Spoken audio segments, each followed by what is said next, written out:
Yeah. Let's try to be conservative. Sorry. Where's that? Okay, that's gonna go in. Okay, that's perfect. That's gonna work. We got two. How are you today? Hey, how are you? Doing well. What about you? Oh, that's a bummer. That is a bummer. Can do. Might mess up. I did. For self-serving.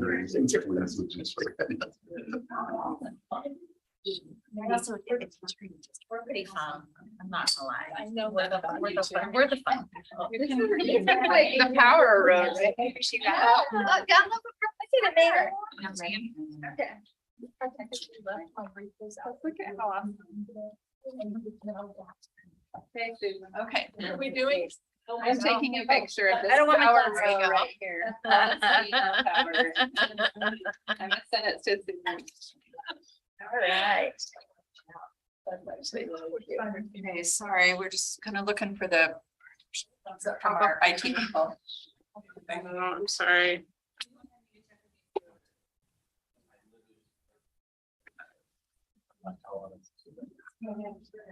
Okay, Susan, you can All share. right, we are ready to begin. I'd like to welcome everyone to the meeting of the Canyons Board of Education. Today is June 7th. We are meeting at the district office located at 9361 South, 300 East. Oh, and I forgot to say what year. We're in 2022. For all of the folks that are going to be listening to this 10 years from now, you'll know what year we're at.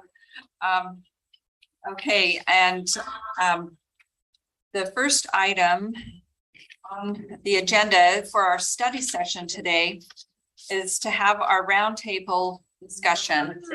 And this roundtable discussion is going to be conducted with within the framework or using the framework of the strategic plan initiatives.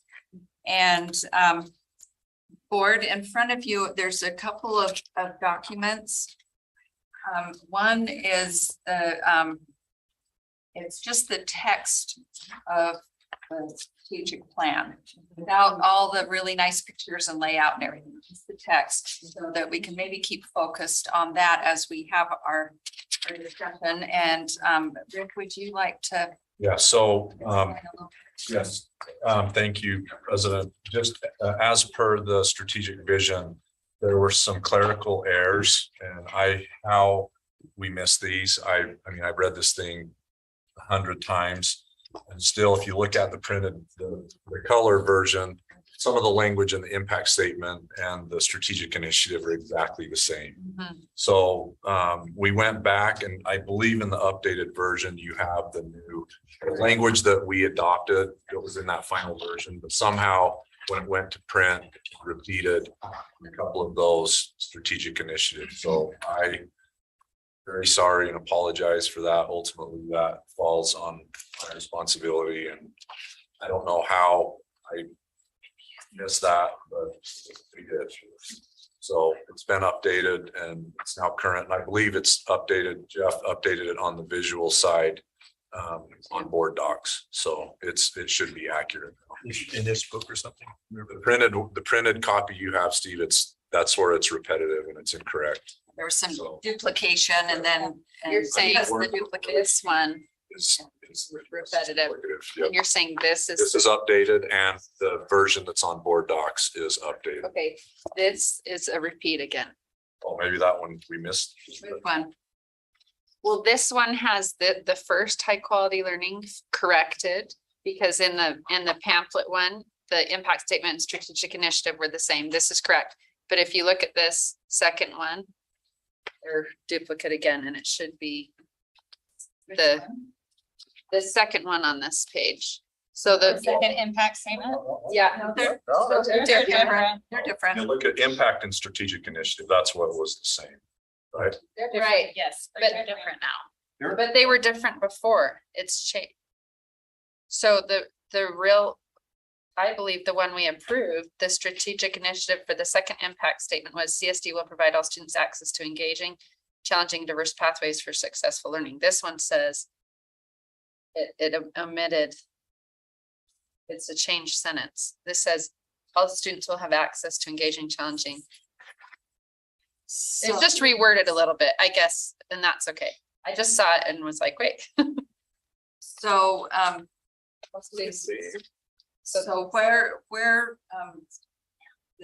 the duplications were identified was going back to the one, if you recall, our board assigned me to meet with Jeff and Kirsten to incorporate all the changes that we had talked about. And so going back to that document, and then at the meeting where we actually approved the strategic plan, that was the document that we were working with from. And then there were just one or two little things that we changed after that. Thank you for the reminder, yeah. So that's the basis on that. Okay. Any other questions on I that? just want to comment too. Thank you. I invited cabinet to be part of this meeting. Over the last couple of weeks, they've been unpacking the strategic vision as well. So I'm excited to hear their input on your lead as you work through the strategic vision and really unpack it. And so as you go, President, I don't know how you want that input to be shared. We broke it down in those 4 focus areas, and then each cabinet member was part of 1 or 2 of those groups. So I've asked them to just share. One of them will be assigned as kind of the lead to that, because they have probably the most accurate information and context from their conversation. But they're all welcome to share their thoughts just to give you more context and input on it as we go to develop these priorities. So. Thank you. So board, I was thinking, what might make sense, and you tell me if you think differently or have a better idea, that we would just start at the beginning and go through each section. And then board, would we like to have board members give their input first, or superintendent can say if cabinet had anything in that particular section first? You'd like to hear from the administration first, okay, and then, yeah, because maybe what they've identified is something we've already, one of us individually may have identified as something to work on. And then, so I would like to go through it just section by section that way.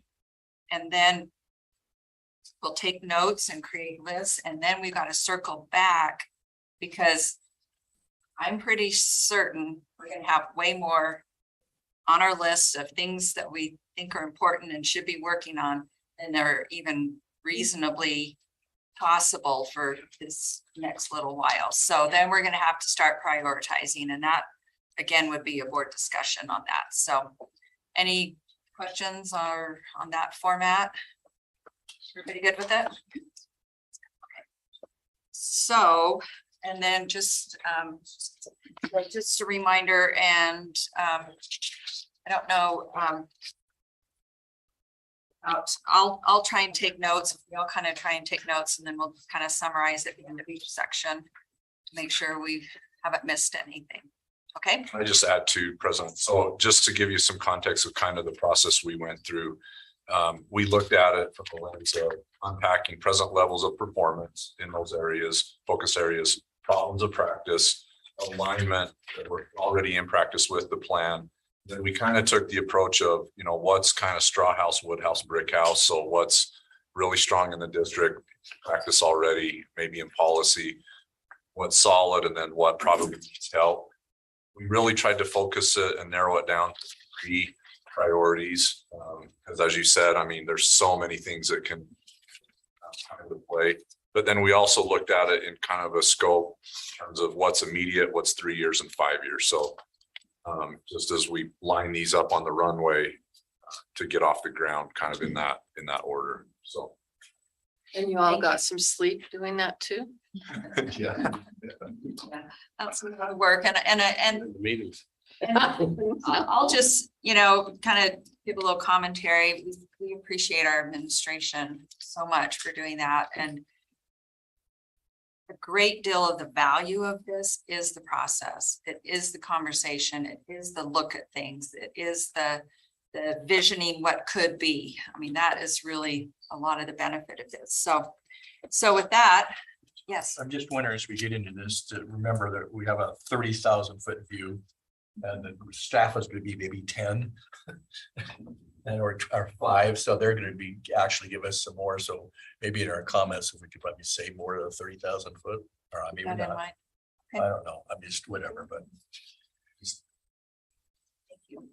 All right, so with that set up now, let's get started. So high quality learning is the first focus area.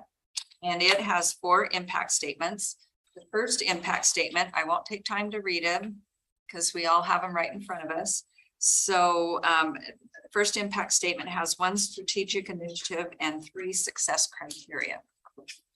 So Superintendent, Yeah, I'll. would you like to give the administration, do they have input on this? Yes, Bob will lead us on this. Gonna sneak in here. Sit here. Oh, let me hear. Thank you.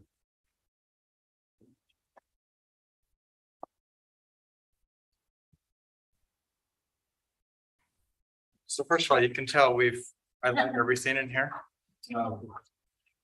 And we spent June 1st and 2nd with all of the school-based administrators. June 1st and 2nd with all of the school-based administrators. And we spent 3 hours going through the strategic plan, line by line, directed, and all kinds of really healthy discussion. Because we want our principals and assistant principals to know exactly what has been created and be very familiar with it. And we got great feedback on that exercise. They're really grateful for that opportunity. In the committee that we got together, instead of sharing all of the conversation with you, you didn't want to talk a 30-minute talk by me. I'll just go through the priorities that we came up with on recommendations, recognizing that we're going to follow your lead, but this is kind of the thought process that we had. And so the first priority that we selected was PLCs. So that would be impact statement down here in the corner. And PLCs, because we have been doing PLCs for quite some time in our history. Our elementaries and middle schools really have quite a good handle on that, and you know that. Although we fully recognize that some of our teachers are doing a better job than others. And that really applies especially to the high schools where some departments have done great work. A lot of it has been self-directed. So other departments haven't had such a good experience at it with it so far. But on June 2nd, we had a half of the day also on PLCs. It was led by 3 of our administrators that we have sent to BYU to be part of their SITES program. They came back very enthusiastic, very well informed, and the feedback that we received from the leadership group, all of the school-based administrators, they were so excited about this. Is that all 3 levels? I mean, I'm just. All of us together. So high school too, which hasn't really been doing that. Okay, I just want to make sure. It was really good. And then on June 21st and 22nd, we're having Bob Sonju, who works with, what's the name of Solution Tree, coming to the district, and USBE is paying for this. So I went to a training with a few other people, really liked what we saw. Jennifer Thronson offered it to all the districts. I immediately ran up there and said, we want. So he's coming to work with our school teams on those 2 days. Awesome. So in addition to the early out that you've provided, and this is why it rose to number 1 for us, is that we have a big time commitment that has been allotted. Our schools want and see recognize the need for this. And we have started that ball rolling, and there's a lot of enthusiasm. So that's why we're there on number 1. Was the thing June what? June 21st and 2nd. So the 21st is secondary and the 22nd is elementary. We're splitting it because there's quite a bit of difference in that discussion. Okay. And so MTSS is our leadership group is very much involved in this process and willing to support full bore. So in addition to that, we're teachers who have not been so involved become very familiar with what it is and start the process. It takes frankly several years to really get off the ground. Okay. The second priority that we have that we're recommending is Portrait of a Graduate. So that's the first one up here. And just so you know that we have also been working with USBE on this. So MTSS group has been through 2 days of training with USBE this spring. And the group that helped USBE write it was the group that taught us during that time. One of the things that they mentioned to us was that there's 13 of the attributes that you'll find in there. I don't know the actual word they use. Do any of you guys remember the actual word they use on the 13? What? Anyway, competencies. They fully recognize that 13 is too many for anybody to remember.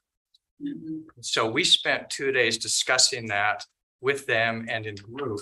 And their recommendation is that we as a district boil that down to 4 or 5 competencies. We're not eliminating any, it's a consolidation so that we can have a better understanding and working memory when we start talking about Portrait of a Graduate. So the idea is not to get rid of their work. Just want to underscore that. It's to work with it to make more sense of it for our local needs. Okay, and so we're recommending that this next year, maybe under your direction, you'll allow this, but we work on recommendations of what that consolidation may look like and bring that to you for your consideration. Yeah. Oh, I just want to comment, it's not a question, but I'm on the accountability task force for the state. And the way this committee is working is we want to incorporate those competencies with accountability. So I just think it's really good that we're working on it because it will help us when that new thing rolls out. In the So- years. Will we just have canyons then, Portrait of a Graduate, rather than adopting this other one? Well, they showed us all kinds of models and actually you do brand it for your district. And each district has a different look on their needs and their priorities. But once again, I really want to underscore, we're not trying to throw stuff out. We're just trying to make sense of it. This Portrait of a Graduate is starting to come under scrutiny by certain groups in our state now. So I don't know how we involve our parents in the process, but there is some concerns like the core curriculum that this may have some underlying problems. So Can I answer that a little bit? So I've spent some time talking to people at USBE about those very questions because I'm hearing rumblings about that too. One of the big criticisms is that they think that I don't know how many degrees of remove that they're claiming come from Bill Gates and the Bill and Melinda Gates Foundation anyway. But the truth is, if you go back and you look at the documentation, like our Utah portrait predates any creation later happened with the Bill and Melinda Gates Foundation. It is Utah grown, it's Utah's, like it really came from our state values. And I think that that's going to be a really important point to share with people, especially kind of similar to how we went and made sure that we had our own Utah Common Core. We have our own Utah portrait that's unique and different than any kind of conspiracy that they claim is coming from the larger country. maybe even Utah's Canyon's own portrait in some ways. I know that's gonna be maybe an issue, but I did sit on the original development of those, when they had all the intake and everybody came in. There was a lot of public input that went into this, yeah. Any others for this section? Yeah, since we liked it all. The third priority that we were looking at was the personalized professional learning. So now we're talking about over here in this corner. And This is hard to do, hard to do. sorry, yeah, I'm using the old one that had mistakes in it. So it's going to be the last part of it, I think. Personalized professional learning is something that we've actually been working on. Wait, for students or for For educators? Educators. It would be the, It's the second page. It's educators primarily. This, access to coaching. Let's stop this. Oh, you're still. Part of it. We're on the same impact. Just a mentoring and coaching Amber, you're at, right? individual. fourth impact statement. Yes. Yes. Okay. And so a couple of things to mention there, we've been very committed to coaching in our district for our entire time. It's been very impactful in our practice. And we will continue to do that. But we're also creating, and working on the idea of micro-credentialing. Micro-credentialing is where educators take courses or stacks of courses that relate to each other, and they can end up with a micro-credential. So one of the micro-credentials out there would be on EdTech. And we already have EdTech stacks, correct, Amber? And so we have teachers who can go through and take certain courses, and by the time they finish the stack, then they can end up with a credential. Just mentioning that so you can have an understanding of what these micro-credentials could be. In part, it's just learning, but it also could end up in a type of endorsement. Well, it's not a state endorsement, but a credential that helps us recognize what our teachers and others, administrators, have done for advancement purposes, leadership purposes, and things like that. Can I just add to that? Amber can jump in on this, but one of the things about micro credentials is it's very job embedded. And so, your traditional sit and get type of professional learning, this is focused on teachers really having a voice in what they need. But it's actually applying practice and looking at their student performance versus I just sit in a room and listen to a speaker and take maybe a regular course. So it's a lot more action oriented that way. And I think it's really an excellent strategy because just like students, teachers are in different places in their own learning and what they want to accomplish. And some want to be more of a teacher leader, build their capacity. Others maybe want to just focus on assessment or classroom management or whatever it is that they need. And this, I think this really provides that. So. Would this pertain to others besides the traditional classroom teacher, like a para educator or a coach? Awesome. One of the things I just want to highlight, and Bob, I apologize if you were heading in this direction. Because it is competency-based for the educator, starting off with this framework for personalized professional learning, our educators have the chance to experience this before they start then implementing those practices with students.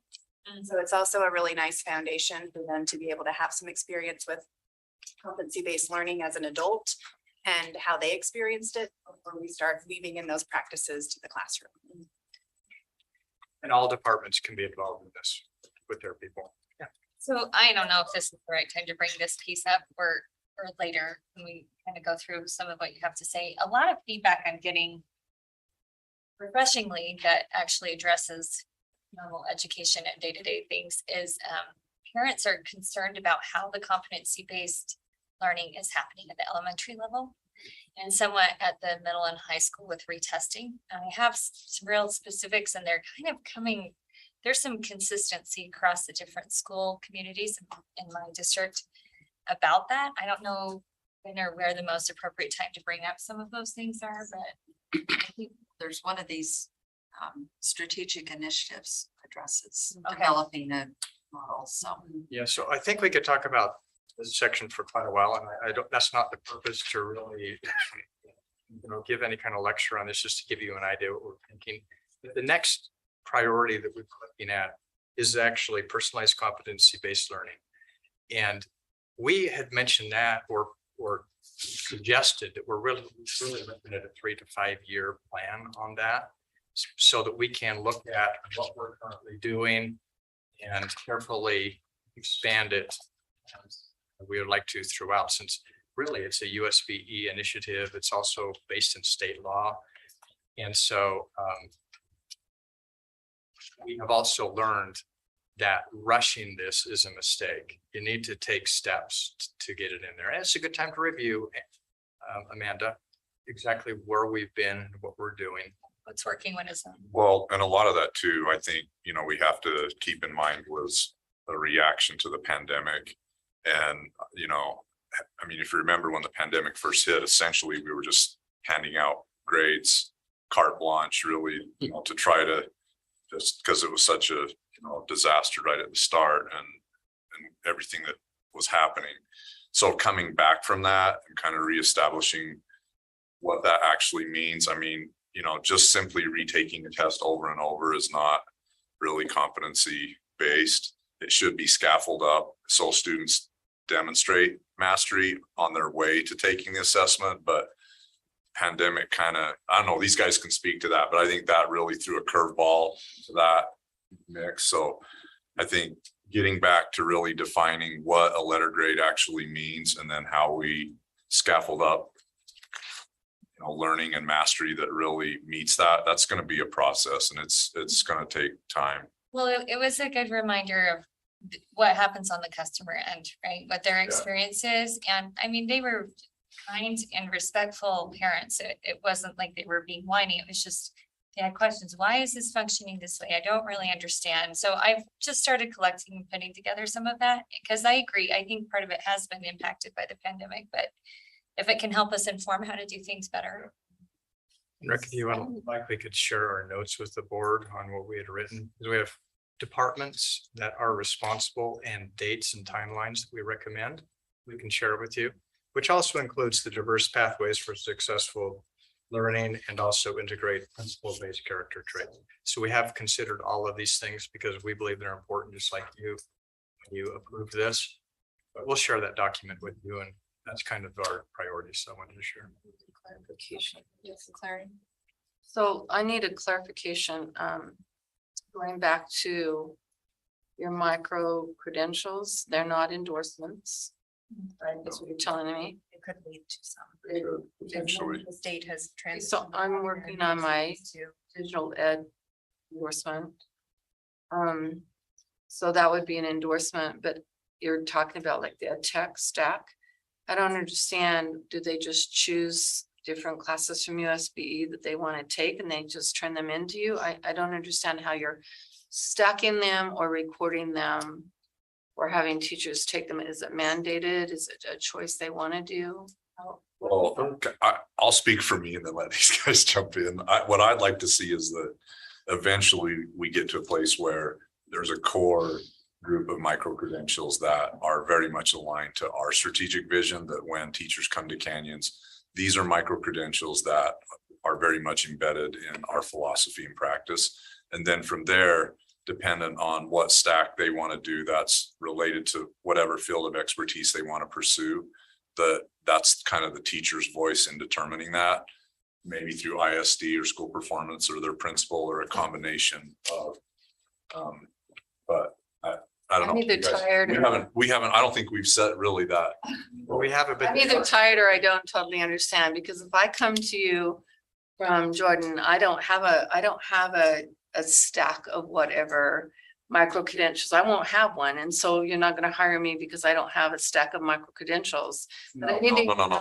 It's more of it can be way more of a retention strategy than anything, than a hiring strategy. Yeah. And it is in cooperation, coordination with USBE. So it should So be it will be transferable. cross district Yeah. once this is fully up. and So going. is this part of, okay, so just to be, is this part of the maybe in 2 years from now or 3 years from now, we have a teacher shortage and we have to figure out who stays and who goes?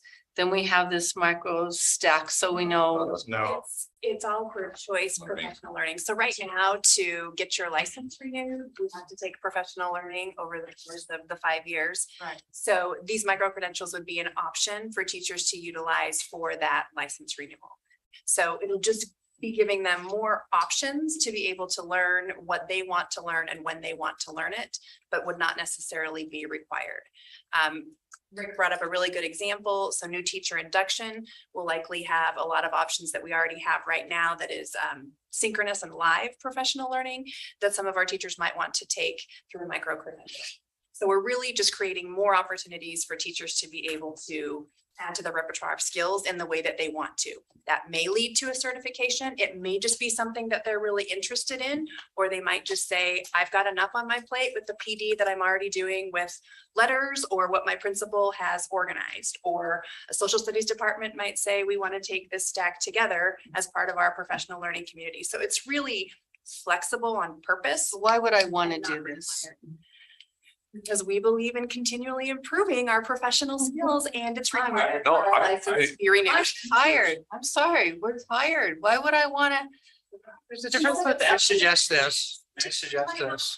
Too, but it is part of our requirement to maintain our license. And so teachers will have the option to access micro credentials if they want to utilize them. It supports teachers in what they need to do to comply with relicensure. And more. May I suggest that we come back to you and do a micro credential presentation at some point to clarify? Great idea. And this was just meant to tell you what our priorities. This gives the board a good idea of what you're thinking so that later on this evening, when we're prioritizing things, then we can determine what next steps would be on these items. And I kind of feel like I took more time than I. No, you're fine. I That's just, good. it was my fault. Couple My other fault. questions? I have a question. You go first. Oh, so Bob, you know that I was on the committee that we did high quality teaching, which is part of what you're talking about here. The one piece that I kind of wanted to talk about, which is on there, so I'm just wondering if you guys talked about it, was the mentoring piece. Yes. Like, do you have a plan at all for that? Or you want to just do PLC and then like in a year work on the mentoring piece? No, There's a step coaching, off of that. mentoring, and the micro credentialing all are in play. Okay, great. As a matter of fact, we do have mentors already assigned and have for years, but we can always do a better job. Okay, okay, that's great. Thank you. So, Thank you, Bob. Oh, sorry, go ahead. sorry, one question. So when you come back and do that presentation on micro credentialing, can you also go into a little more specifics of how I would take advantage of that? Say if I were in one of our buildings and I have some paras and I have some coaches and some, how I would facilitate that as an administrator, letting them know what's available or what it looks like and what's the time frame to roll out. And then my other question is with the competency based, you said you'll send notes.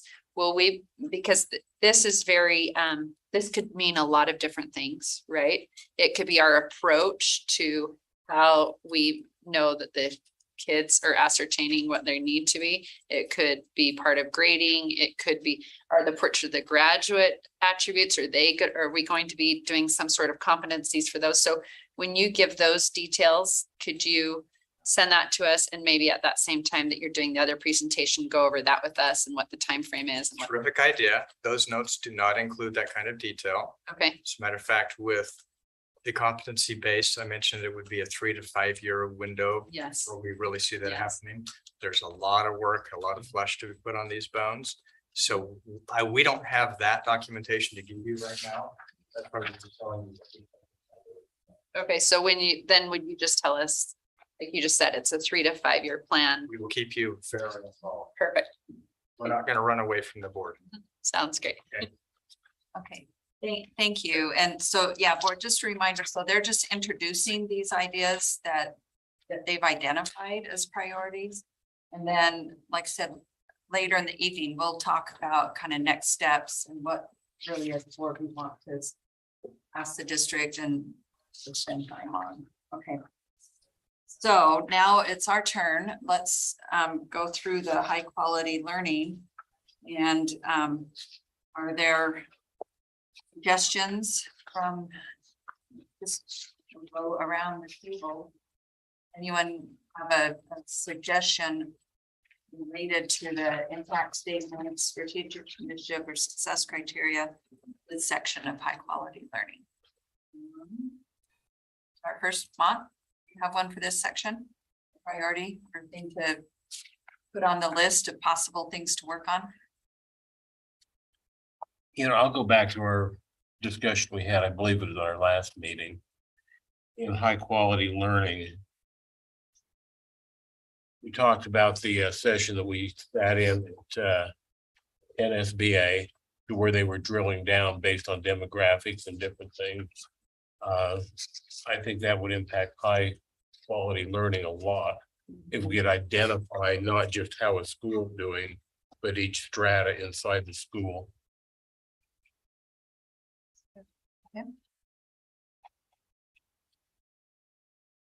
Lorraine, for this section. I was just trying to think through this because like, of course, I'm on the bottom thinking up, okay? Because this is where I live every day, right? And we talked about some of these before about competency based and standard based. And about how we started teaching what standard based grading was. And then it kind of fell to the sidelines. And then now we're coming back to competency based and standard based grading. I don't really think parents really understand standard based grading totally. I mean, I'm pretty sure a lot of teachers don't even understand what standard based grading is, and being in 2 districts, I'm read the books. I know what it should look like. You can't be giving, you can't be giving high school students 3s because they made the standard and say you have to go above that to get to the 4, or give them 4s and say you made the standard, but to get the 5, you have to go above that. And when the standard is the standard, so I think in my brain, there's probably some training that we're missing or needing to do that has to do with that a lot more than what we have done. And then with that, engaging and challenging in diverse pathways, I just think we kind of, we're going to have a discussion tonight on what that looks like for students. I know principal just said to me not long ago, they went from a few hundred kids to thousands of kids on their digital learning. And one of the teachers asked him, well, do you think that's going to happen? Like we're all just going to be teaching from the computer soon? He said, if we don't engage the kids, if they don't have a reason for coming, if they don't have something to be there for, yes, that's where we're going. And I just feel like in these statements over and over again, we keep saying engaging and challenging and diverse, and I'm not hearing that, like I don't hear us moving that way in this particular one with high quality. Maybe it's going to be over on human centered, but I see where we're going with teachers and PLCs. I see where we're going with coaching and mentoring and credentialing, and I see where we're going with, I guess it would follow under the MTSS training about where we're going to go to get all these kids engaged, to keep them coming to school, to keep them involved. Because I'm telling you, I know from personal experience that I can take a child and move them out of resource in 6 months. And I can take a child and I can teach them to read at least 2 grade levels within 6 to 8 months. So we just need to be able to do that, but also keep them coming to school and wanting to come to school, because they're not going to do that if they're not there every day. So I guess I'm trying to say, where is our STEAM? Where's our engagement? Where's that coming into play with what we just had the discussion with? So, yeah, so where it is you just put it on the table. So, Thank you. okay. Anything else? Sorry, Clarine, in that No, section? I'm good with that one. So I'm gonna start with a little micro lens, but a conversation I had with some parents from Sprucewood Elementary this week, it was really interesting. We talked about how they love their school and there's a lot of things that they've cherished about it. One of the music program that they used to have at the end of the school year, where all of the kids from the different grades would each learn some sort of music and they would perform it for each other. And it was a time of a lot of joy. She said, not long ago, they eliminated that program because the teacher said they didn't have enough time to be able to prep the students for testing. They said, we feel a real loss and we want our kids to have that. I mean, it was very interesting talking to them about their concern, and it highlighted for me, again, kind of similar to what Clarine has said. Our kids need things that bring them joy when they come. We need to be able to keep them engaged, coming back, wanting to be in the classroom, wanting to participate. I know we also need to teach them content. Amber's heard me like ad nauseum talk about integration, but I really think, I mean, it's hard when we have scripted curriculums. I know we've gone from one extreme and we've tried to loosen it and breathe some oxygen into the classroom. But I would like to see that with the IPLCs and the training that's going in with the teachers, that they are being taught how to effectively incorporate arts and hands-on learning, including physical learning outside. That is actually in the strategic plan, to be able to make certain principles come alive. I know that we've talked about this before, that technology is only as good as the instruction used with it. I don't want us just recreating online worksheets. Like, that's not the point, right?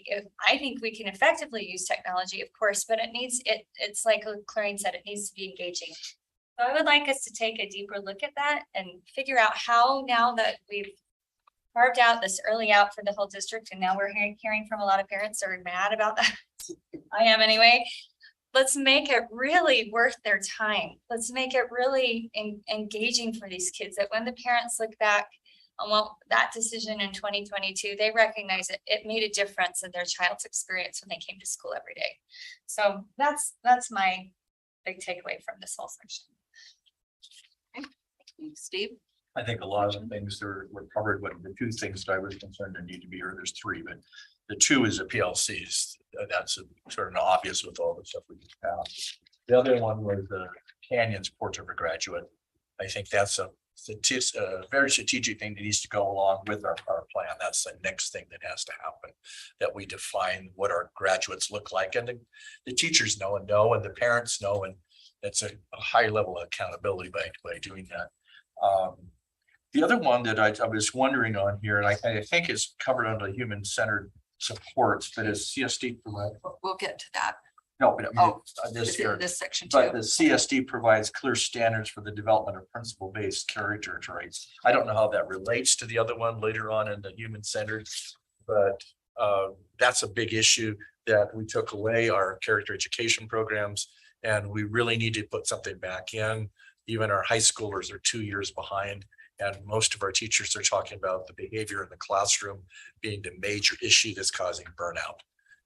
And so I don't know if that needs to be, we need to address that, or if that will be addressed in the other section. Addressed. Okay, so in that, so anyway, just be sure that we get that addressed somewhere. Bob covered all the things I was going to talk about, so good job, you guys. You read my mind. Yes. Okay. Holly? With the first one about classrooms teaching creativity, collaboration, hands-on and physical movement that Amanda addressed, I think we need to be very cognizant of the amount of screen time kids have in the classrooms. And I've heard a lot of concern about that, and I know that absences have become an issue, right? And part of the reason isn't just the policy, it's actually because when we went to Chromebooks, some of the higher level high school students feel they can miss class and complete the assignment on their Chromebook within 10 minutes and not go to class, because that's all that's happening in class. So we really need to be sure that we are hands-on engaging our students, and that students don't feel that class is opening up the Chromebook and doing the assignment. So I'm really excited about that. And Amanda spoke to that very eloquently and that would include STEAM and arts integration. The second one, the strategic initiative, all students will have access to diverse pathways for successful learning in each CSD school. We just had some training with diversity and inclusion. I really believe we have room to grow in that area. I think currently we have the ability, and I'm sure we can talk about how effective or ineffective it is to address things like IEPs and 504s, but we don't actually have in every elementary school building the ability for a student who needs maybe a more advanced learning pathway in their neighborhood school. And so when I see that strategic initiative, I would love to see other experiences available there's students in our district who wouldn't have the access or the ability for parents to drive them to a different school for those programs, or a schedule, or the finances to do that with job commitments. So I'm really interested in looking at what we can do for those diverse pathways for success, so that every child feels challenged at school and is engaged.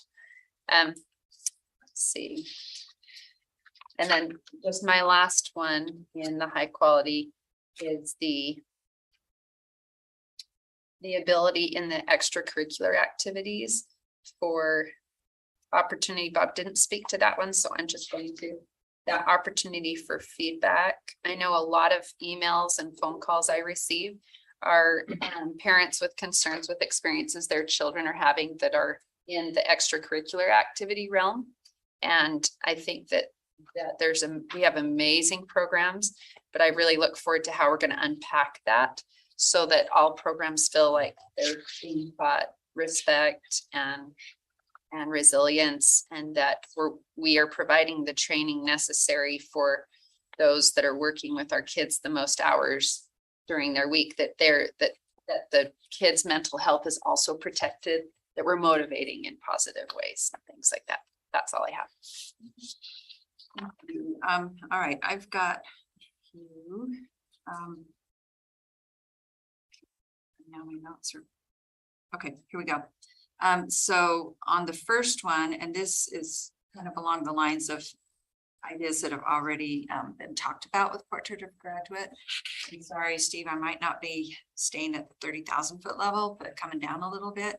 And I think it's great to kind of consolidate or if not just consolidate, but maybe just pick out several of those competencies that really are to be prioritized or whatever. But I think that in doing that, it would be great if we could come up with some sort of a credential for students along those lines. So that maybe could even be somewhat similar to like the seal of biliteracy, where it means they've really invested, they've really excelled, they've really had experience in those areas. And that would be something that could possibly be included on the diploma, on their transcript, you know, definitely something that could be on a job application or application to college or something could be included. And I feel like it would give our students something to work towards that would then help them in their next steps to kind of have an experience or some things that they could talk about, they can share that outside of maybe test scores and which, you know, GPAs and stuff. So I would like to maybe, as we're kind of working on customizing that Portrait of a Graduate, to maybe look towards that end. And we could even have indicators and things along the way, like at the elementary level, middle level, and high school level. So like an example is service is one of the things on the Portrait of a Graduate. You know, we could identify, you know, get involved, give service hours, get involved with a nonprofit, you know, something along those lines where it's project based. It could be even a research thing, like civic engagement and civic literacy is one of them. You know, get involved with government or with your city or something like that. Just anyway, try and identify some projects and things that students can work on. Is that like what Hillcrest already does and what Midville already does? And the elementaries do that with, I can't remember what they call it now. The elementaries do it every year. They have so many things they're supposed to fulfill to get their. What's the Great project? American. I don't remember. Yeah, make a difference. And I think every school might have some sort of a program, but to maybe just explore and look and just see if there's a district-wide one or somehow, or coordinate it just so that families can, you know, say, hey, this is really something of interest. You know, let's work towards this and let's accomplish this. On that.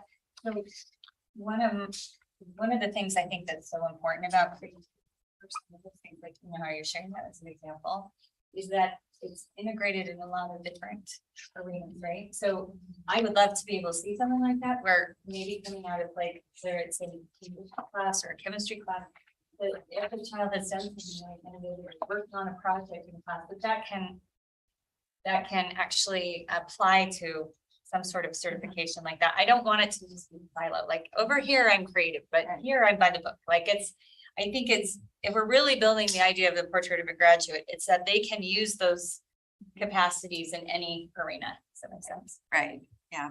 I guess my thought was just to have something kind of defined. Menu of things even that they can choose from that shows that they have, created for themselves. Extraordinary experience or something, above and beyond a little bit, but it's also something that wouldn't be tied, like I said, to test scores or GPA, right? It's more character development stuff.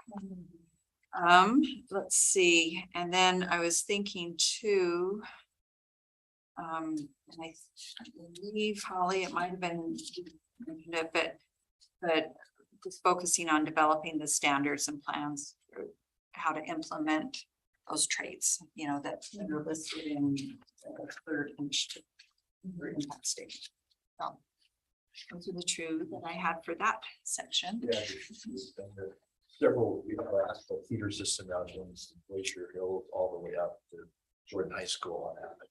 So we may want to try to figure out how that fits in. Those type of, because yeah. The Abbott has a lot of the stuff you're talking about, and Glacier Hills will be an Abbott school for understand, is that correct? Well, and I know we've got MYP We're not and. doing that and next So year. the same IB thing, and- so we have several of them like that, Yeah. and you just see how they fit in. I don't- In one thing, So, program. all right, so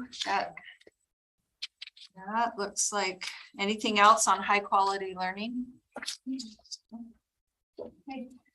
Next section is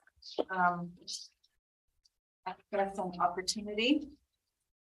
Administration have input on that? I've asked Wendy to share their group. Okay, so access and opportunity has one impact statement, so we're focusing on the second strategic initiative. It talks about creating an environment that provides equitable access to resources for individual student needs. And in particular, under the success criteria, the second bullet about the distribution of resources is structured to promote increased academic achievement in all student populations. So one of our priorities is to continue what we've kind of already started a process of doing distributing our FTE on an equity model.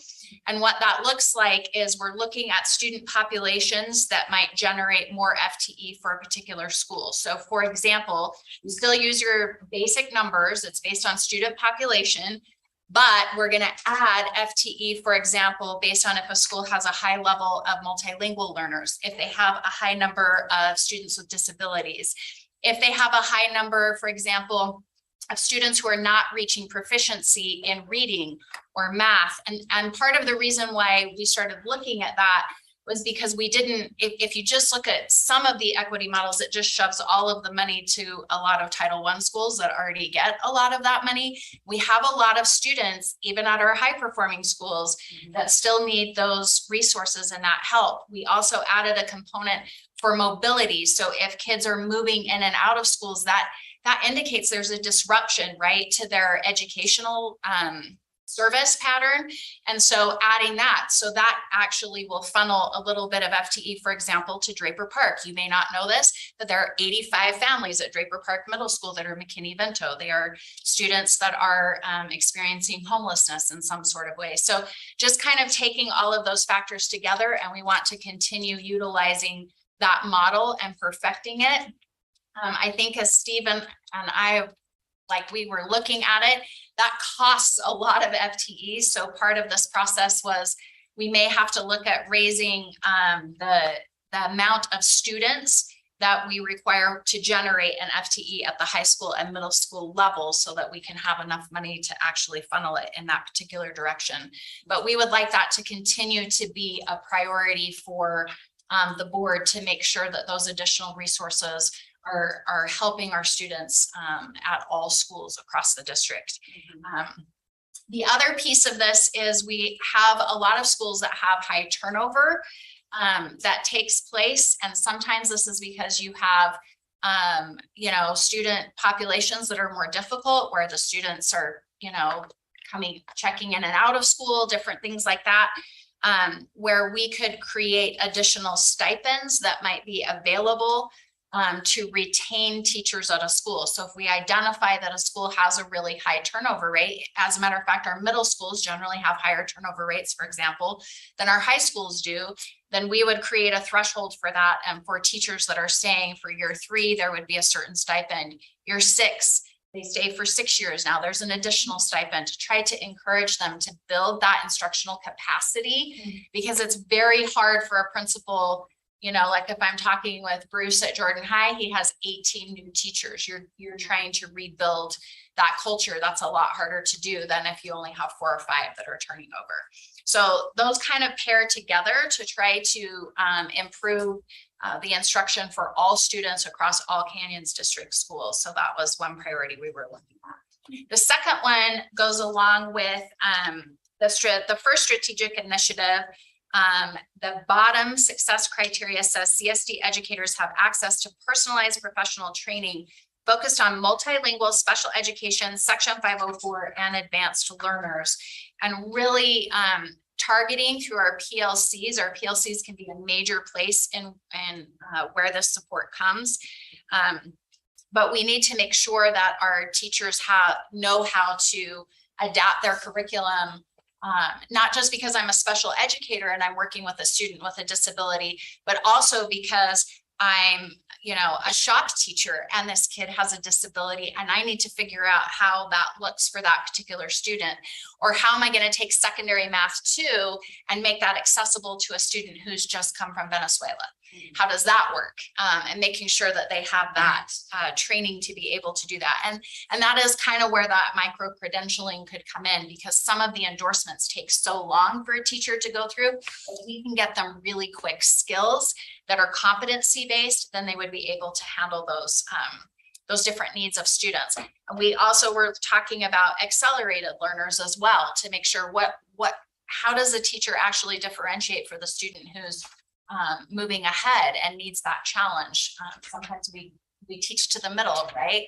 And so that's not helping students on either end. So we talked about professional learning being the second priority there, and really focusing that on years 2 through 5. We need to get the PLCs up and running and then start making it more specific after that. The last piece kind of goes with parent under the success criteria of that first strategic initiative, where parents and community members are aware of the resources and programs the district provides, and that schools and community organizations are partnering, and also that families receive preparation and information to ensure a smooth transition. I think this is where we're missing some opportunities in terms of our parent engagement piece. We have a lot of literacy nights, but are we really taking the opportunity in that literacy night to educate our elementary parents about what are those pathways that are going to open up to that student in middle school and high school?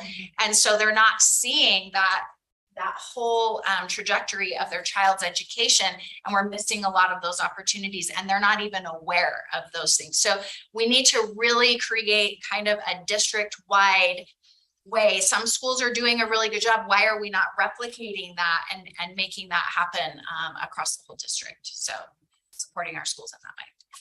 Those were the 3 priorities we had. Thank you. Any questions for everyone else? All right, board. What ideas do you have? Let's start. Holly, we'll start and then go around this way this time.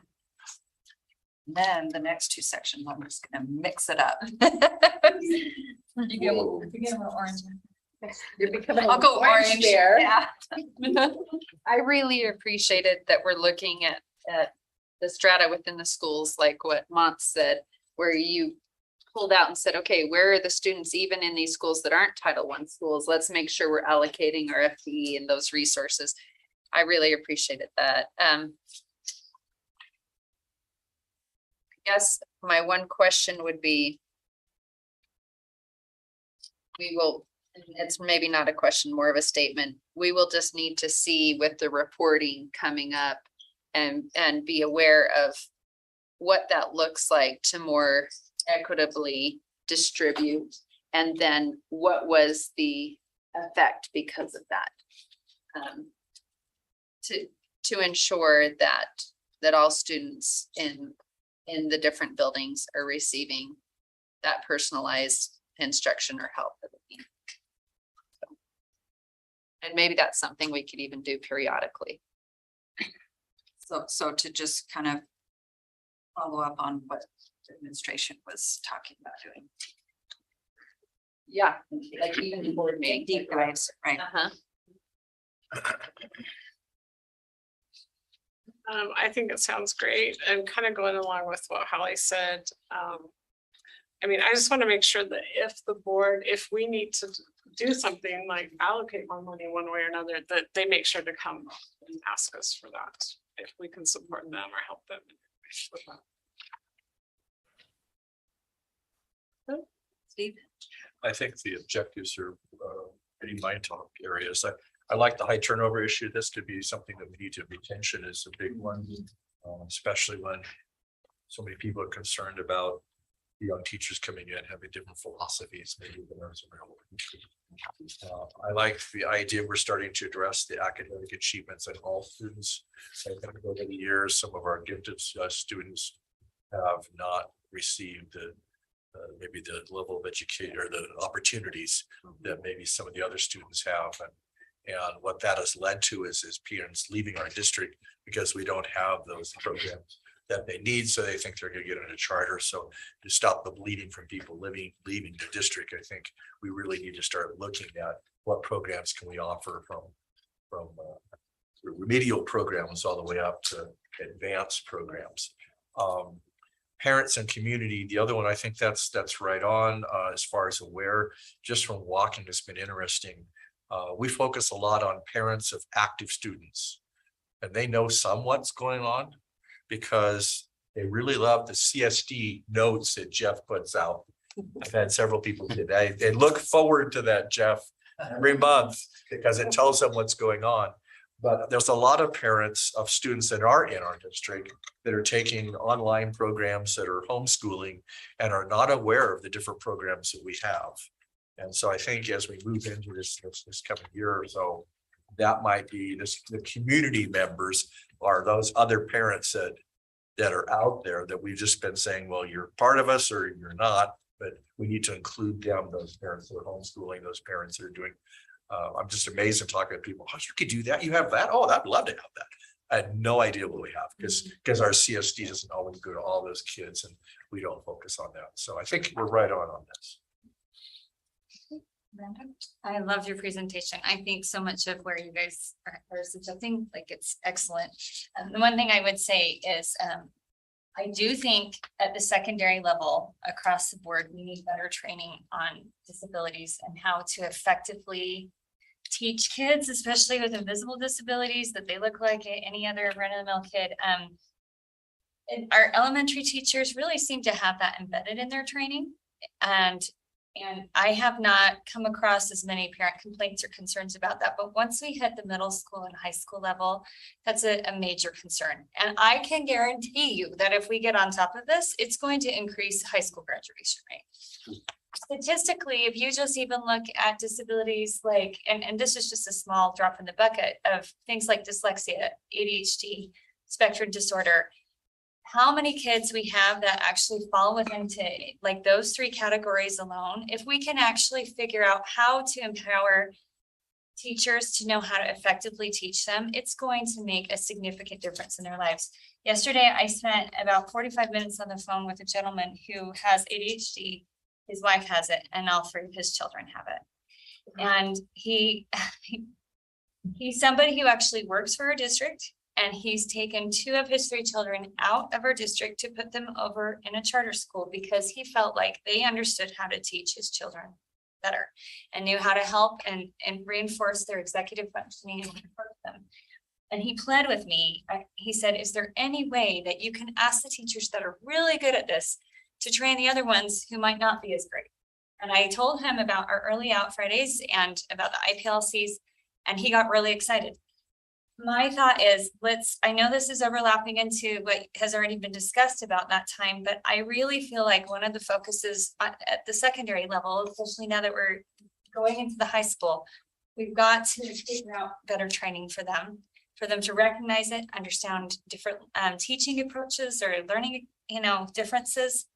I think it will make a big difference for everyone, because the irony is a lot of those techniques make it more accessible for all of the kids and is often more hands-on and kinetic. And I think we have a lot of ground that we can gain from doing that. So anyway.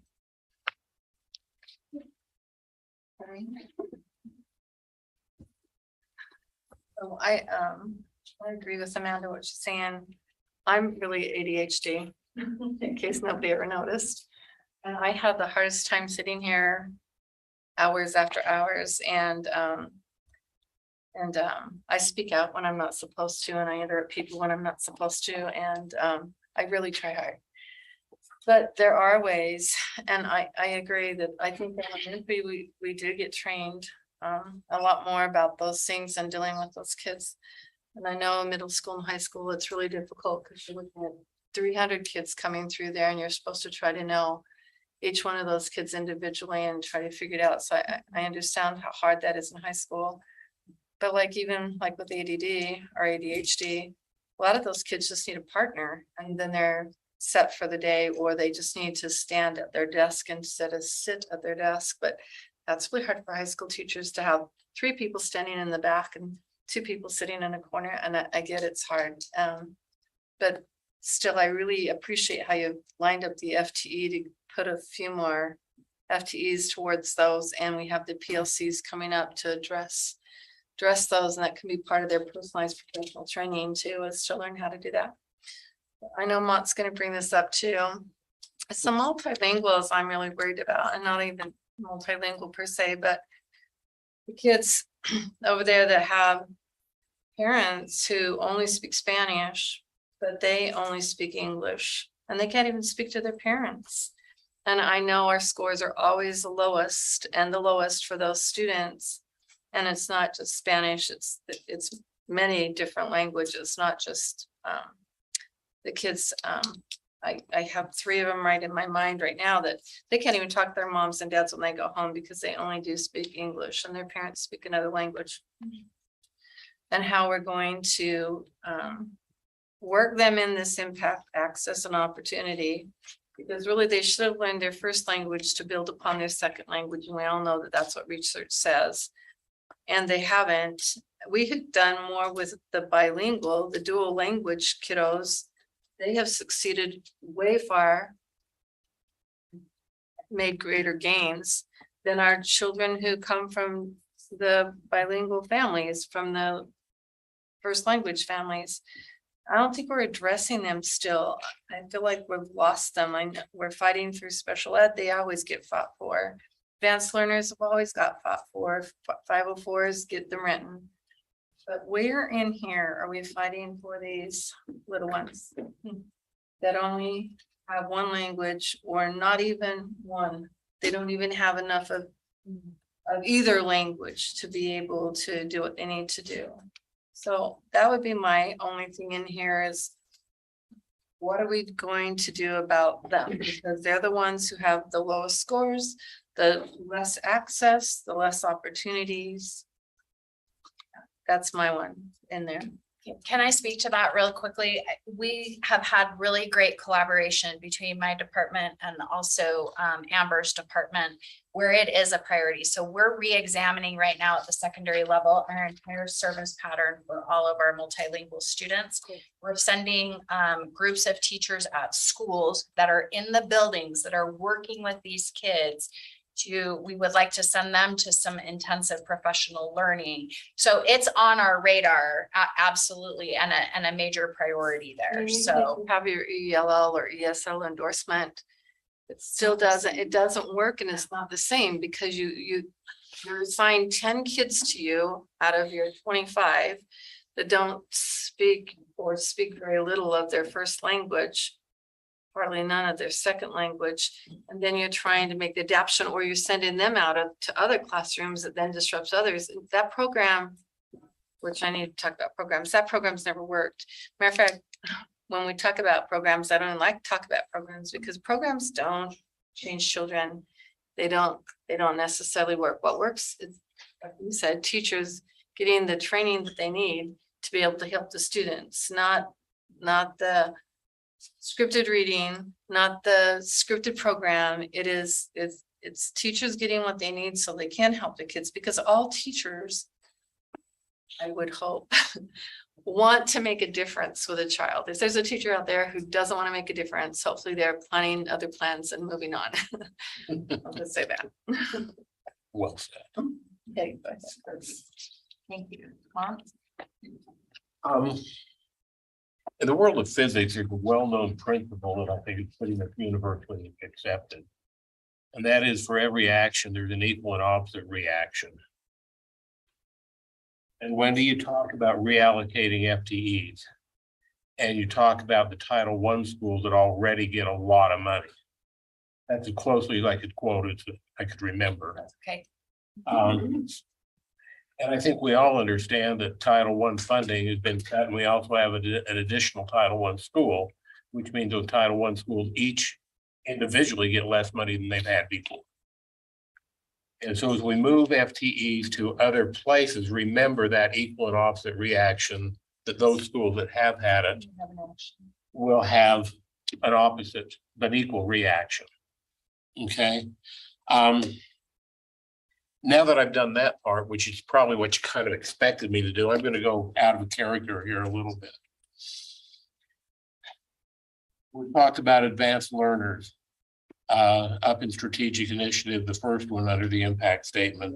We talked about equitable access to resources for individual student needs. And equitable would mean the advanced learners as well.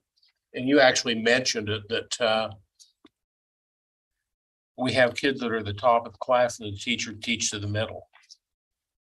And we have this district wide. We have kids that are very, very bright that could be challenged. And a teacher will turn to them and say, Johnny doesn't understand how to do that math problem. Can you go help him? Now that young kid's going to learn something from teaching another one how to do it. I get that. But this kid that's an accelerated learner should be able to move forward at the pace he could learn. And I really believe that even though it's talked about here in access and opportunity, I think that if, Steve, you mentioned 30,000 feet, I'm in my crop duster right now, okay? I think as a district, we've really sucked at addressing the needs of the truly accelerated learner. And somewhere, somehow, that becomes a very important thing to me. And we need to be able to address the accelerated learner district-wide in all of our schools. Even in our Title I schools, we do have accelerated learners. And there needs to be addressed. You can't talk about equal access. I'm talking about DLI. Some of our schools have it, some of our schools don't. It's always nice to say, but you can permit. That's not equal access to permit and have to provide your own transportation. I think that's an area that we really need to look at. And then Wendy, you mentioned high turnover schools and maybe a stipend to compensate for that. But I think the thing that's really difficult for me, and tell me if I'm way off base, but intuitively it tells me that if I'm in a school that has got tremendous turnover, I'm taking kids I've taught and they're moving to some other school, and to replace them, I've got kids that come from a different school and I'm backfilling those. And what our teachers have taught leaves, and I'm not saying other schools don't do a good job, but they come into our schools and they're not on the same wavelength. And in our high turnover areas, is it any wonder to anybody that their test scores aren't as good as in communities where we don't have high turnover? And I don't know how to address that one. And then as our schools test poorly, more and more parents, if I can use the Midvale term of white flight, we move away from the schools that don't do well, which then exacerbates the problem. I'm glad you get the high salary and the fancy title, because I don't know how to solve it. I think, Oh, looks like a couple of comments on that, Stephen and Clary. so I think one of the things, like, as we've been talking, and I'm sure that the cabinet's working on, is when you're talking about PLCs and you're talking about differentiated teaching. And if the teachers are trained to do differentiated teaching like it's supposed to look like, then in my classroom, I have projects that are for the advanced students and the middle students and the lower students, and it takes a lot of prep and time. But differentiated lessons and differentiated teaching gives you that opportunity to do that, and you should be doing it anyway. Might be something that can be looked at and see. I don't know, back on, my feet are back on the ground again with those people teaching, you know, are they differentiating those lessons, which goes back to the technology piece.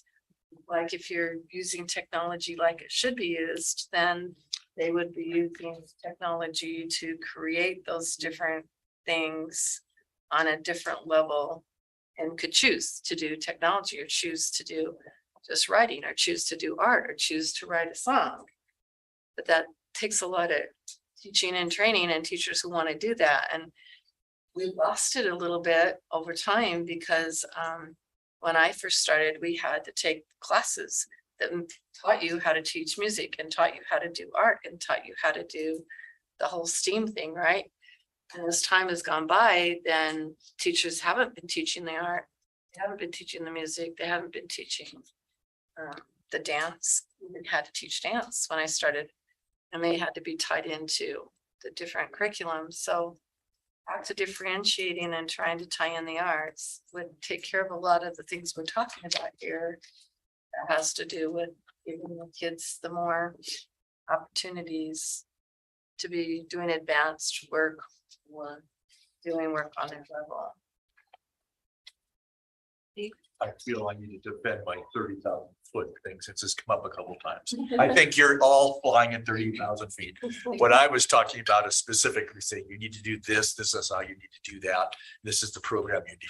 That, I mean, we're talking about, I'd like to see this, it's up to them to make it happen.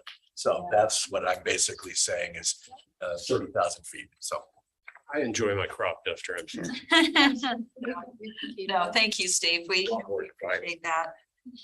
Okay, so we, in this section, and it goes back to what Wendy was talking about with kind of parent information and where resources and programs. I really feel like a strategy to help that happen is to expand our Canyoneering Academy. We had the one evening, right? And it went well. So great. And I think if we can expand it so that maybe like 3 times a year, that gives an opportunity for parents to come and have a little workshop and little information on a variety of things, right? Just whatever at the time feels like it's important to help with that. So that's just a suggestion that I have to help accomplish that success criteria.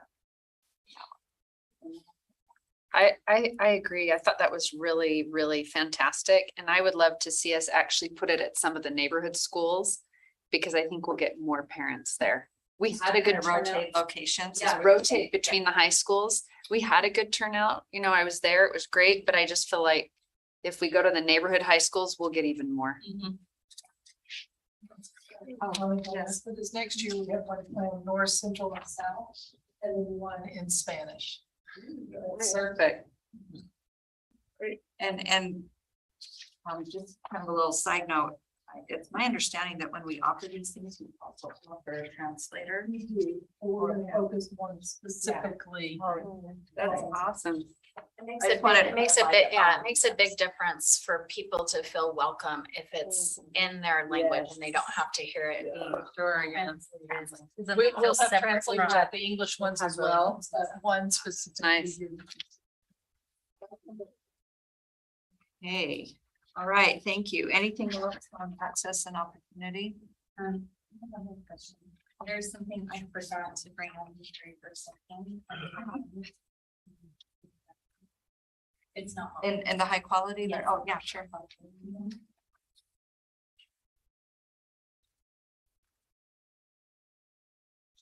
I'm just pulling up my notes, okay.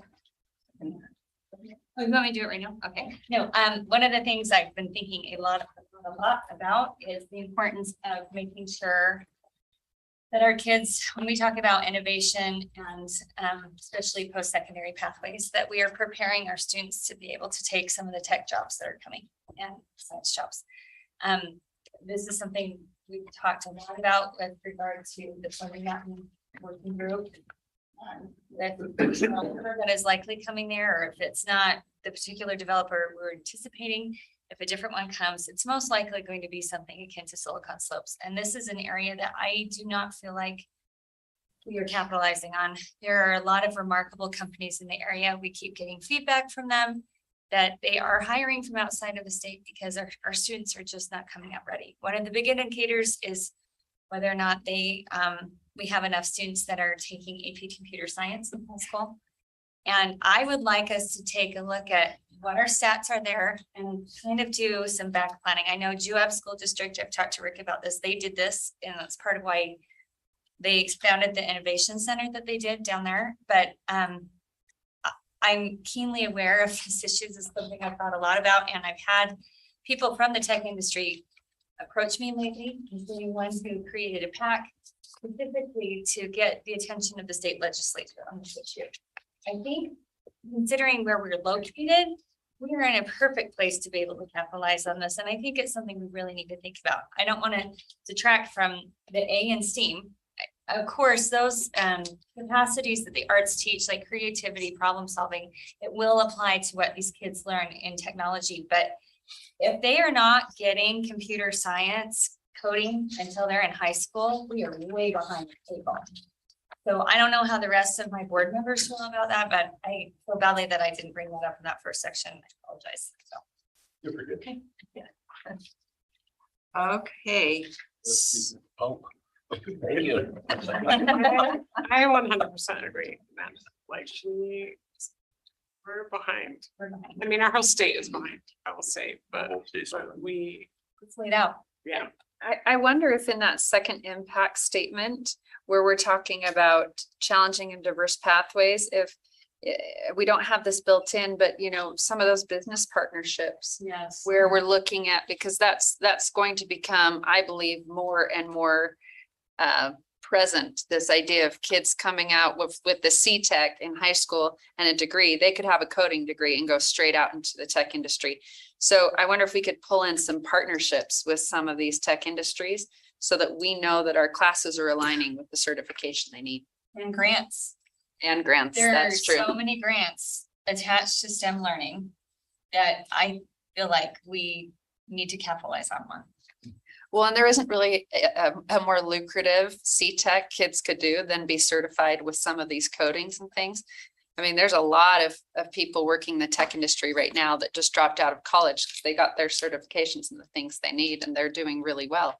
There's a lot of kids that could go straight into that industry if we enhanced our CTech that way. Yeah, so I mean, just as a follow up, can we ask about grants and I know we've talked about this before. And I apologize if this is way out of order. I don't know where it fits in all of this, but I mean, I know Susan that you've worked in the past on this, do you have any sort of update or background on? Yeah. COVID took the wind out of our sails on a lot of things, so. Totally people in ourselves on grants. Yes, we started, I don't know if you remember the last update, it's been a couple of years ago, we had hired a contract grant writer that helped us, I think it was in 2019 and part of 20. And that helped us really get going. during COVID, a lot of things did really, oh, these are, let me be really clear. These are community grants that I address. I know Wendy and many others do other grants, federal, state grants and other educational grants. Amber's department, there's a lot of us that do different types of grant, but community grants, looking out to businesses, looking out at what's available in different areas is what I'm talking about. And so we had increasingly brought in a little bit more each year with some kind of cool grants, but we were working on it. And then it just deflated in 2021 in COVID year. So we have brought back the contract grant writer part-time, but with the purpose of really solidifying our processes internally. I don't know if you remember Jody Guinness that we hired, that he works in communications. Part of his job description is to help write grants. So we're working with him to get him up to speed and trained on how to do this and building the foundation. Because a lot of the grants have the same type stuff, to just be able to plug it and put it into the next one and then, you know, customize them where we can.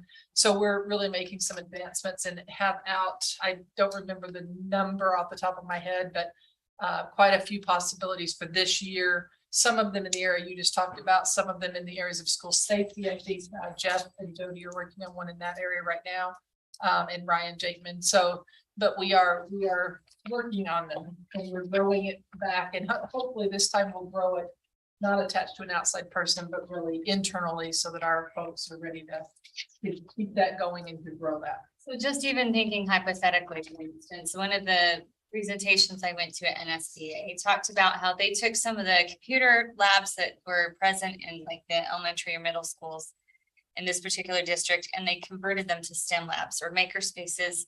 I mean, would some of the grants potentially pay for that? Or even I'm thinking, like, I look at some of the elementary schools that have like a STEM person, like one of their brain boosters, or they do robotics, or they do some of those things. In my mind, that should be a priority at all of the elementary schools. And I know we've just barely increased pay for those like professionals that have a degree and are teaching in some of those subjects, but I wonder if in order to be able to attract some of them into our schools, if grant money could actually assist with some of that to make sure that kids from very early ages are getting access. I don't know. It's just, now that's getting too granular, sorry, Steve.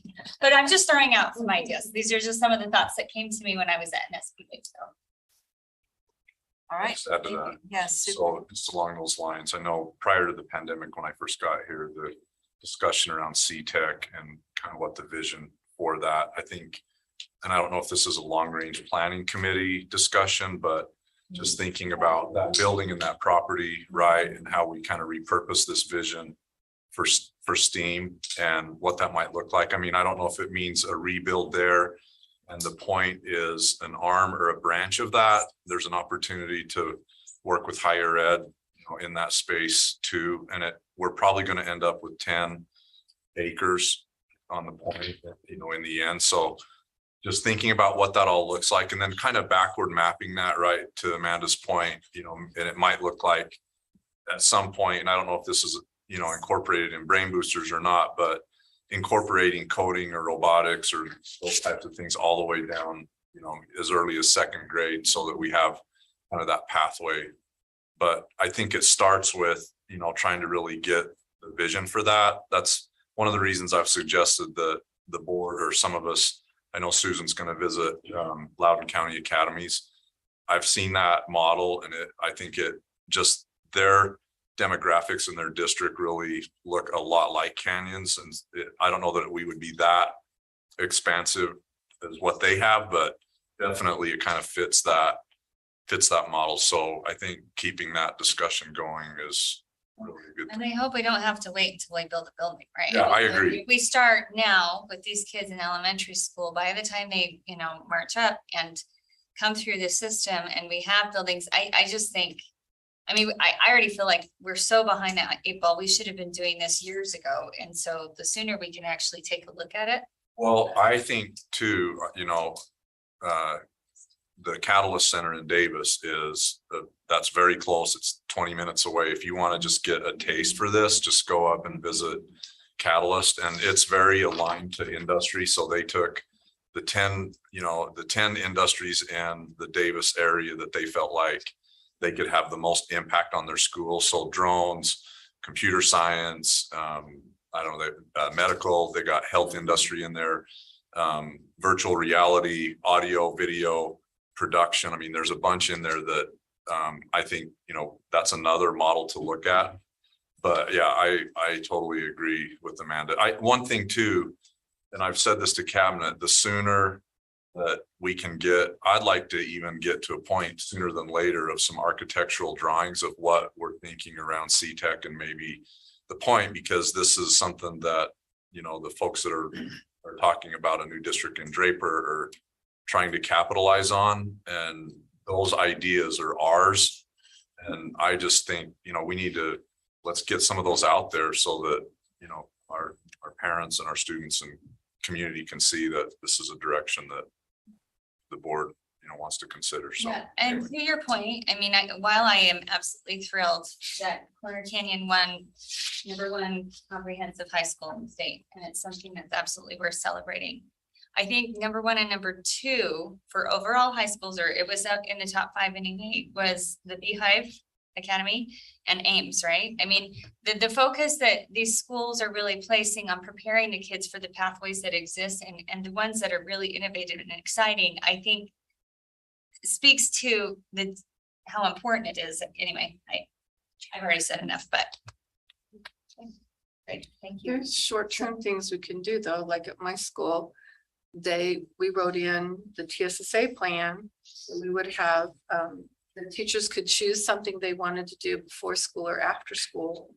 And so there were teachers who went to the principal and said, I'll do the robotics, or I'll do, and so there was a little bit of budget plan there, and then that teacher's like doing it. Or another teacher said, I wanted to do human bodies. And so he does like the whole human body, and they dissect the cow heart, or they dissect, Yes. what are the things. There's plenty of things that can happen in the schools, to your Yes. point, if But it's just if they want, inconsistent. yeah, they are inconsistent, that's what I'm saying. But if we want to, I don't know, say to them, figure out 2 things that have to do with technology, go before and after school, and there's teachers who will do it. I'm glad you mentioned that, because is one thing. Grants may take a while to get, but our land trust and our other plans, the SCC's draft, if we're training them in some of these things, I mean, they can get some robotic kits, they can get science kits, they can use some of their spending that way. And right now, there is a lot of land trust and TSSP plans where funding is going to screens and technology and programs. And I would much rather that training be, now that we have this, more hands-on science kits and those things. And so hopefully this next fall with training, that's one way we can unpack this. Okay, so let's now time to take a little break. Dinner's ready, so if you want to get your dinner let's take 10 minutes break, and then we'll reconvene and have a working dinner as well. So, And we'll get through the rest of this, right? yeah, then we'll do the next 2 sections. Yeah. Great.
Hey, this cute little story.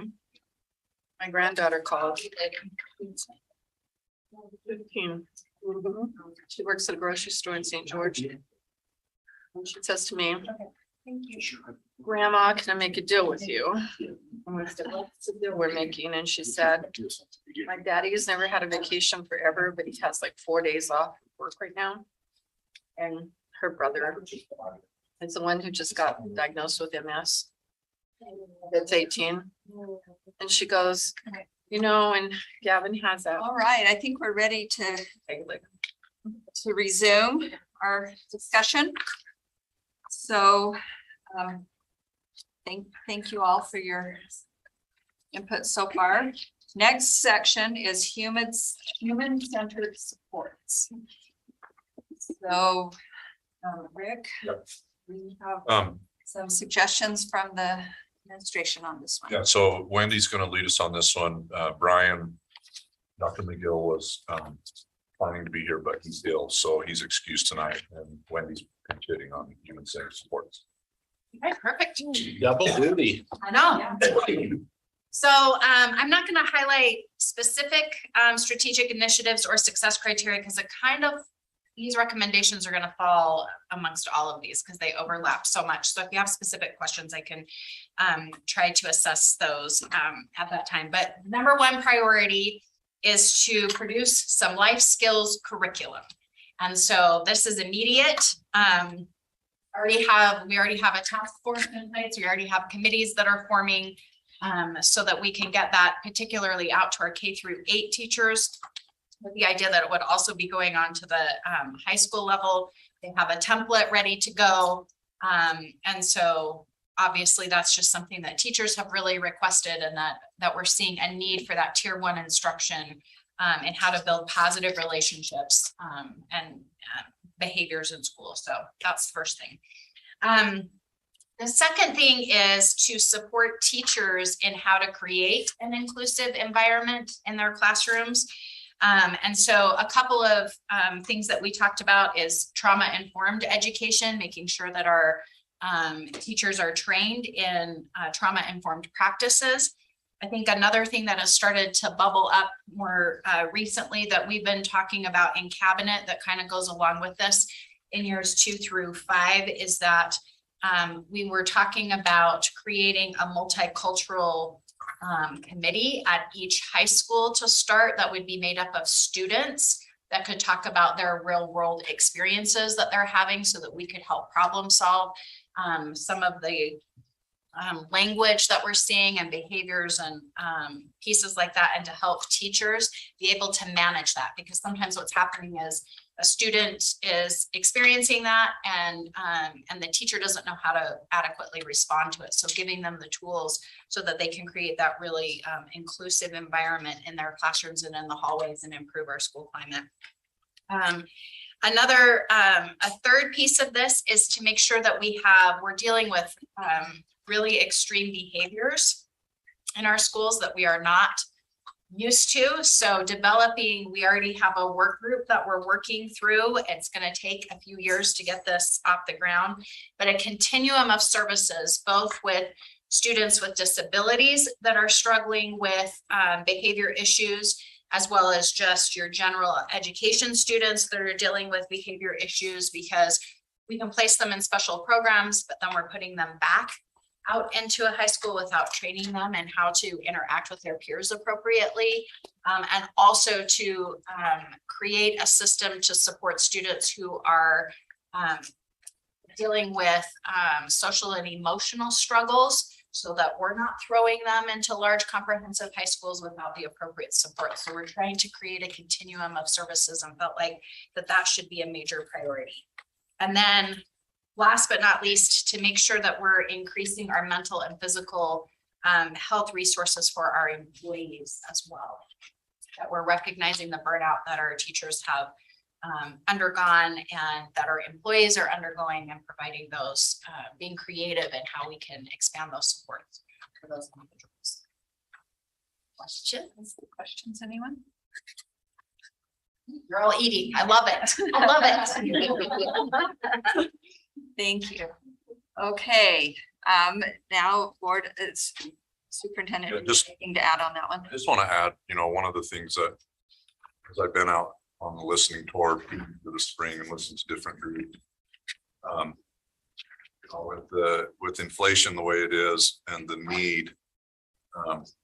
We have so many employees that are kind of in that space where, their salary or their rate of pay is not keeping up with those kinds of costs. And this is just a wondering, and I've pitched this to cabinet, but are we coming closer to a place where it's more feasible and it's a perk for recruiting and retention, that we provide some sort of Instacare model like other districts do?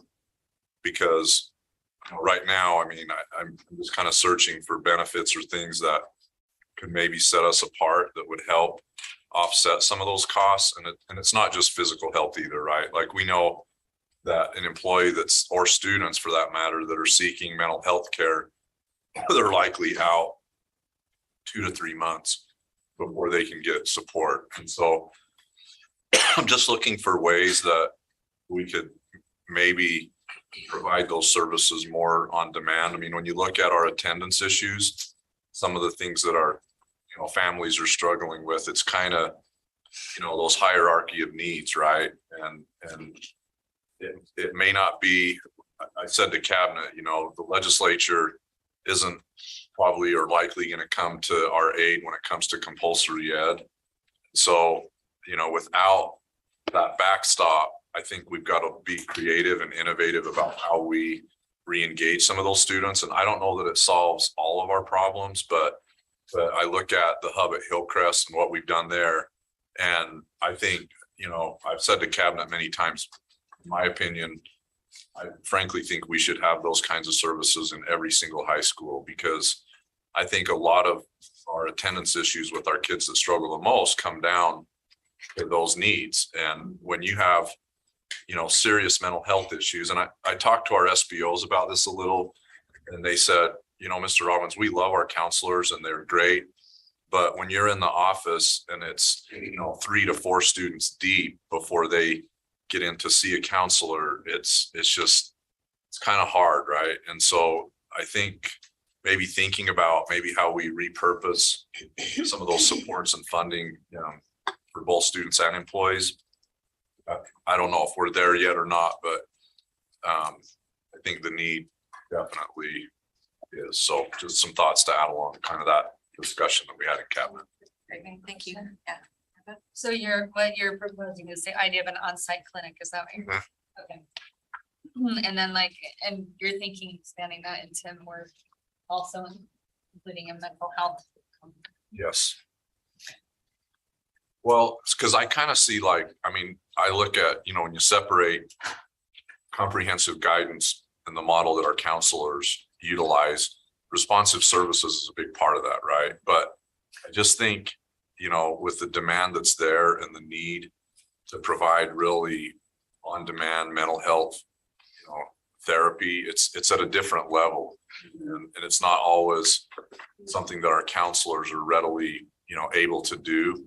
But we know that, I think that's a big reason that we have so many kids that are missing school. It doesn't address all of the issues that you've highlighted, but this is a big part of it.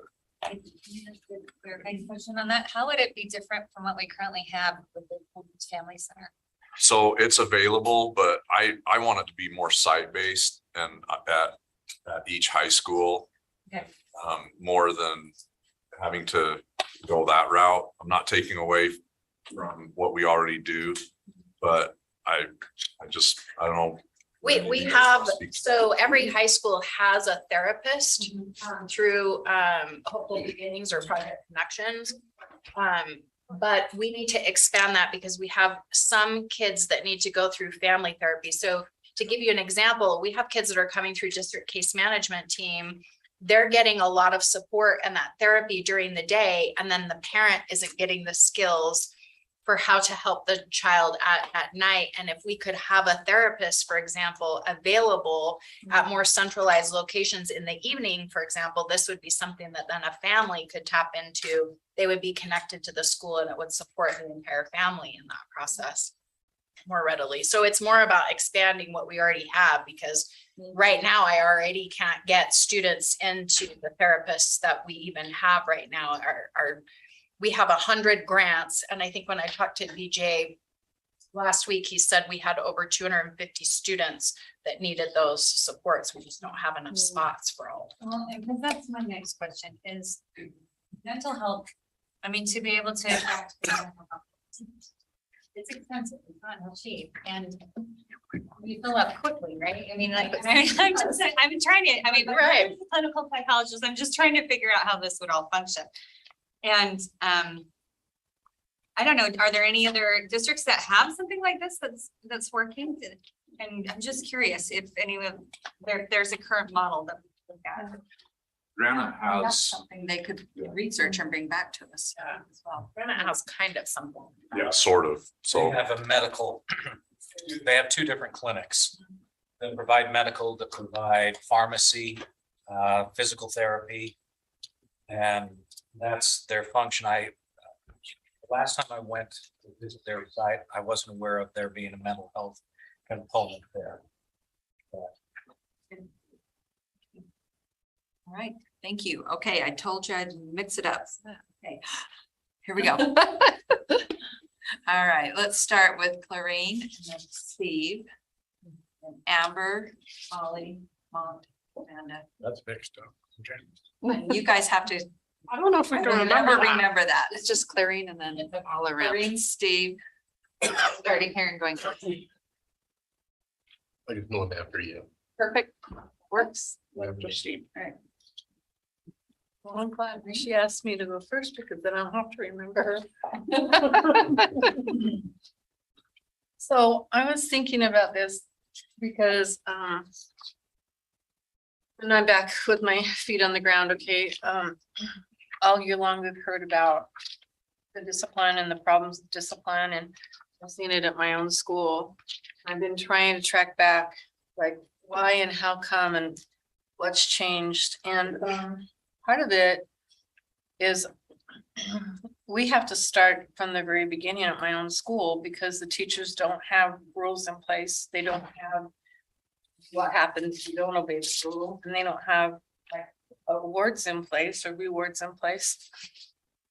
So the kids don't know what's expected of them, and you can't inspect what you want from the kids to have them give you the expectations, right?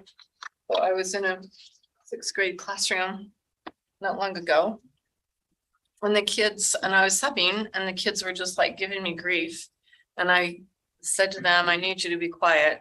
And they're just talking over the top of me. And I said, I need you to listen to what I have to say. And they're still just talking over the top of me. So then I just started picking out the kids who were talking the loudest. And I said, line up and go to the telephone. And they go, well, why? And I said, because you're going to call your mom and dad and you're going to explain to them how you don't know how to be quiet so that I can teach. And they were like totally shocked that I would do that. And they go, well, you don't know our phone number. And I said, oh, yeah, I do. And because I have access to all of those kids as a coach, I dialed the phone and handed them the phone. And I think somewhere back in the last 4 or 5 years, there is a rule, there is an expectation, and you will pretty well do what I expect. Of course, I'm kind of like leaving out the outliers because there's the extra rules for those outliers. Then they don't seem to know, and because of COVID, it's even worse, because while they've been home, they haven't had to do things, and they have learned to flip their mom and dad off or argue with their mom and dad. And because they've learned to argue with their mom and dad, and their mom and dad's given in to them, then they think if they argue with you, and this is clear down in kindergarten, if they argue with you, then they think you're going to give up and that you're going to give in to them. And so then you're trying to not create this argument so that you don't have this contention going on, right? So I'm thinking back to what we've been talking about, and I know that SEL is a little piece of that, but I think we have to go back to training kids that there's rules and there are expectations. And that if they don't fulfill them, then there are consequences. And back to the basics of telling parents, these are the rules, these are the expectations. And if they don't do those, these are the consequences. And I think we've lost that in some ways. Back when they made legislation that you can't touch a kid, or you can't suspend a kid, or you can't expel a kid, but you can, but somehow we've lost those pieces. And so in my brain, when we talk about human-centered supports, we need to re-communicate with parents that there are expectations, because the kids who want to go there and learn, they get so frustrated by the kids who are acting out and talking out and they can't learn. So you have 20 kids who really want to learn, and it doesn't really take 10 kids to, it only takes 3 kids to throw your whole class off balance. And then you can't really engage and teach. So somehow I think we need to communicate with parents back to, here's the rules, here's the expectations. And we will be inspecting that there are these, because kids love rules. They love to know that they're doing the right thing, and they love to know that they're succeeding in the right ways. And they like to know that they're doing that. The other kids are needing attention, and we have to figure out why they want and need that attention. But anyway, just to make my point, I think we do need to do some better communication and going back to figuring out, it was better when the whole school had the same rule sheet, and here were the rules, and here was what the consequences were, and here's what the awards were. We could hand that out through the whole school and everybody knew and the parents knew. We don't even have that now. Those aren't even available. Try to ask a principal where the rules and expectations are. And I don't know about here, but where I come from, they don't have them. And so kids don't know. They're not posted on the walls. They're not posted anywhere. So just saying, maybe we need to look at that. I don't know. You'd have to tell me as a district where we are with rules and expectations. We actually talked about that clearing today, just in MTSS. We talked about going through and re-empowering our teachers to have, like, you conference with the kid first, right? And making sure that that escalation of consequences happens. And also, just because a kid does something one time, we don't go to the most extreme, unless it's a safe schools thing or something like that, to the most extreme thing. We reteach them. What does that look like? We also talked about retraining our administrators so that they feel empowered and supported to go through that process so that we can get the behavior where it needs to be. So we're on the same page. We had the same conversations just today. I think it needs to like start at the district, and so all elementaries have the same rules and consequences, so that across the board, when kids change from school to school, it's there. The same thing with the middle school and high school. Because I thought about this a lot as we've done that SEL thing, and I thought, what is the problem here then?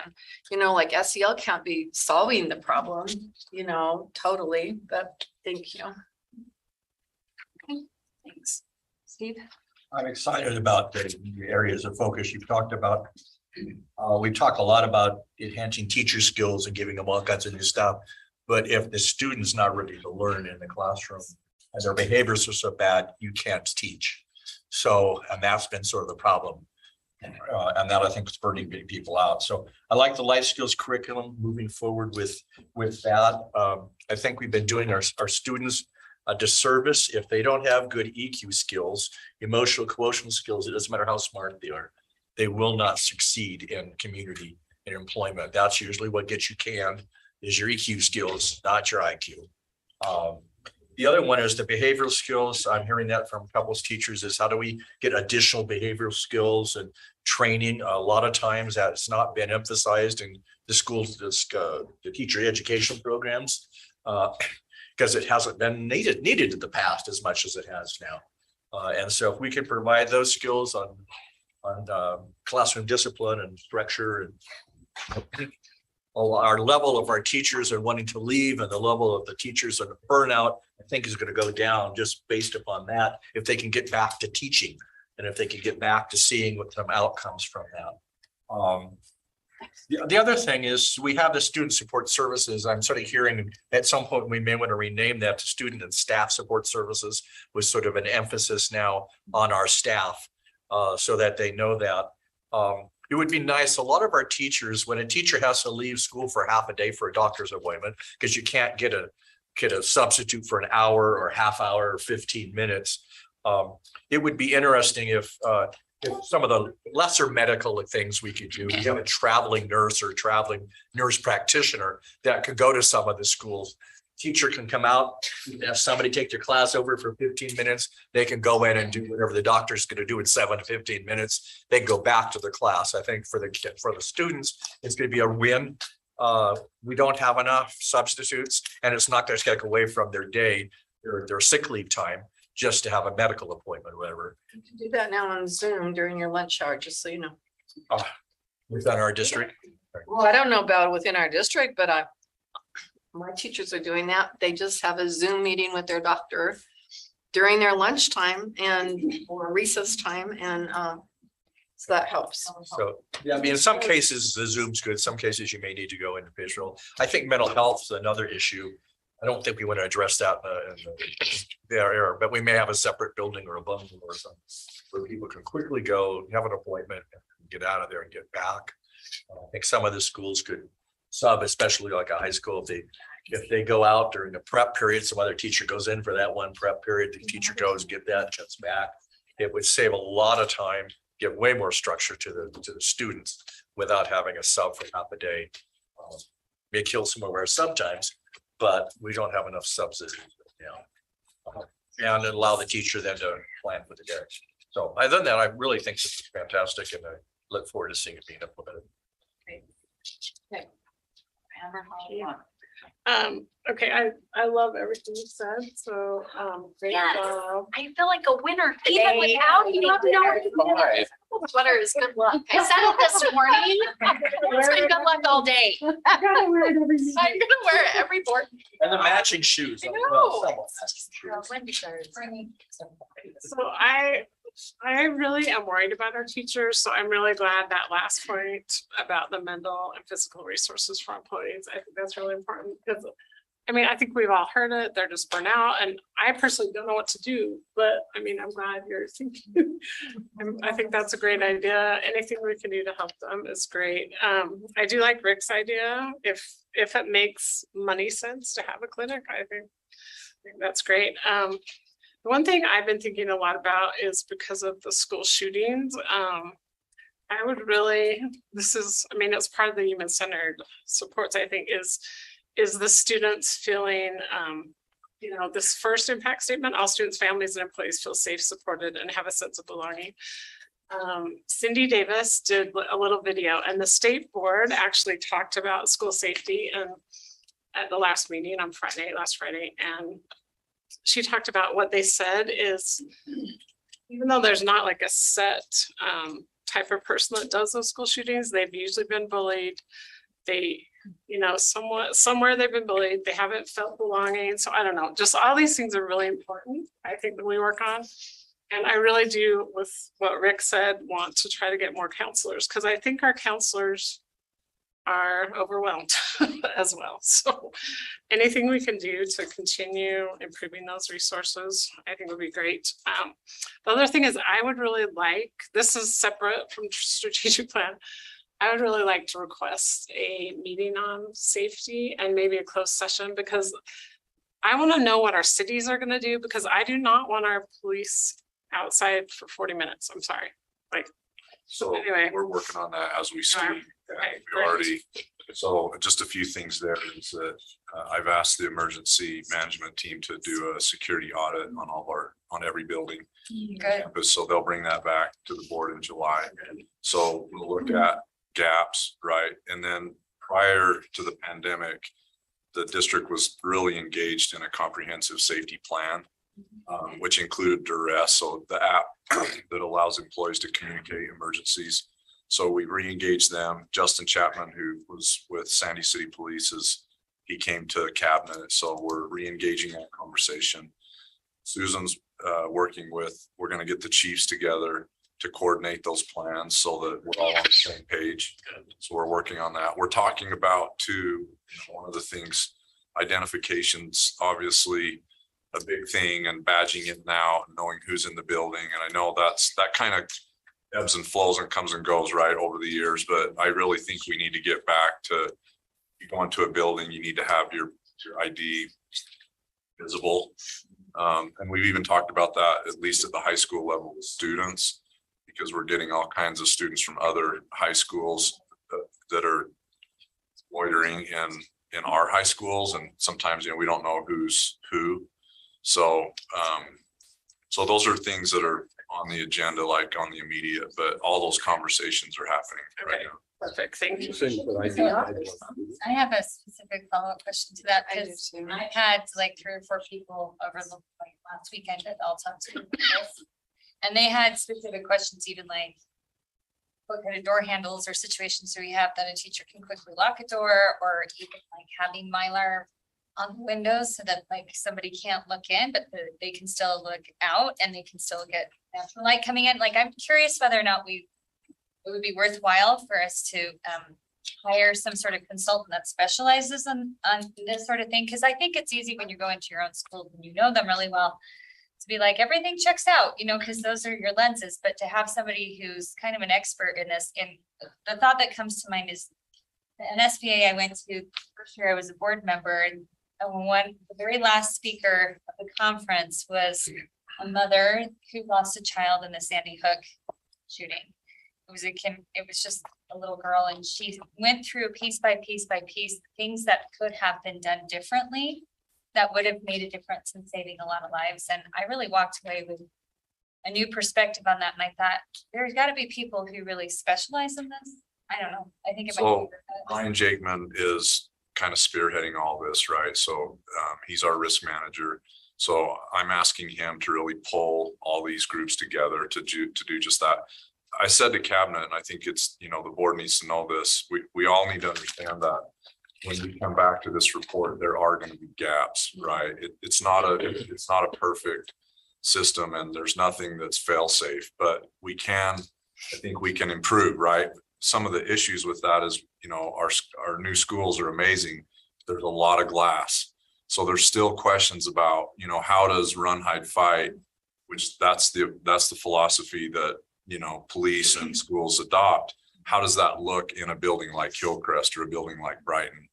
I don't want to speak for the police, but my understanding in Utah, at least, is that our approach is to eliminate the intruder. It's not you know, wait around and siege or wait outside. It's immediately go in and eliminate the intruder on the spot. So but we definitely need to do more interagency work with our local PDs and get our chiefs and law enforcement involved in that. So When we look at that report, could you also go over the video surveillance? I know I've talked to Leon before and That's a you gap. about that. yeah, it Could is, you have that as part of that? Cause I know there's room to grow with that. sure. So. Are you finished? Yes, thank you. Okay, I appreciate everything that's been said. Looking at an approach of how to set up the school climate and culture.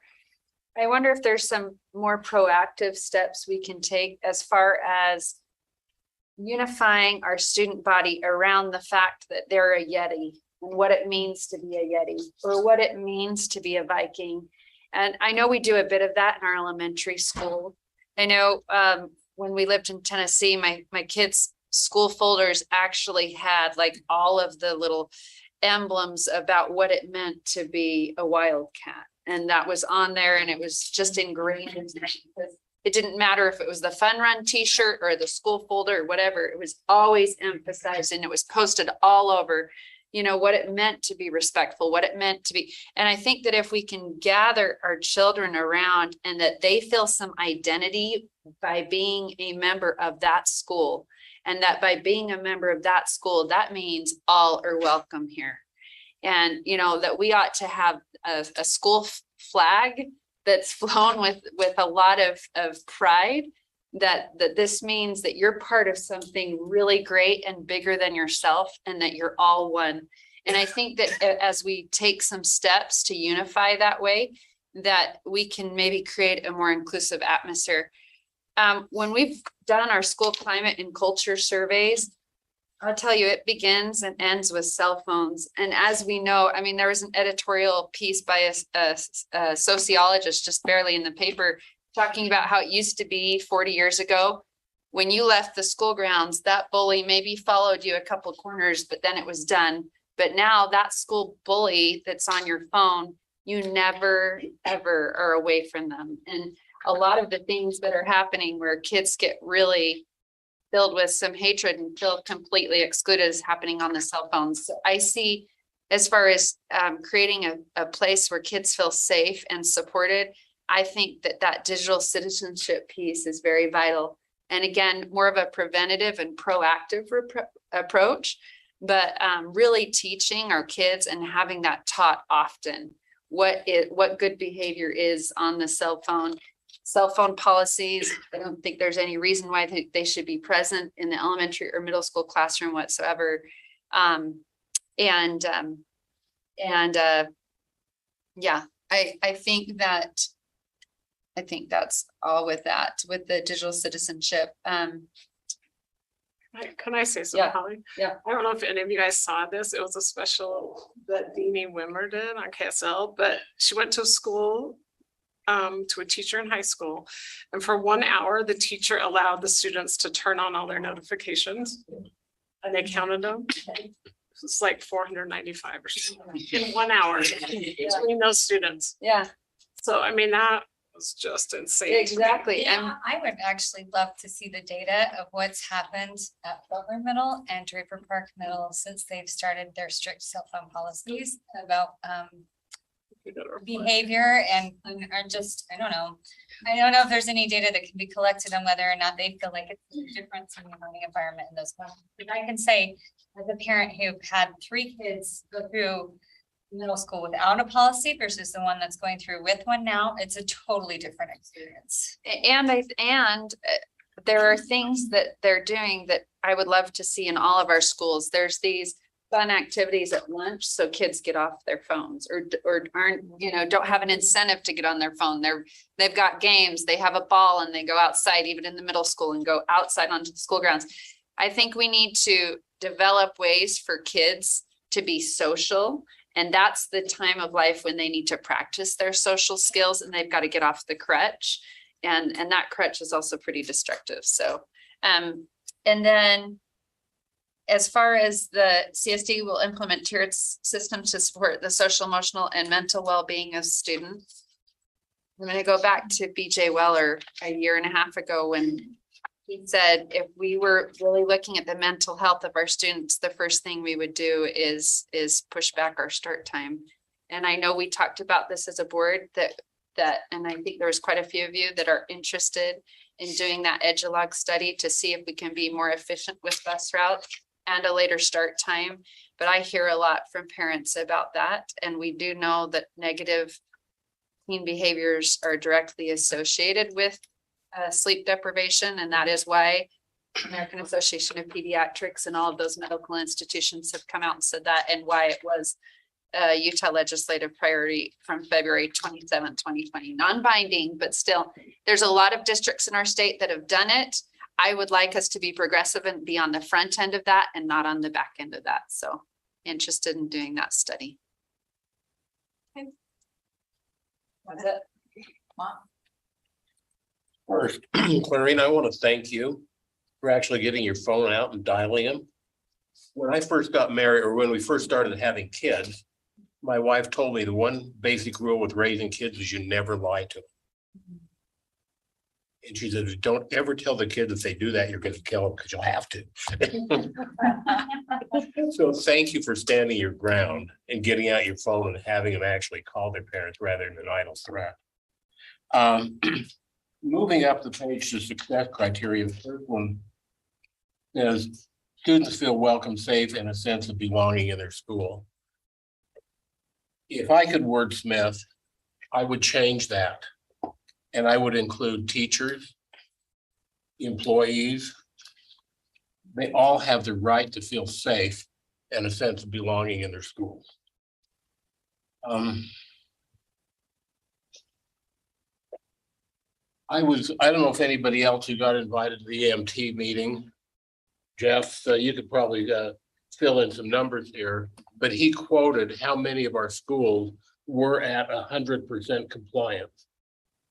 2. I had 2 written down here, but I didn't want to misquote, so thank you. To me, that's an appalling number. Especially in light of what we've seen going on. This is something for the EMT committee to handle, but I think we need to look at what we're really complying with. Somebody in here be real smart and tell me when the last time was we had a fire in a school where a kid was killed. I think Jeff knows. Jeff probably knows. I don't. The last time there was still in a fire. Last time we had a student. I think the last. Never. time Has one that burned even down was happened? 1945. No, there was a fire over in Jordan School District. And we've, No deaths. It was in No, there were no deaths, but there was a. and we've had. Four animals died. That was the. We've had some fires, but where I'm going with this, I believe the last time that a child died in a fire at a school was 1947. that's even older than me. Strangely enough, yes, I do know it. He did a postcard on it, that's why. So I think that we need to look at what it is that we're evaluating on that and make sure that we are moving our evaluation of student safety up with the times. We don't have to go back more than a couple weeks. I think of the last time a student lost their life in a school in the nation. Moving right along. I view education, and this is kind of an old trite analogy, but I view education as a 3-legged stool. You've got 3 major stakeholders involved in a child's education. First of all, you have the student. If the student doesn't buy in, I'm sorry, but stuff's not gonna happen. Nothing good will happen. Number 2, you've got a teacher that has to be vested in what's happening. And I have on occasion seen just those 2 legs actually work and get a student through school and they become successful. But the 3rd leg is parental support. And unlike a statement that came out from a National Education Association, which I won't name, parents are not the enemy. Parents are our ally, and they do have a stake in their child's education.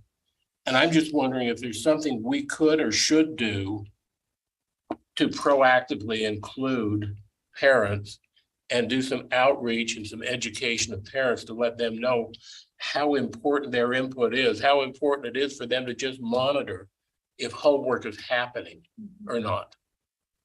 Because I think we have a lot of parents new to our country that may not understand our education system.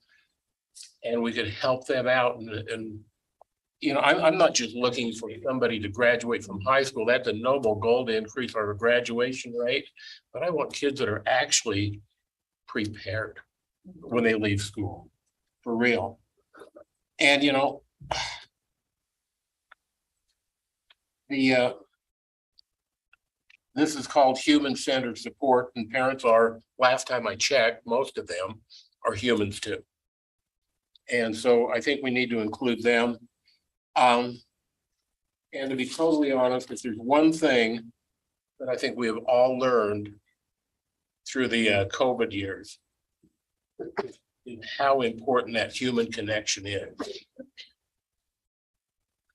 Most of the education gap that's taken place over the last couple of years has come because the teachers and the students are not eyeball to eyeball. And they're not being watched. And I think that we have to make sure that our teachers are taken care of. The idea of having a clinic for the teachers, I think is a great idea. Brings me back to the point I made before, with every action, there's an equal and opposite reaction. We have to make sure that our funding, even though we shift it, is prioritized and that it is done in a purposeful way to make sure that we are getting major bang for our buck. And Leon, that's that's a heavy burden for you to carry. Make sure that it all balances. Looking at my scribbles and I can't even read half what I'm saying.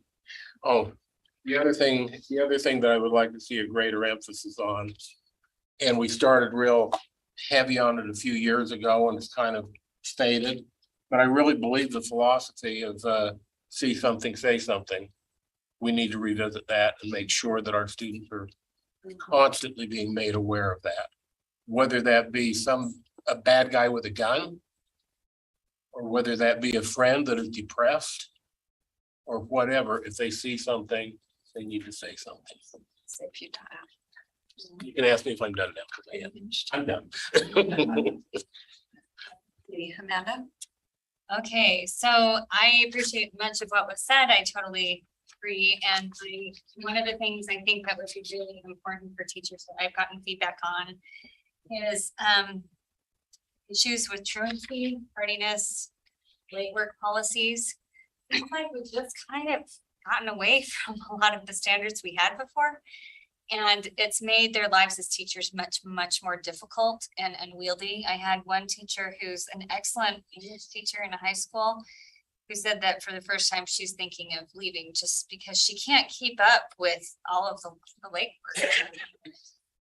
And it feels like, you know, similar to how some of those teachers in the high schools shared with you, Rick, that they feel like we can't follow through on things like dress code or behavior. Like, I think this is also kind of falls into that camp. They need to be empowered to be able to have like deadlines, right? I'm trying to think as far as, I think that's more or less it for this subject. I think everybody covered. So, love it for us to take a look at that. Great, thank you. And I too, I don't have anything to add. I really appreciate support. And would have been said too. All right. I just had a couple questions.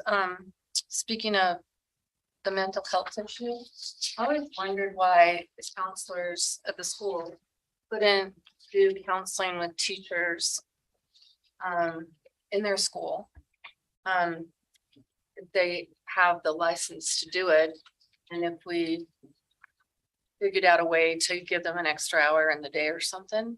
I don't know if it's possible, but the other thing is like group therapy, because I think a lot of the teachers are suffering from post-traumatic stress syndrome.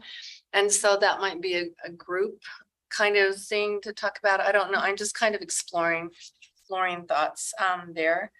If we could do, I don't know, even group therapy sessions where they come to the district office and somebody's assigned to do that along your way of thinking. And then speaking of what Mont said about the fire drills.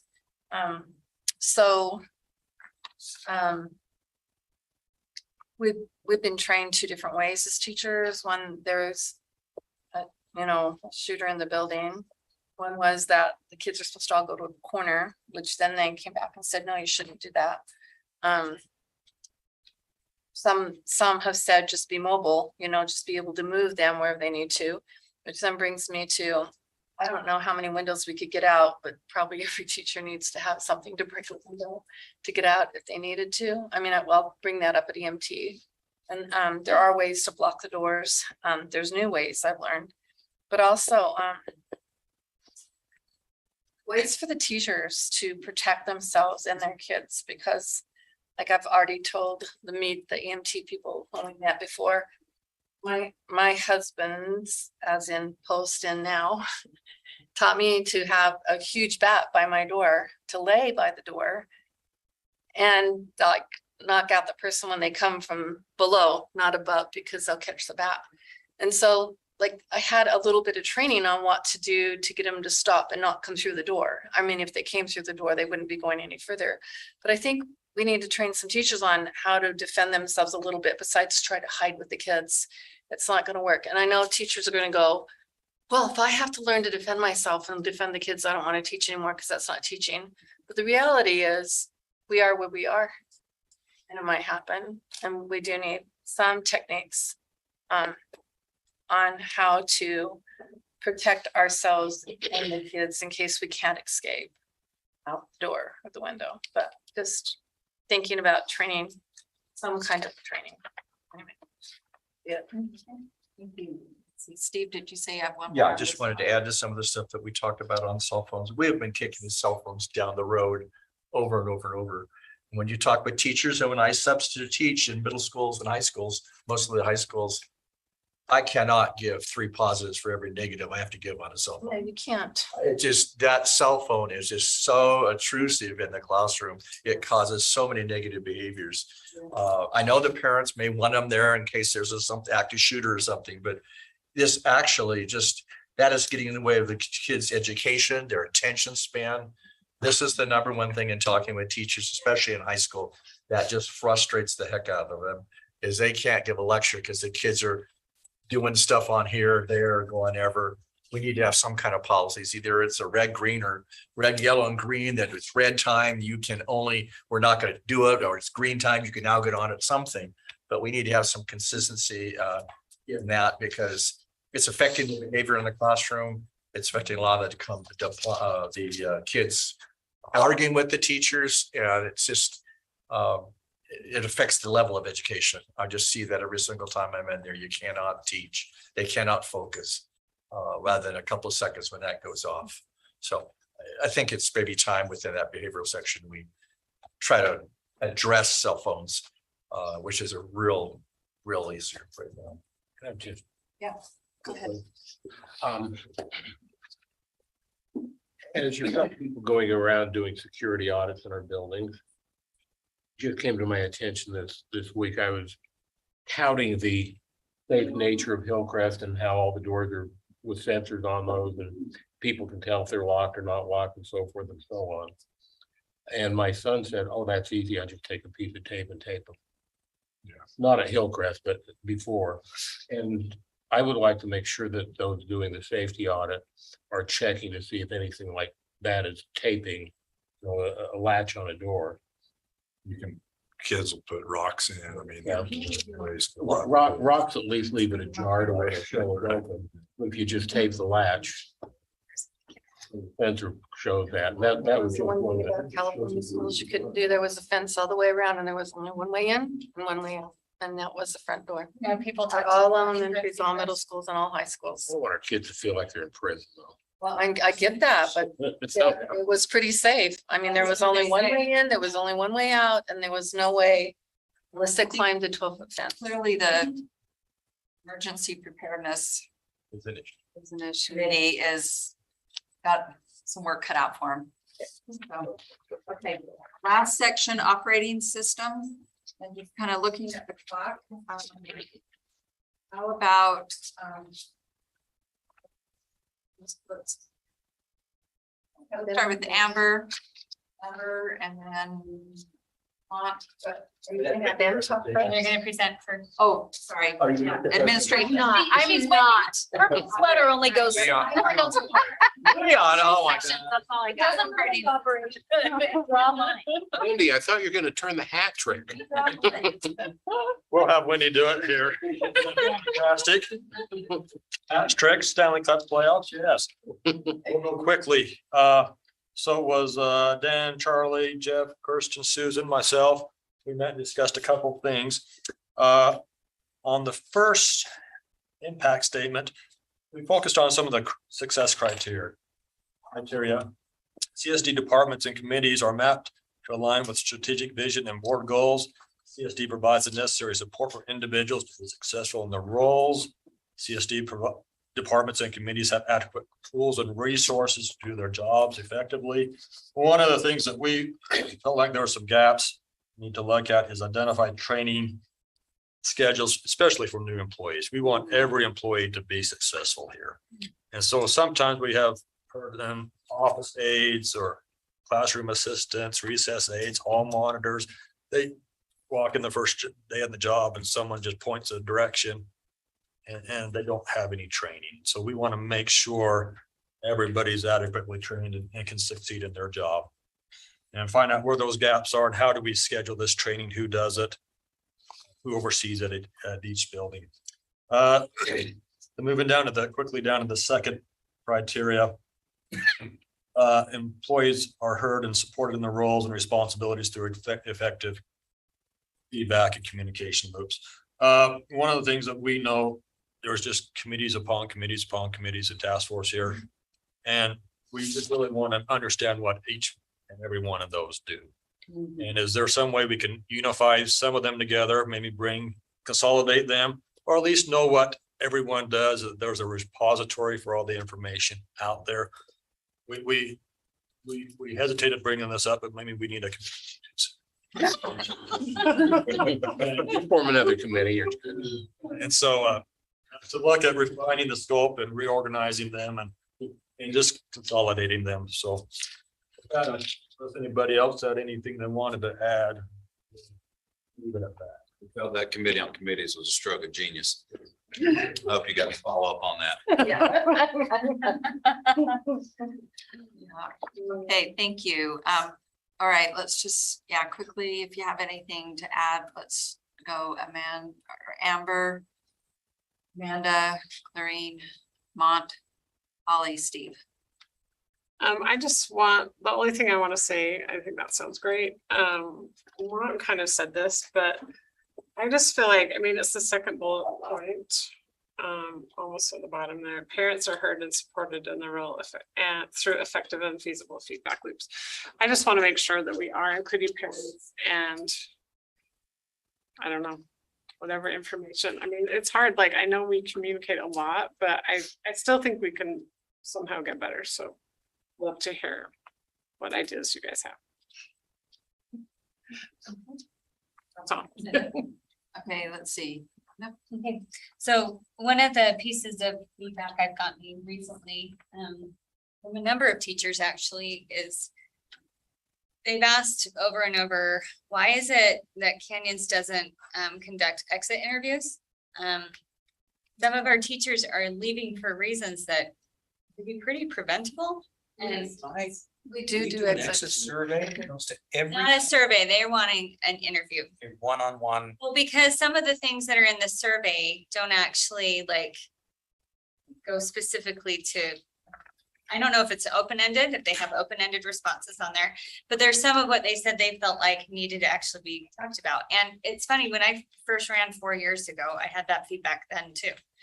I had one woman who said that her mother had taught here for 30 years and you know, it used to be part of Jordan, and she was kind of shocked and surprised. And after all of that time, nobody had sat down with her and really talked through things with her and perspectives and the things that she had to share. And part of why she was choosing to leave and she did. So anyway, I don't know what that looks like. I'm just sharing with you the feedback I've received. And I think when we're wanting to make sure that teacher retention is a high priority and that we're wanting to take care of our teachers, I think it's worthwhile, kind of like we talked about with understanding why we have Canyon students leaving. I think it's worthwhile for us to collect data and understanding about why we might have teachers leaving. So.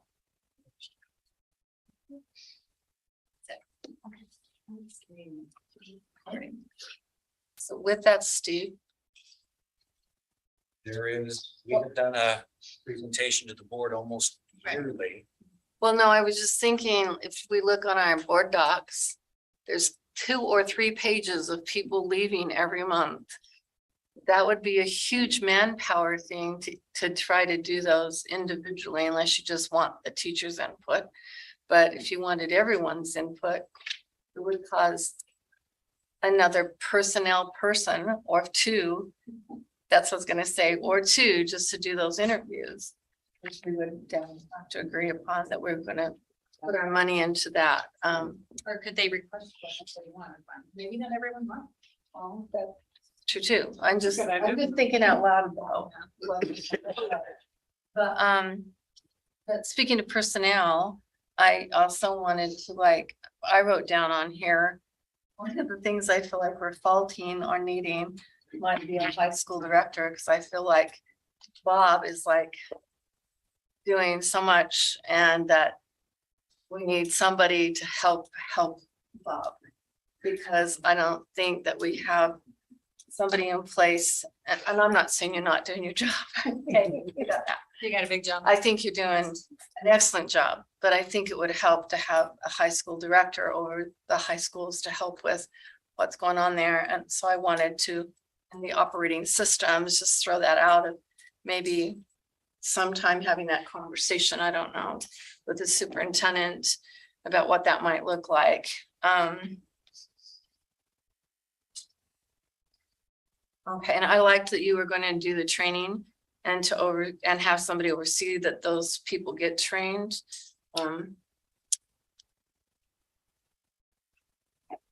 I'll leave out that comment because that will get me in trouble.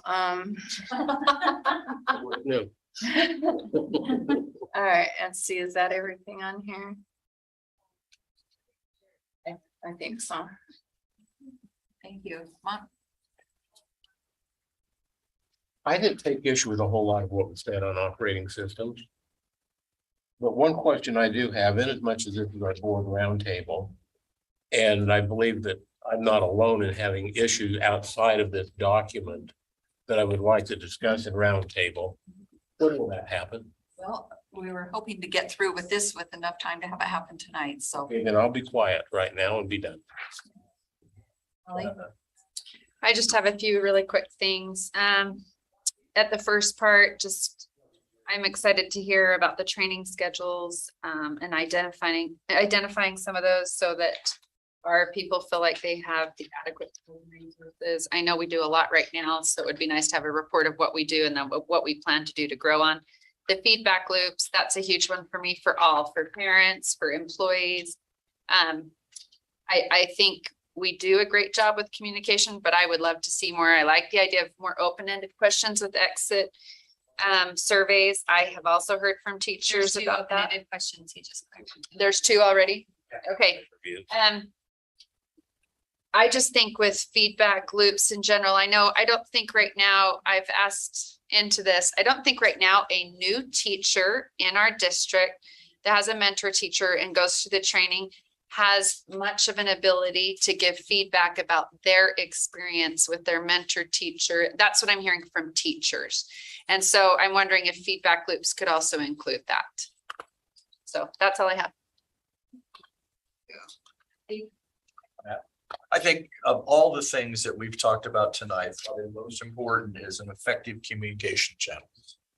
I'm finding that with social media, there's a lot of false information going out there. We need to get this information out that people understand what's going on, because if not, they'll fill the void. And I often hear from our staff and from parents stuff, I'm going, where did you hear that? And it was just a void filler. So I think as we put everything together, our communication plan and trying to figure out what are we to do, how we're going to do it, and even what we monitor. You know, are we monitoring social media so we can sort of straighten it, bring that about how we did it. We do an excellent job already, but still, I think the biggest issue we have is communications and rumors and and we'll do something and then they'll come back and I'm going, that's not behind why we did it. You know, we need to get that out to parents and to the community, and also more than just our parents. It's the patrons in general. We do really good at getting stuff out and sending stuff out to our parents. But most of the people that do not have children in our system have no idea what we're doing in cases. And I think we're sending out letters to them, CSD and some stuff, but a lot of the stuff they don't. They ask, what are you doing for my time? So I think that's a primary thing to get out, is just communicate the good stuff we're doing and resolve the issues on what people are putting out there that's just not true. Thank you. The only thing that I have to add to this section is a little bit of maybe an idea that the committee on committees can implement. And that, I think it would be, and it goes along with that, mapping the committees to understand where they are so that we don't have the overlap or gap, right?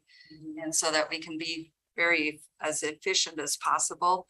I think it would be helpful if a template or a rubric of some sort was created for the departments and the committees to use to help them articulate their purpose, structure, reporting, and what supports they have or feel like they need to have and things like that, so that there's some consistency as that information is gathered, and then it might be easier to tell where there's overlap and where there's gaps. Okay, so that was what I had for that one. Okay, we do have a few minutes, so if you, board members have other items that they would like to bring up that didn't specifically fall in these categories, and this one, maybe just, yeah, raise your hand if you have something, and then we'll, okay, Amber, then Mon. Okay. I just have two things. First of all, is what about all the indicators we have as a board already? Like all those indicators that we look at, like where does that fit in? And we want to continue those. Well, that's just to think about it. I mean, I personally, because we need to look at data, so I actually want to still look at it, but I don't know, maybe. So we talked about in cabinet doing a data calendar, Good. doing just that. So, and right now, those indicators that were already there. So early literacy, 8th grade achievement, ACT and high school graduation rate are still in place.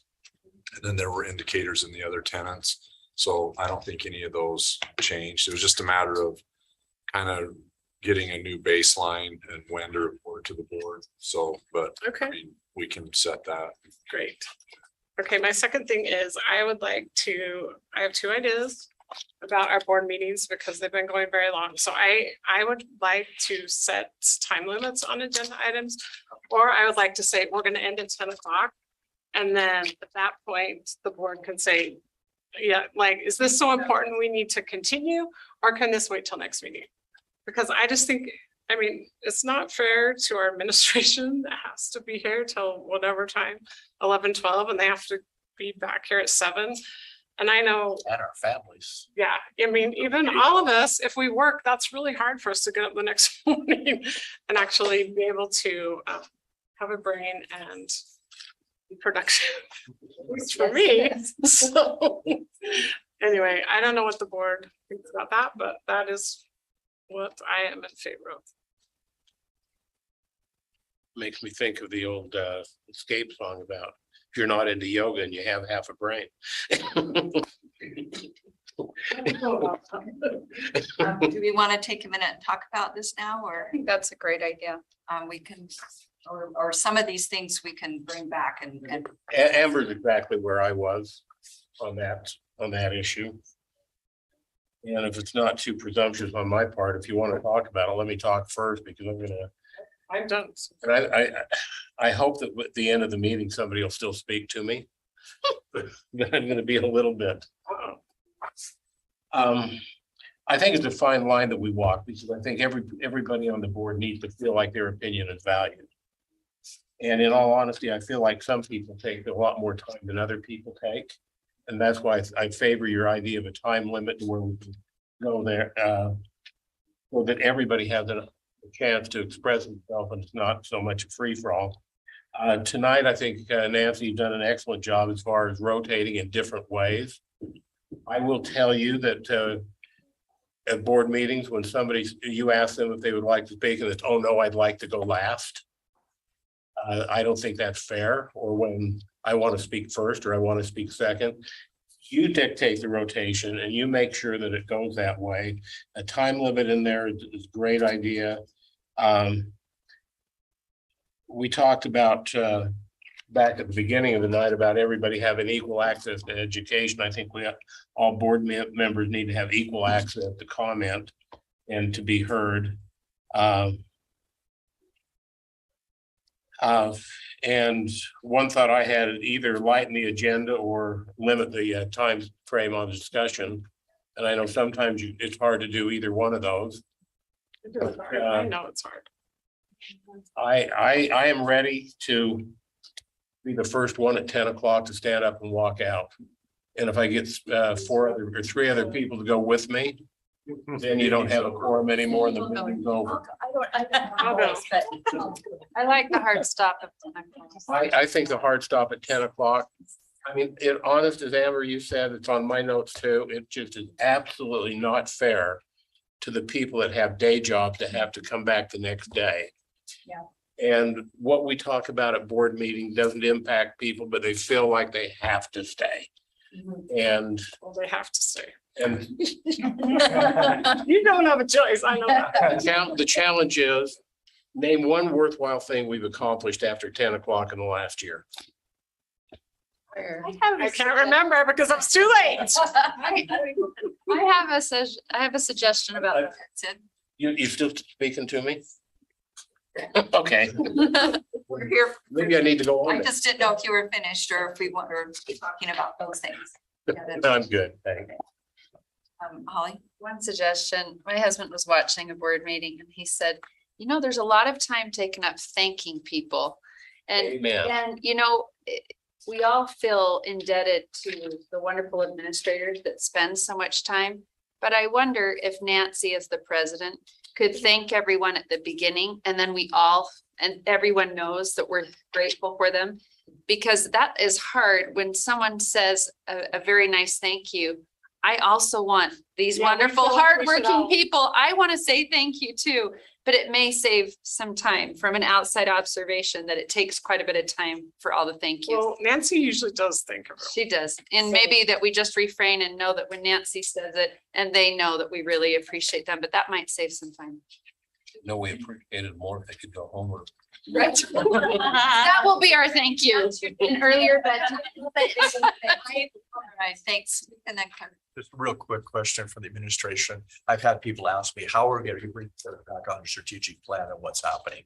Will we do that in meetings? Are you gonna have a dashboard or something where the community can hold us accountable and we can hold the administration accountable? So I would say first, it's real important that we set the priorities that we want to measure, right? There's so much in there that if we try to take on everything in the strategic plan all at once, we're gonna be,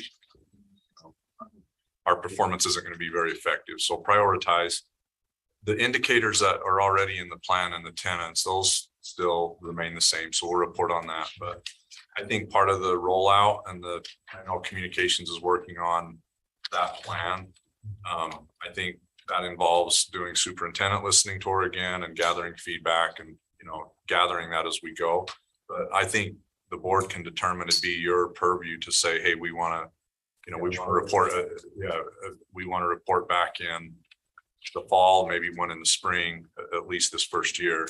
But I think setting those priorities first and then determining how you want to measure that. We didn't have the time to set our priorities tonight. So I guess and I have an idea I'll throw out for that. Lorraine? Okay, so really quickly, I'm on still.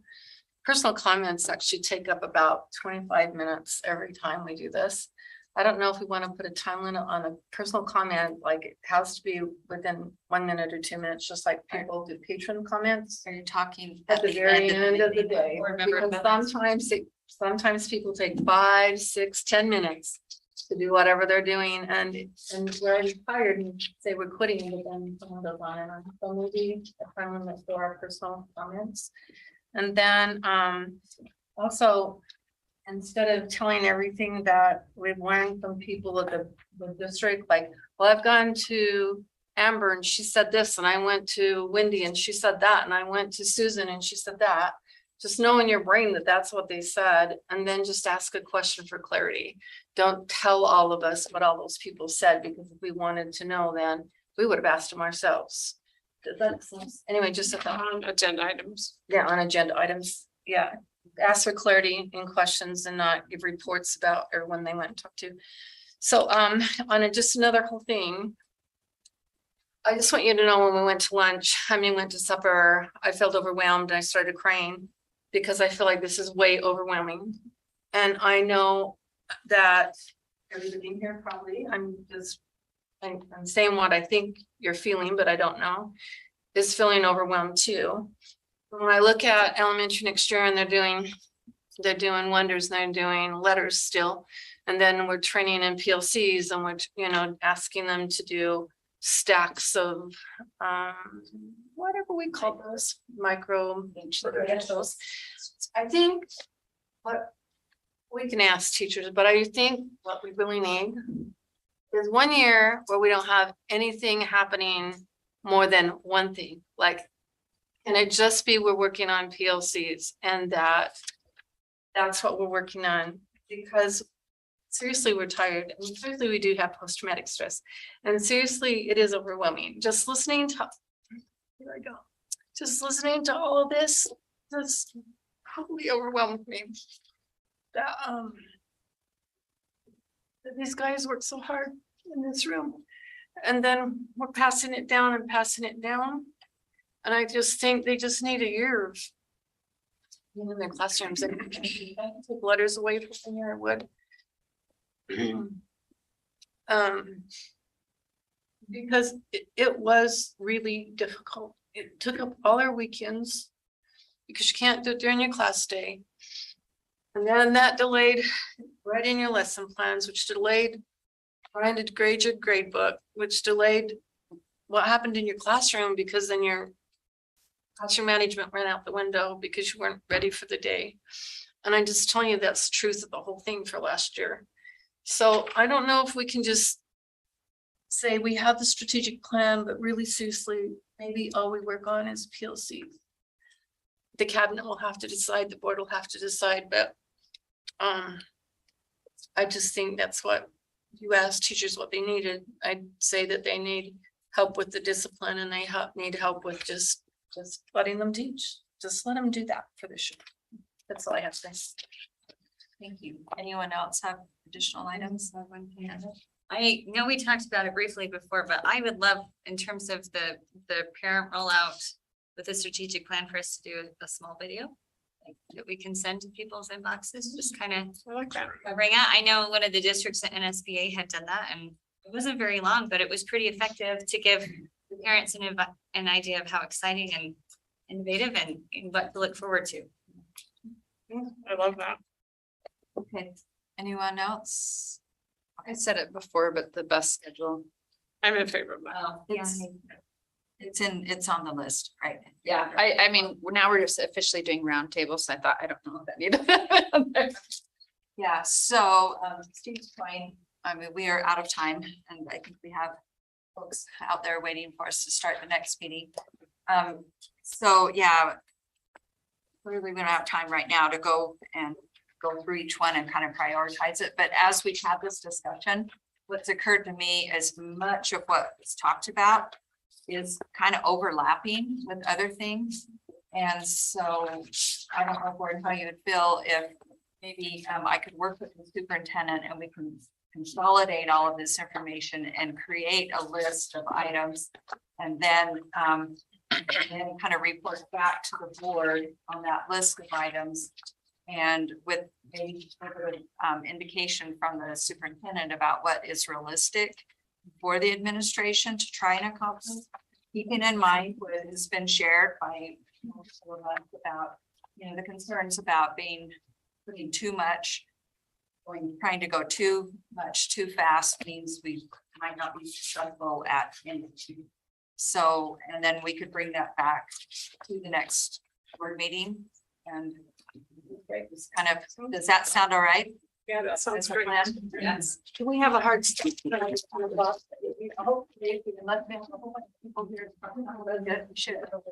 I hope so. Only people struggle. I hope so, Leon. I hope so. All the Leon groupies and fanboys will be there. Leon, hey, I made a whole. Say Steve Van Buren, you're out of luck. I am. EMS group. Give us a comment or Still in park. He was here last meeting. Yeah, it was. 230,000.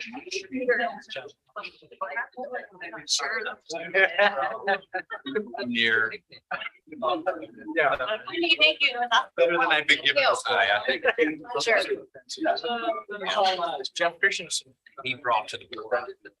9, they were gonna. You made a whole bunch of friends. You made a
I'd like to welcome you to the meeting of the Canyons Board of Education.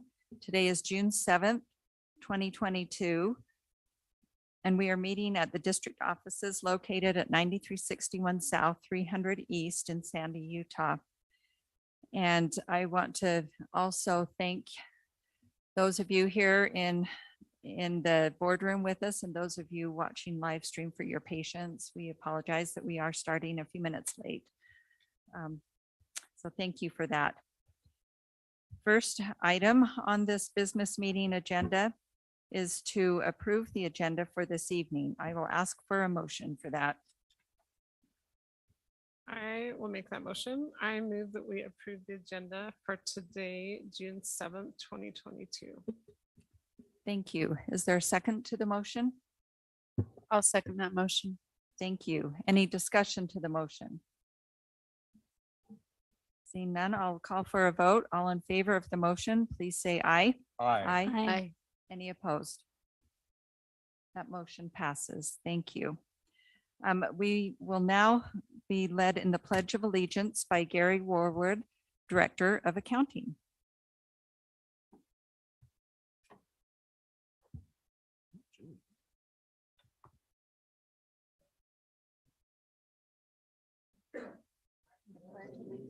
To the flag of the United States of America and to the republic for which it stands, one nation, under God, indivisible, with liberty and justice for all.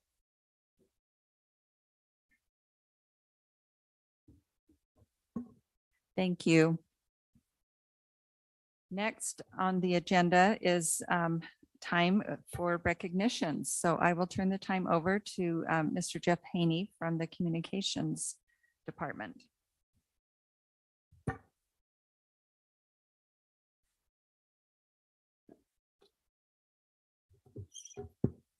President Tingy, thank you for the time that the board grants us to recognize the achievements of students, faculty, and staff in the Canyon School District. Tonight, for our recognitions, we are celebrating the achievements of student athletes who finished the year in style. In fact, they're walking away with quite a bit new hardware. We're also going to be recognizing our efforts to promote digital citizenship in Canyons District. Now, those who are mentioned tonight will receive a letter of recognition from the board and the superintendent. Now, do we have the clicker? Here it is. And our first honorees tonight. I don't see that it's working here, Julie. Should I do this then or no? I want to check that out. So while she's helping us out here, is this working yet, Julie? There it is. Thank you so much for your help. Our first honorees tonight are the Corner Canyon Chargers. Now, this season for the Corner Canyons boys lacrosse team certainly was one for the record books. The undefeated team also made history by claiming back-to-back state championship trophies in boys lacrosse. The Chargers defeated American Fork 15-10 in the final to win the 6A title. The Chargers also are ranked among the top 20 teams in the country in boys lacrosse. And so, and also as a little side note, you may see that photograph at the top left, my left. That was right after the semifinal, but at graduation ceremonies. The semifinal game was played just hours before commencement. The team won the semifinal, got into a limo Humvee, traveled in style to commencement, and they didn't change out of their uniforms, nor did they wash the paint off of their faces, but they walked with each other across the graduation stage, celebrating graduation in style and preparing for the final game in just a couple days. And on the Saturday following commencement, they captured that title. Now, as you see, we were able to capture some of the photographs of our lacrosse team at the graduation ceremony in their uniforms. Now, that's camaraderie right there. And they took that camaraderie all the way into the state championship. So congratulations to the Corner Canyon Chargers, the 6A champions in boys lacrosse. Now, the Corner Canyon Chargers also took the title in boys track and field. So congratulations to the students who are our track and field stars. At the 6A state meet, the Chargers won their third straight track and field title. They were propelled to the first place finish in the 200 meter, who was won by Cody Hagan. He's had quite a senior year. We've recognized him quite a few times. They won by the 4x100 relay, the 4x200 relay, and the 4x400 relay events. The Charger girls took first place in the 4x400 relay. And at the 5A tournament, Alta High's Elise Jessen claimed the individual title in the 800 meters. So congratulations to the Chargers and the Hawks who won those individual and team championships at the track and field meet. Our next honorees brought home a state title on graduation day. The Alta High boys soccer team capped the school year by winning the 5A Utah High School Activities Association title in boys soccer. The number 2 seeded Hawks beat the number 5 seeded Lehigh 3-1 to claim the title, and this game was a nail biter. They won a shootout after finishing the game in regulation play tied at 0. But they eventually overcame the Pioneers to capture the trophy. You can see there, they're posing for the photograph at Rio Tinto Stadium, the home of Real Salt Lake, which is the pro team that plays in our own backyard here in Canyon School District.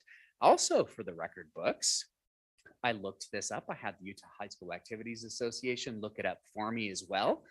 I was pretty sure I was right, and they verified it. Coach Mackenzie Heyer at Alta High School is the first female head coach of a Utah State Championship boys winning soccer team. So congratulations to Alta High's boys soccer team and Coach Heyer walking away with the state title and their names in the record books. Another point, Alta High School has won 9 boys soccer titles, tying the state record with Bountiful. So cross your fingers that Alta High will win again next year, and they will be number 1 in the state record books. Our next honorees, man, we have a lot of state champions, are the Brighton High boys tennis teams. They are true aces. Now, Wimbledon may be the next stop for many of these students who recently captured individual state titles at the 5A state meet. The Brighton High boys tennis team left it all on the court. They unfortunately took second place as a team, but they walked away with individual titles in first singles. Hardy Owen won that. Second singles, Parker Hopkin won that. And third singles, Ty Parrish won that honor. Now, this team also won region. They lost the state title just by 1 point. So we think that the Bengals will come back roaring next year and capture that trophy for Brighton High School.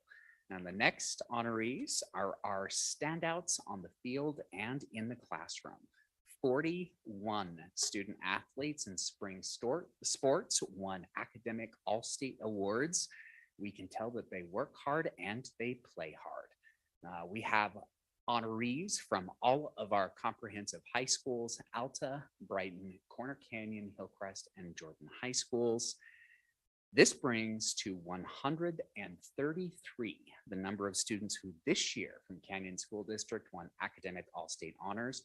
In order to qualify for academic all-state, a student must have a 4.0 cumulative GPA or meet an index score, and that takes into account a student's GPA, ACT, or SAT scores. So congratulations to in boys tennis, David Stubben from Brighton, Nathan Wright from Hillcrest, Rishabh Nayak from Hillcrest, Lucas Pierce from Jordan, Ryan Kalunga from Jordan, William Pierce from Jordan.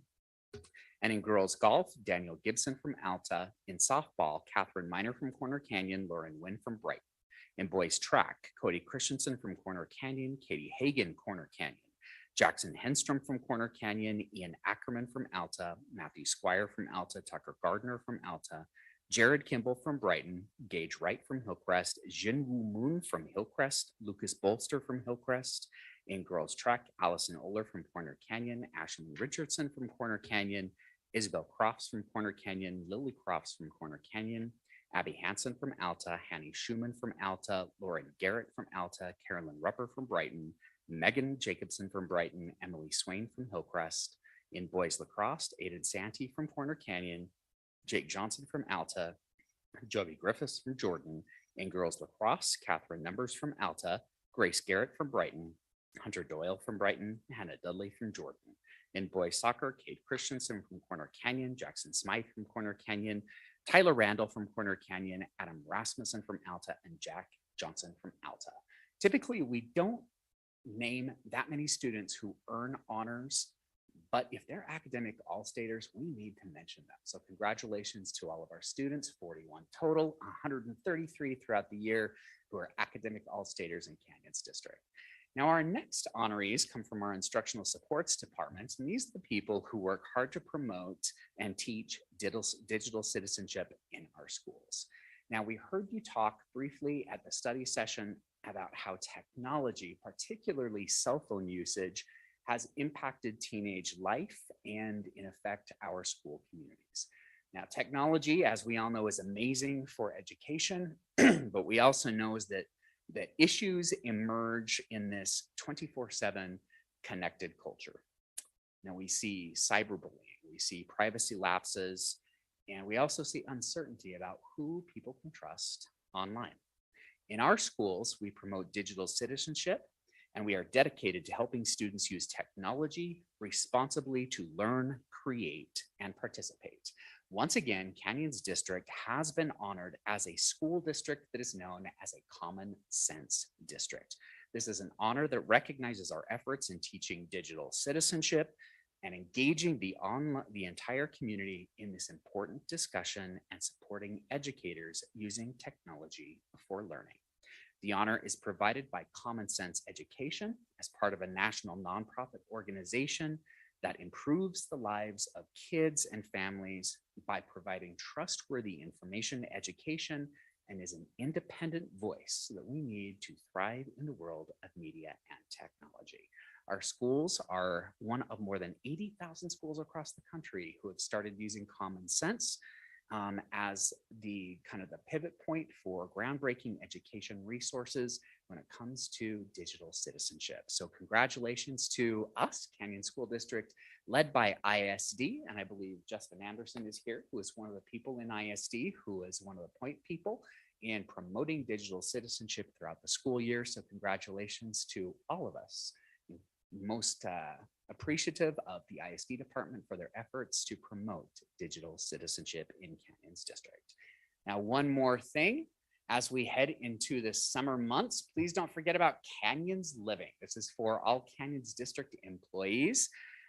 We are inviting all of employees, including the Board of Education, to post on social media all that you're doing in the summer to get outside and show the world what it's like to live and work in Canyon School District. You'll see here pictures of a couple employees, including me and Karen Brown right there in the middle. We did Orange Theory together. You can see that I'm wearing my Alta High football shirt. And she can run much faster than I can, by the way. But the first 100 of our employees who post on social media pictures of them out and about, and with that, using the hashtag Canyons Living, will receive gifts and prizes.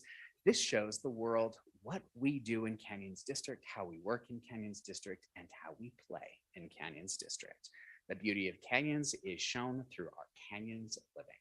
So President Tingy, thank you for the opportunity you give us to honor those in our district who have gone above and beyond. I also will be presenting these to the board, no matter how you want to use them.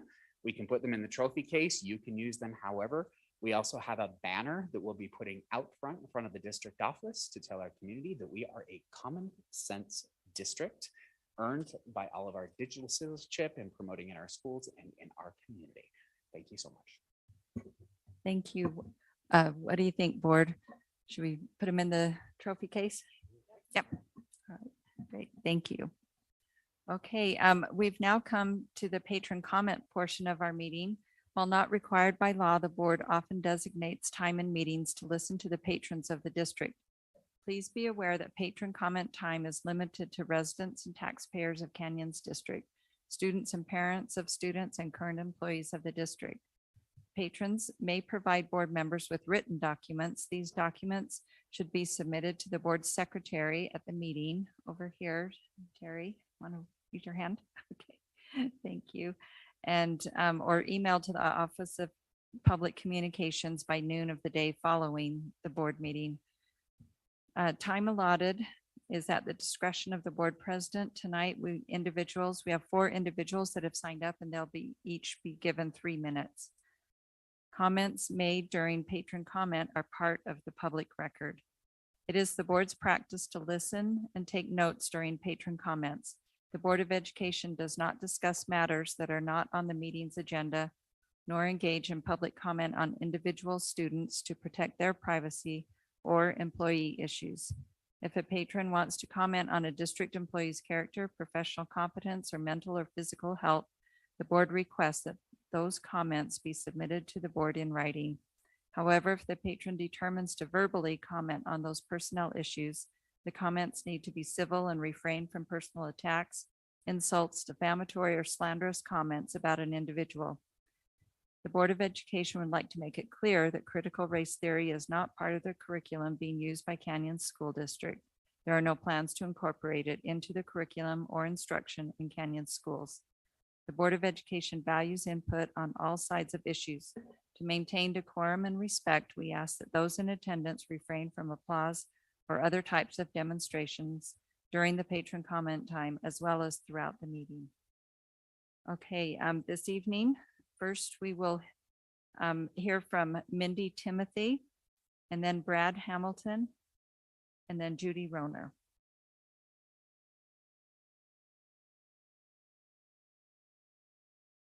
Hi, I've never done this before, so hi, I usually teach 8th graders. I actually teach in this district and I've taught in the same building for 17 years. And so I was here when Jordan was where I was at. And we had a 7-period day at that time. And so I have taught both in a 7-period and a 6-period day. And I wanted to address, or at least give you some talking points, something to think about as you're trying to decide on your vote for that middle school schedule. I'm a science teacher. And so I had found that the 6-period day extended my class period by 12 minutes. And it made a big difference. And when we have our Friday days, I can't do labs on Friday days because they're shorter and I can't, there's just not enough time. This is just, anecdotal, my own experience, but I've also heard from my colleagues, I'm speaking for the group, the CEA, colleagues who are also concerned about these kind of things, although I'm sure for different subjects, there's different reasons why they're concerned about it. One thing is that when we have a 7-period day, we have less seat time with our students. They also, I will have more students than I have. So right now I have between 150, 160 every year. But when we had the 7-period day, it was onwards 170, 190 kids, depending on the year. And so there'd be more students, less seat time, and less planning time because our planning period would be much shorter as well. Again, this is anecdotal, this to my experience, but I have been told to say this, and I'm not a Draper Park Middle School teacher, but I've been asked to remind that when they first changed the schedule from a 7 to 6, they had a focus group go out that had administrators and teachers and such. And they decided with that focus group that really the best thing to do was to have the schools decide as an SCC which was best for their school to do. And because the different schools had different needs depending on their demographic and the programs that they had at those schools. And then 5 schools, I'm making up these numbers now. This is not data. I'm so sorry. I think 5 schools are on 6-period days, and then I think 2 are not. I'm middle school. So I've been asked to remind you that the SCC at Draper Park Middle School did not okay this, and this is not something that the SCC has come up with or talked about or agreed to. I wasn't there, so I'm just the messenger. But I would like you to please consider these factors and more when you are trying to decide if you want to vote to go to a 7-period day, that not all schools have the same needs, and there are going to be major impacts, at least in my classroom and many that I know of. And I thank you for your time. Thank you. Brad Hamilton, Judy Roner, and then Katie Atkinson. All right, as you said, my name is Brad Hamilton. I'm an Alta alumni and now father of 3 Alta alumni, and I have 1 there now and 2 more to go over the next 10, 11 years. And I'm here to talk to you about the Alta Band Room. My daughter, who's here with me, she was one of the students who came to you early in the school year and brought this to your attention. And to brag about her a little bit, she just graduated. She's going to Weber State to study in the health profession. And she's paying for it with her good grades and with her oboe talent. And so very proud. And the music program at Alta is very near and dear to our heart. But here we are now at the end of the school year, and we really haven't reached a final solution for the band room. I know we've gone through a couple proposals, and frankly, they've been a little shy of what needed to be done. Neither of them addressed the overall size enough for the band room. And so after the second proposal, I kind of did what I think the architect should have done at the very beginning. And I talked with the staff, the students, even alumni of the program, and said, what would work? What do we need? And I compared it with other schools that we have in the district that have good band rooms. And I basically rough draft a proposal, and I've sent it to you. You've seen it. I know you're looking at it, but I know it's running into a problem where it needs to go out too far. It's running into a water main. And I understand that's an obstacle, but it's not insurmountable, because if we don't do it right, it's just gonna fall short. I work in a building right now that has a water main that runs through it, and it can be done. So I would just ask that you make it work. We make this commitment to do what's necessary to give them the music suite that they need, the space they need, the practice space, the volume of space, not just low ceilings, but get it done for them so that we solve this problem and we don't make it fester and go on. So when I talk about, sensitive subjects, hard subjects, I always like to use a little humor, especially with my kids, to lighten things up. So as I thought of that, I'm like, what image can I give you in a humorous way to make you understand what the music program at Alta has gone through and what they'll continue to go through if we don't fix this. So I've gone back to Tommy Boy. We got a fat guy in a little coat. This is what they felt like all year long. They are crammed in that room. They have to take their chairs out. I'm not going to rip this, by the way, it's my son's. They have to take their chairs out in the hall every time they change class. Their music stands have to go out in the hall and sometimes disappear. And I have to do this to change my thing. Alta Instrument of Music is the largest instrumental music program in the district, and they have a room smaller than your new middle schools. Please give them the space they need and not delay. Thank you.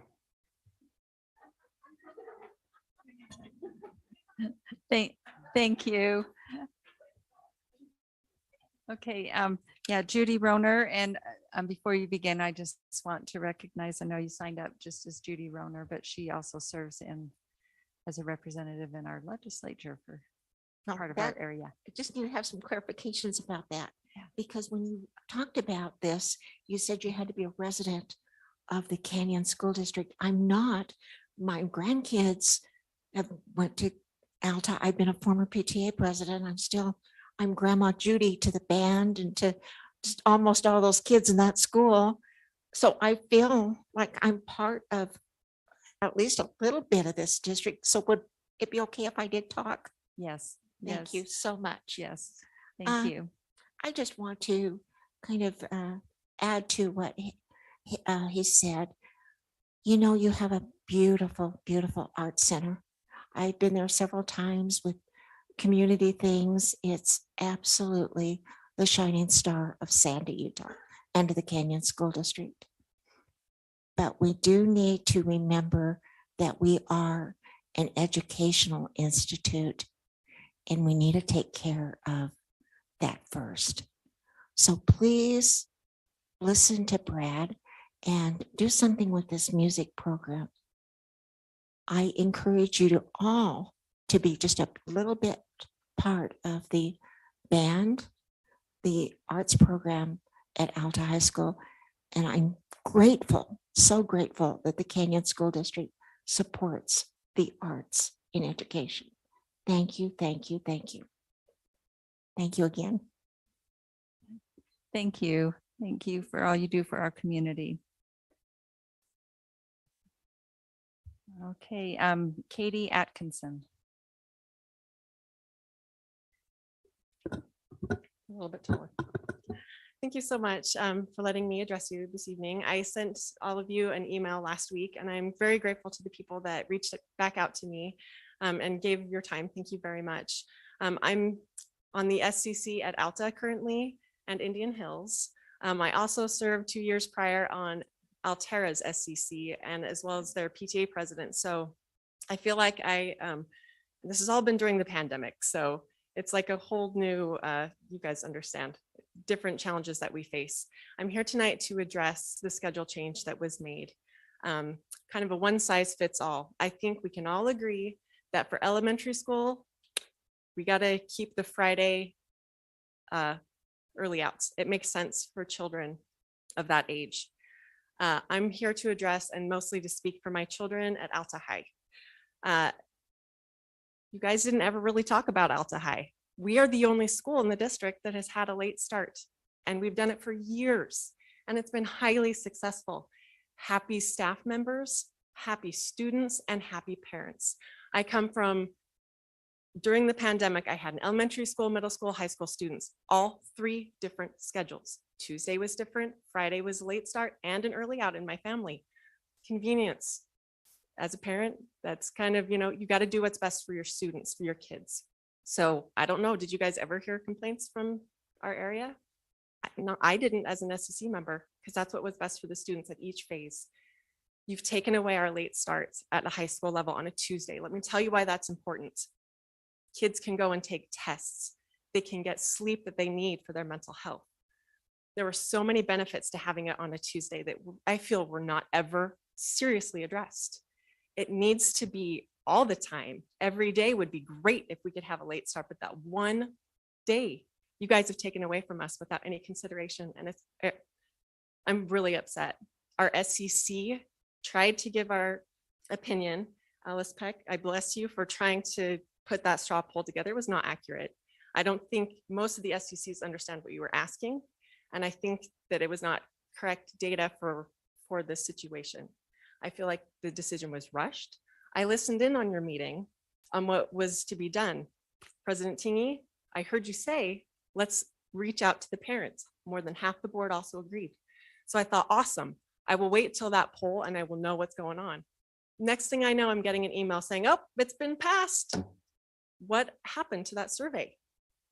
I heard one of the males, because I listened back to the recording on the meetings that I missed, say, well, parents really just don't like change. Well, I'm here to tell you, we have done our best through the pandemic, just like everyone, trying to make adjustments on change, if it is best for the students. I know the PLCs are so super important. Alta has been doing them already on the high school level. Dr. McGill did a fantastic job implementing it. There are more creative solutions out there. You guys talked about bus schedule issues. What about the comprehensive bus schedule study? I still have heard nothing about that. Leon said, yeah, it would probably take 6 months. Why did you rush this decision? You're going to spend more money. You're going to create more problems. I'm very frustrated that this was pushed through. And I hope that you can reconsider this decision that you've made, bless you, and think about what is best for the high school students. They are struggling with their mental health. And if they are struggling with their mental health, PLCs don't matter, bus schedules don't matter. Anything that's talked about in this room doesn't matter. This is a way, having late start at least one day, to help with their mental health, to help with our teachers who are struggling so desperately to try and communicate with each other. So let's do what is best for the students on each level. Thank you. Thank you. Okay, that concludes our patron comments for this evening. And we want to thank each of you that have taken the time to attend and to address the board. We appreciate that. Next item is the consent agenda. And I will ask for a motion on the consent agenda items. And in making that motion, please list each of the items. I'd like to make a motion to approve the consent agenda. Item A, approval of minutes for May 17, 2020. Item B, approval of minutes for May 24th, 2020. C, approval of purchasing bids. D, of approval of student overnight travel. And E, approval of hire and termination reports. Thank you. Is there a second to the motion? I will second that motion. Okay, I'm sorry. One thing, he did, one little discussion to the motion. He did say approval of minutes for May 24th as 2020 instead of 2022. So slight correction Okay, with that. a correction on that. I'll let that stand. Okay. All right. The motion has been corrected, and is the person making the second good with the correction? Yes, thank you. Okay, so the motion has been placed and seconded. And now any discussion to this motion? Seeing none, I'll ask for a vote. All in favor, please say aye. Aye. Any opposed? Okay, that motion passes. Thank you. Okay, next on the agenda, under item 9A, Draper Park Middle School Day Schedule Proposals for the 23-24 school year. This is a third reading, action requested. I'll turn the time over to Superintendent Robbins and Cindy Hansen from School Performance.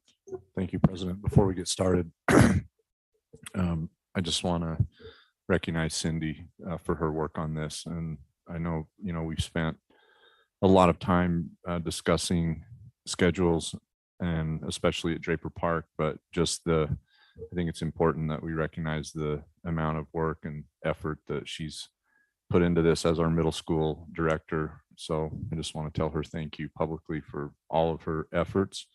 And we can go through the slides. My thinking was maybe more, none of the slides are new in so much as more of a Q&A if you want to do that, or we can skim through the slides, or whatever you feel is best. I think it would be good to just kind of really skim through them quickly, just as a reminder, and put things in some context. I was going to say fancy meeting you here. It's a shocker that I'm here. Okay, so just our overview that it's 6th and 7th period schedules, just those examples that we've seen in the past. There was a question about interventions that I'll talk about a little bit. And then looking at the electives at both 6th and 7th period levels, and kind of the common offerings at all the schools, plus the registration cards are there. And then the middle school arts and electives survey. So again, this is just one of our common 6-period schedules. They're all very similar in our 5 middle schools that have 6 periods.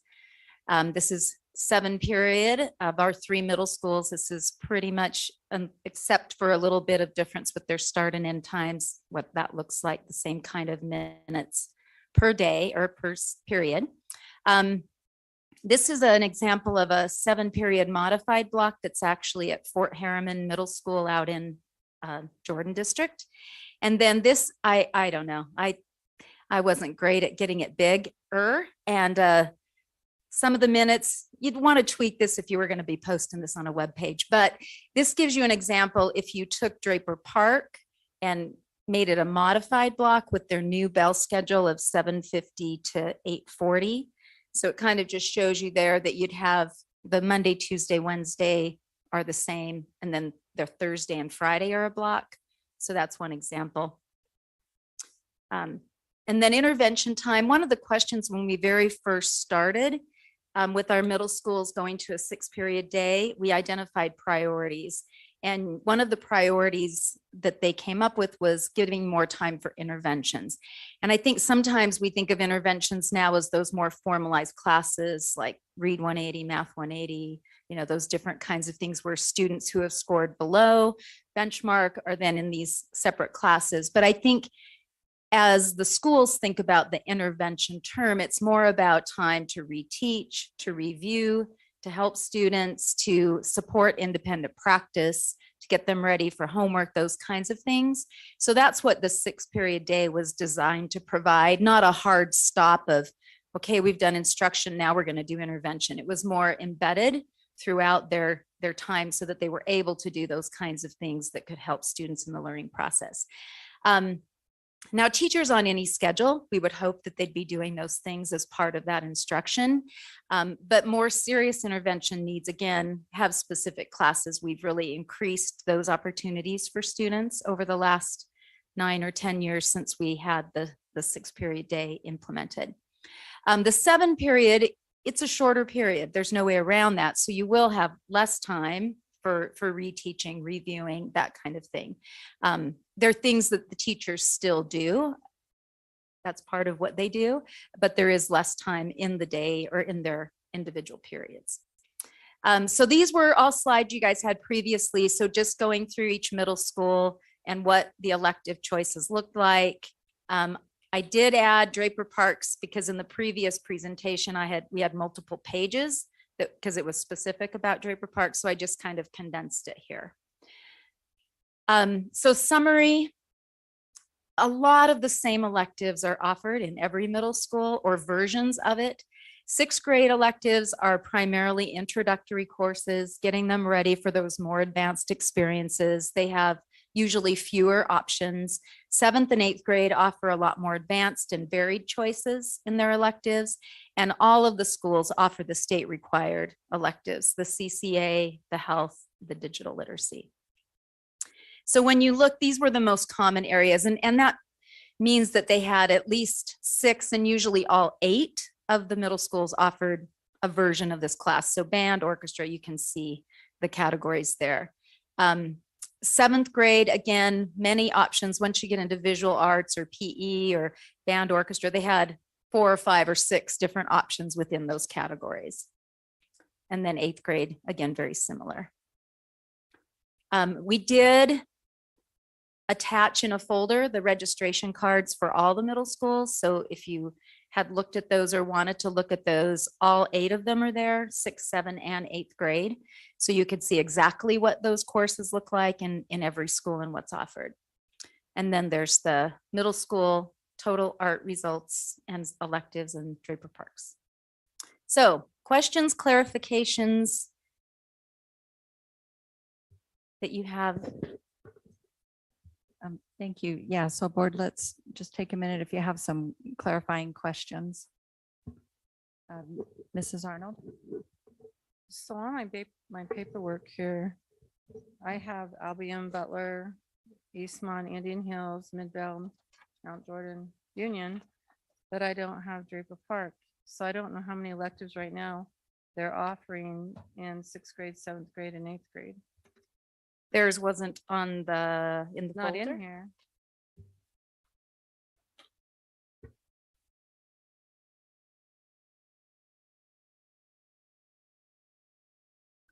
Apologize if it wasn't in the folder. Thought we got all 8. Well, this doesn't help me.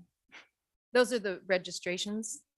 Those are all there. So on here though, you have like Butler has 12 choices. Oh, 7th grade has 30 choices and 8th grade has 32 choices. I was just wondering where we were with Draper Park with their 6-period day. here it is. How many choices? So here's that. It was updated as a request from board members. So I don't know if it got uploaded. 34. 41. I didn't have it on my paperwork. So Yeah, so it just went through. So in 6th grade, they have 14. I just kind of counted all the electives, not including CCA. They have that up in their required course. So that would give them 1 credit. If they're DLI full year, that's 1 credit. CCA is 0.5. So based on this data, they have more electives in 8th grade than any other school in our district. They have a lot of options, yes. They don't have more credits available to them. Some of the other 7-period schools have 2 credits or 2.5 credits of elective they can take because they have an extra period there. But they have more offerings because they're the biggest middle school, so they have a bigger staff and more choices that way. So changing that to 7 periods, then what does that look like as far as choices? Because if they already have more choices than any other school. Yeah, I don't know if it would give them more, like we'd be looking at that when they register. So a lot of those choices are determined by the registration and who their staff is. So they may not have more actual class choices. It would depend, but the students themselves would have an additional period of choice. So they could take 2.5 classes worth of elective instead of 1.5. And then it would just depend on, like I said, with registration and the cards and the teachers, the number of class options they had. Does that help, Clarine? Did I answer? Okay. Let's see, other questions? Mr. Millerberg and then Mr. Wrigley. To me, one of the main questions that need to be asked or needs to be answered Mhm.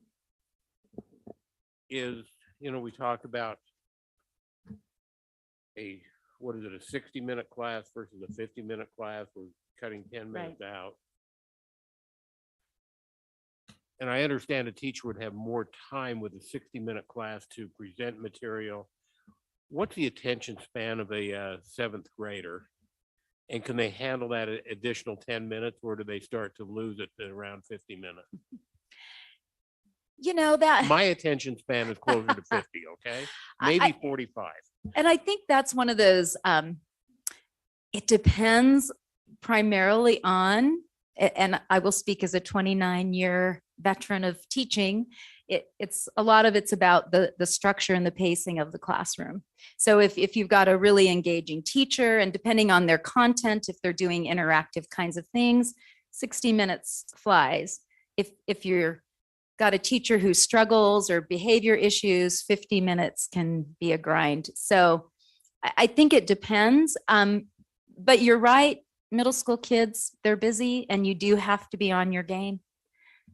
I mean, you have to always be very cognizant of what you're doing and how that works. But either period is going to work. I know, interestingly, the data I shared earlier across our district, we didn't see big changes in data from the schools who moved from 6 to 7. Like, it wasn't like they tanked all of a sudden because they moved to a 7-period day.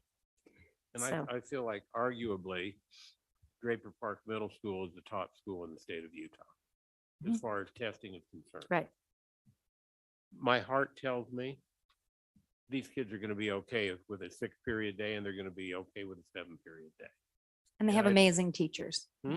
And they have amazing teachers to support those kids. And I don't think we're going to tweak the kids too badly either way.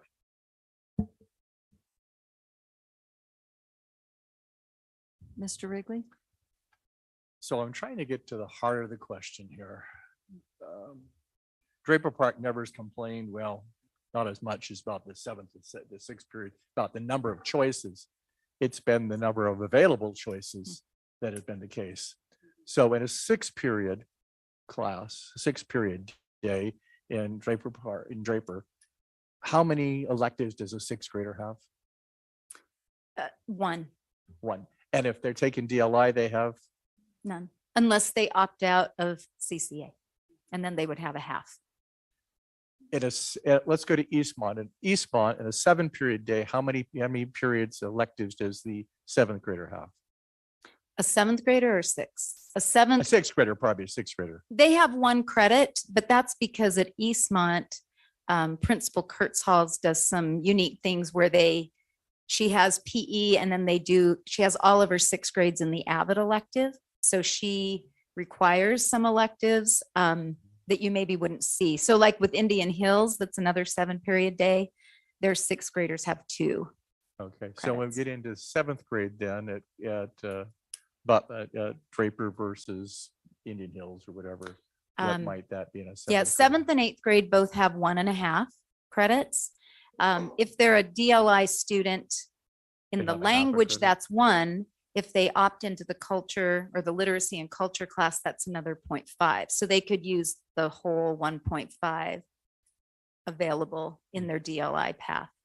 At Indian Hills says. At Indian Hills, you have, they have 2 credits available to them. So the biggest issue we're talking here within, especially within a DLI program, is that they have basically no second thing.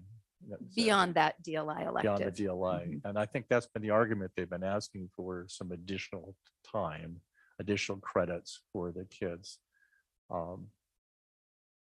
Yeah, it's been back and forth. We've brought this to their SCCs and then we haven't really gotten anything clear. Then I get parents calling me and saying, well, that really wasn't right. And I mean, it's amazing trying to come out with what's going on. I have had kids in this district for years. I've had them in the 7th periods. I've had them in the 8th periods. I mean, the 7th periods and the 6th. I didn't have any difference academically for them as far as that extra time. All of them graduated with bachelor's degrees. I don't know. I'm really sort of perplexed as to what to do in that we hear. I'm not sure what they want. I mean, like we're trying to get some good information, and Jeff, we didn't get very many responses, did we?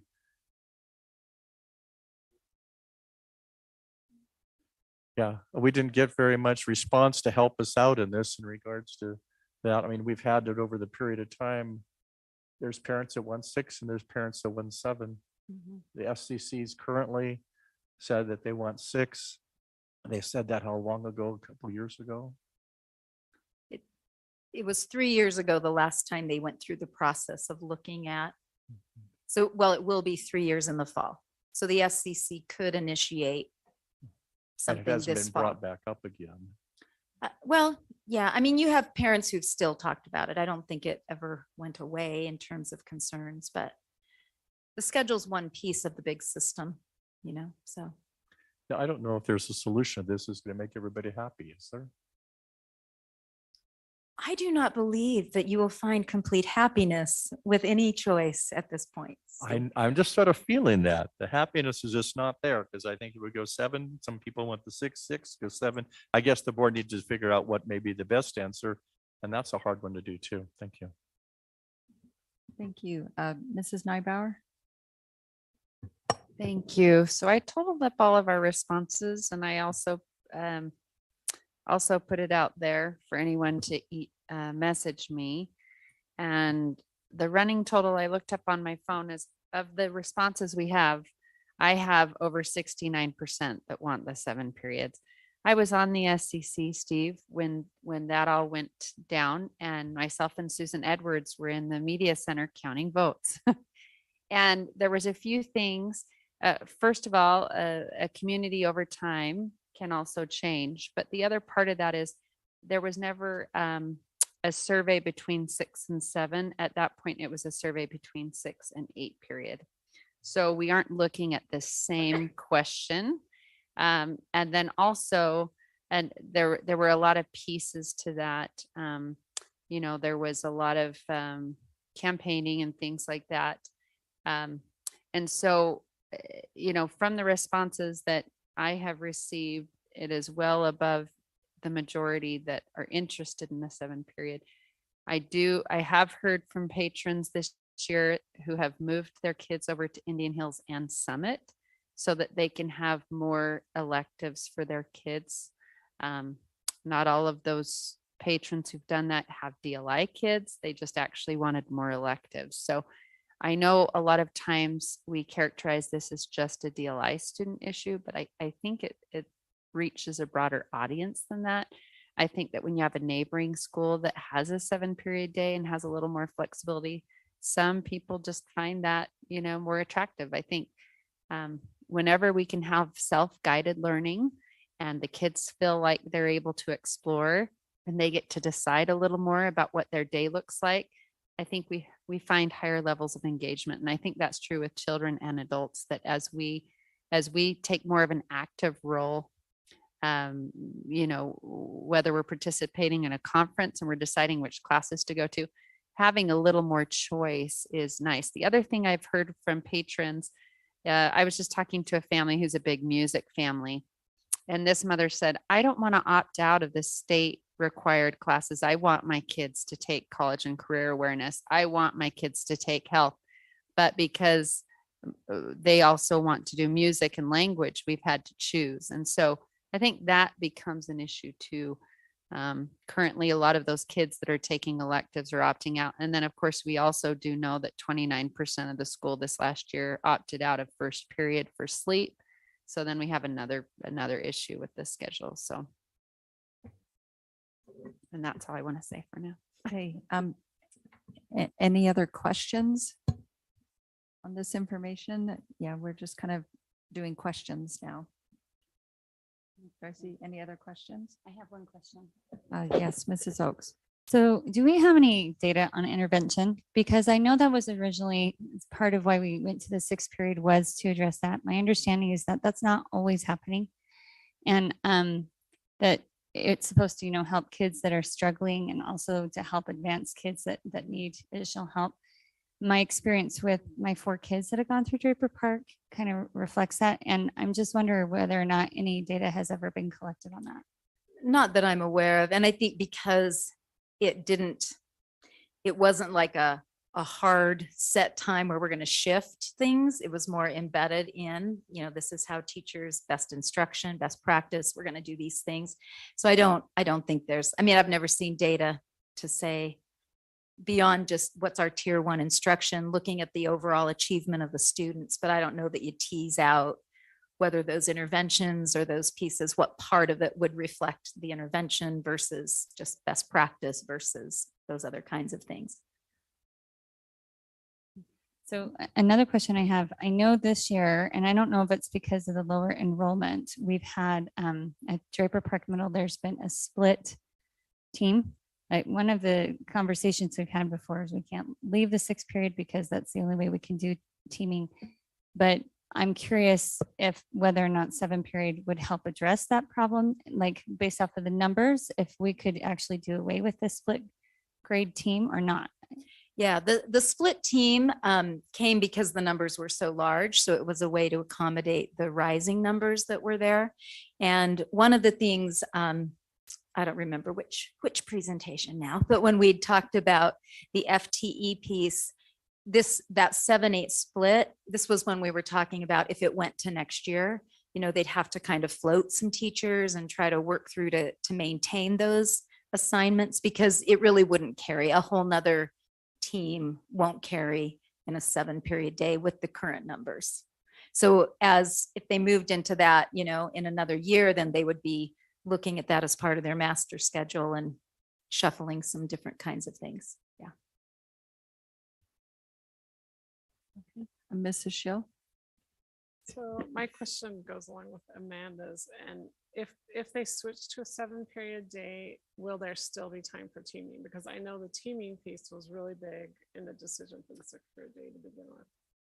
Yeah, what happens in the teaming often in the 7 period, and they'll have, they'd have more time to do it than trying to hurry it. But with the teaming, at least in my experience, unless your numbers are exactly right, like at Indian Hills, the 7 period was like the sweet spot for their enrollment numbers, where they could have really exactly aligned teaming numbers.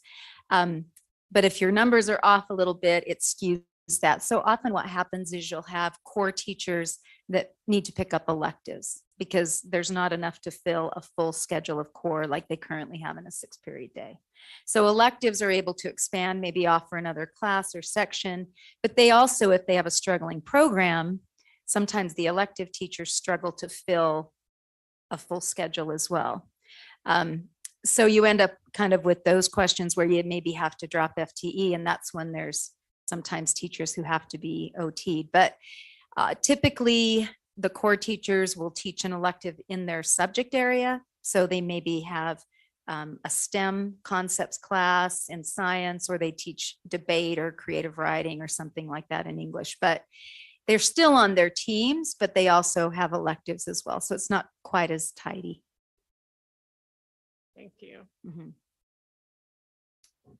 Other questions? Another question, Mrs. Neubauer. Okay, question this time, actually 2 of them. The first is, I know 7 periods makes a little smaller class size for the teachers, right? Because there's more sections added. That was something in your presentation. So isn't that favorable for intervention to have just a better ratio that way? As far as, because are you talking about the intervention classes, or? No, I'm just talking about in a regular classroom when you need a portion of the students that aren't getting it and you need reteaching. I know in your presentations, it just showed that the class size goes slightly down with the 7 period because there's more sections open. Right. So what's your, so the individual class size goes down, the overall teacher class load goes Right. up. right. so grading, all of that has a problem. But yes, in the day-to-day teaching, if you have a smaller class, you're often able to do more, to manage more effectively, to get so that every student has more opportunity to get help, that kind of thing. It's hard in a class of 38 or 39 to personalize, versus a 28 or 29. But yeah. Great. Thank you for that. And then my second question is, what do you feel like is, I know you said it's kind of a numbers game with Indian Hills with the teaming and then what would happen at Draper Park, but have we looked at all at what teaming would look like with a 7-period day given Draper Park's numbers? Yeah, so they put together kind of a rough idea of what a 7-period would look like previously to give us kind of a sense of how it would impact their FTE. So we know that Dr. Watts had said they would lose 4 teachers. So there would be 4 teachers gone unless they, kind of floated them or had some more come into sixth grade, different kinds of things where they were going to try to keep them. So they said 4 core teachers would most likely need to have a OT, and then we'd probably be picking up 3 or 4 teachers in the electives, depending on what was offered and what the kids signed up for. So they've looked at that. They will keep their team, so they'll still be able to have 2 teams per grade. All of that will be the same. It's just that right now, the core teachers teach, they basically have 1 prep. So they have just 7th grade math, science, social studies, English, where you may have a team where you have the English teacher also has 1 section of debate. The science teacher has 1 section of something else. So, and depending, on what those options are.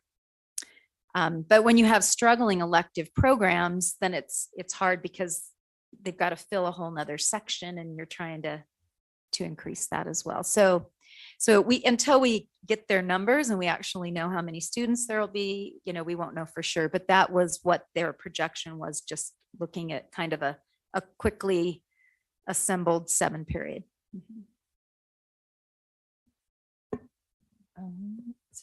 Mr. Wrigley had another question. Just a quick question on that. A lot of our schools that are 6-period with DLI, we're putting additional FTE in to make that work. And there's some problems on scheduling because of FTE and trying to the scheduling of the DLI programs and all the matching. Going to a 7th period, are we going to be able to save any on FTE? And is it easier to schedule a 7-period FTE? I mean, schedule a 7-period DLI program than it is a 6? The FTE is allocated by student numbers and is part of the formula that Steve Diamond has. There's a specific little piece that we use for DLI to give some extra amounts. So that isn't going to change no matter what schedule you're on. And same with your FTE. That's always going to be just about your student counts and then those formulas. So the DLI piece beyond what it already impacts won't change on a 7 versus a 6. So it doesn't make any difference on scheduling between, because I know there's such a real problem on the DLI in a 6-period. Is there any easier on a 7-period DLI program as far as moving the classes around and scheduling? Because they had a hard time saying you only have so many classes. And well, the main thing is what we see sometimes is if there's not enough, like we've looked at some of the numbers at Draper Park and they're pretty low in some of those sections. And so then you run into the problem if now that teacher needs a whole nother period, do they still need 2 full-time DLI teachers? Or do they have to have that DLI teacher teach something besides DLI to fill a schedule? So those would be kind of the concerns for the DLI classes. In terms of scheduling, the students are just going to have more opportunities. There'll just be another period, but it could cause some problems for the teachers if their numbers are dropping.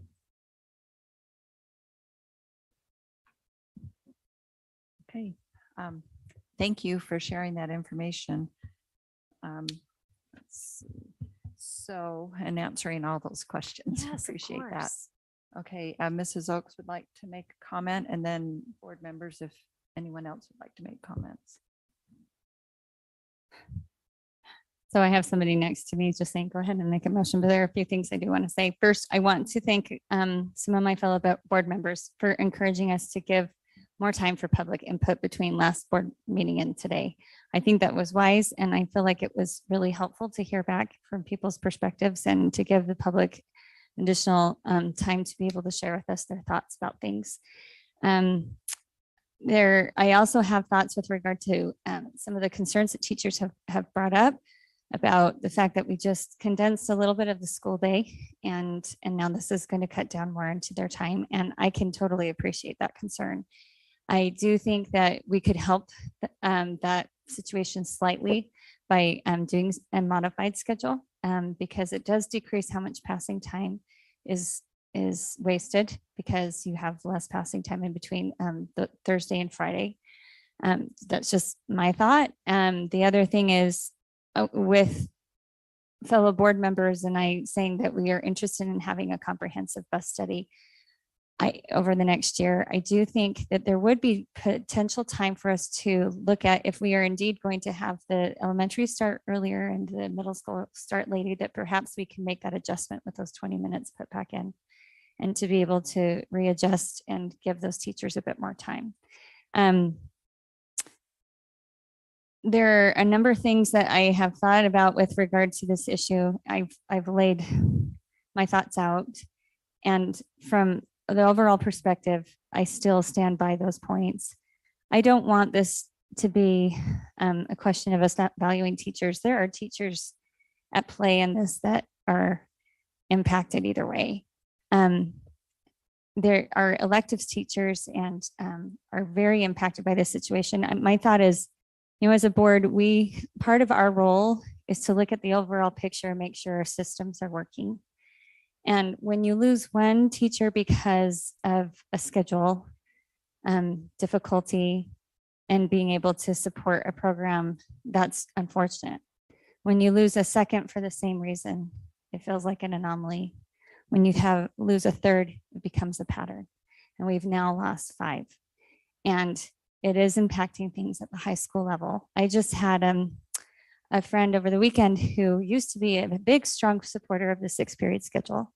Her kids are not in DLI, but she has a daughter who one of the only things she's interested in and gets her up to go to school is to play the bass, electric and string bass. And she was so excited to be able to play in the jazz band at Corner Canyon this year.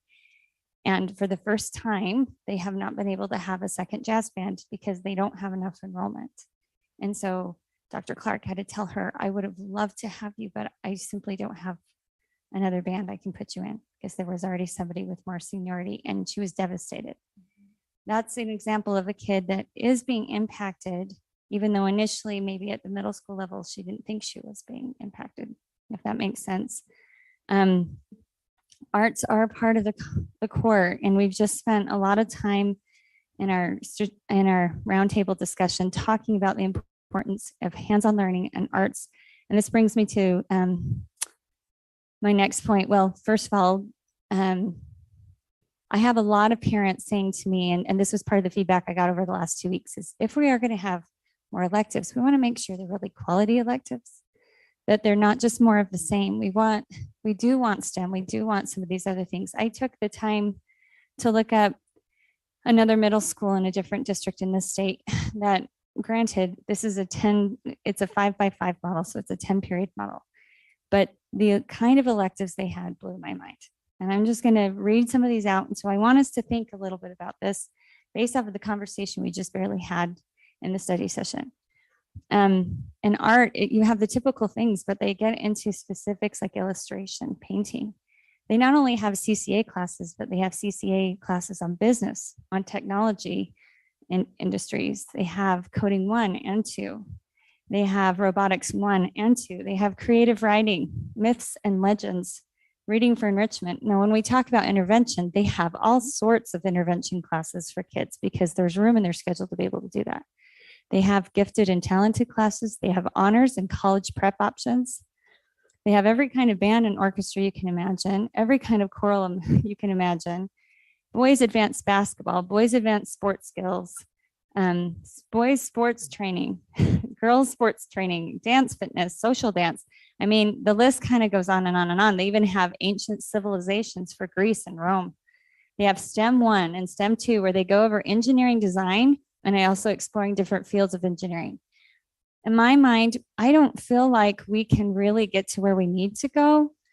And the end goal of these kids taking classes like computer science, being ready to be able to go into those fields that are waiting for them unless we're starting earlier. And so this is my home thing. I really feel like if we're going to do 7 periods, but we don't take a deeper look at what kind of electives we're offering and what kind of quality they're really offering the student, then it will have been in vain. And this is my last point is I think it's important at the end of the day to remember first and foremost who the customer is in all of this. And that's our students. And I feel like in the arts and elective survey, they really shared with us loud and clear that their arts and electives are very important to them. It's a large percentage of kids, and their open-ended responses I think about all the time, about how much it does for them. So with that in mind, I'm going to go ahead and make a motion, and then we can have obviously discussion to the motion, but I'd like to make a motion to move Draper Park Middle School to a 7-period schedule for the 2023-2024 school year. Oh, okay. A motion is in order. A motion has been made. Is there a second? I'll second that. Okay, we have a motion and a second, and now discussion to the motion. Mrs. Neubauer? So is your motion for a traditional 7-period or modified? My personal preference would be a modified schedule, but I don't know whether or not that's our place as a board to determine that for the school, or if we leave that up to them. I just think if we're making a motion, I want to be clear of what it is. So.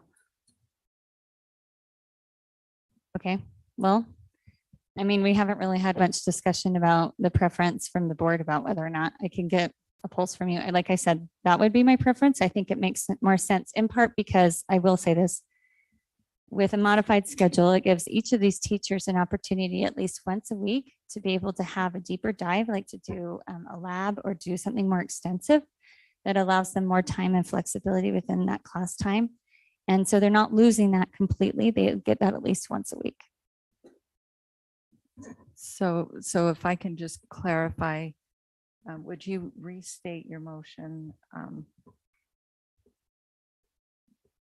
Okay, I'm just going to keep it as it is. And I kind of feel like in the next, well, okay, let me clarify. So I'd like to make a motion to move Draper Park Middle School to a 7-period schedule for the 2023-2024 school year and request that the school's administration begin right away to determine which 7-period schedule would best suit their community. I will second that. Okay. And now we'll have discussion to the motion, and I will ask the maker of the motion to keep in mind what the motion is, because I will ask you to restate it at the end of discussion. Okay, now discussion to this motion.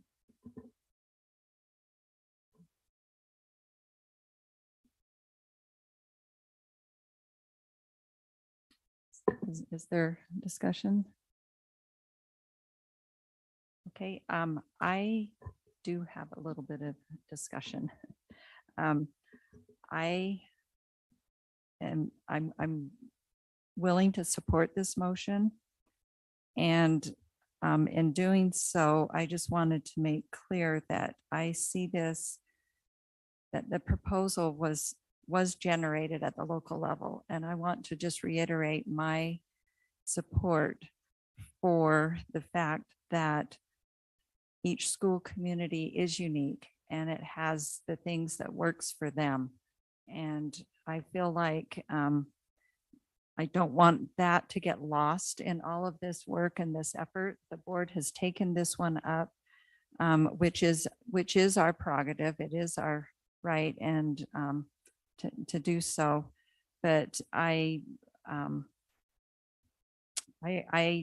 feel like 6-period, 7-period, modified, there's no one is better than another. Each of those schedules has strengths and each of those schedules have challenges. And I feel like I feel like it's important to recognize that.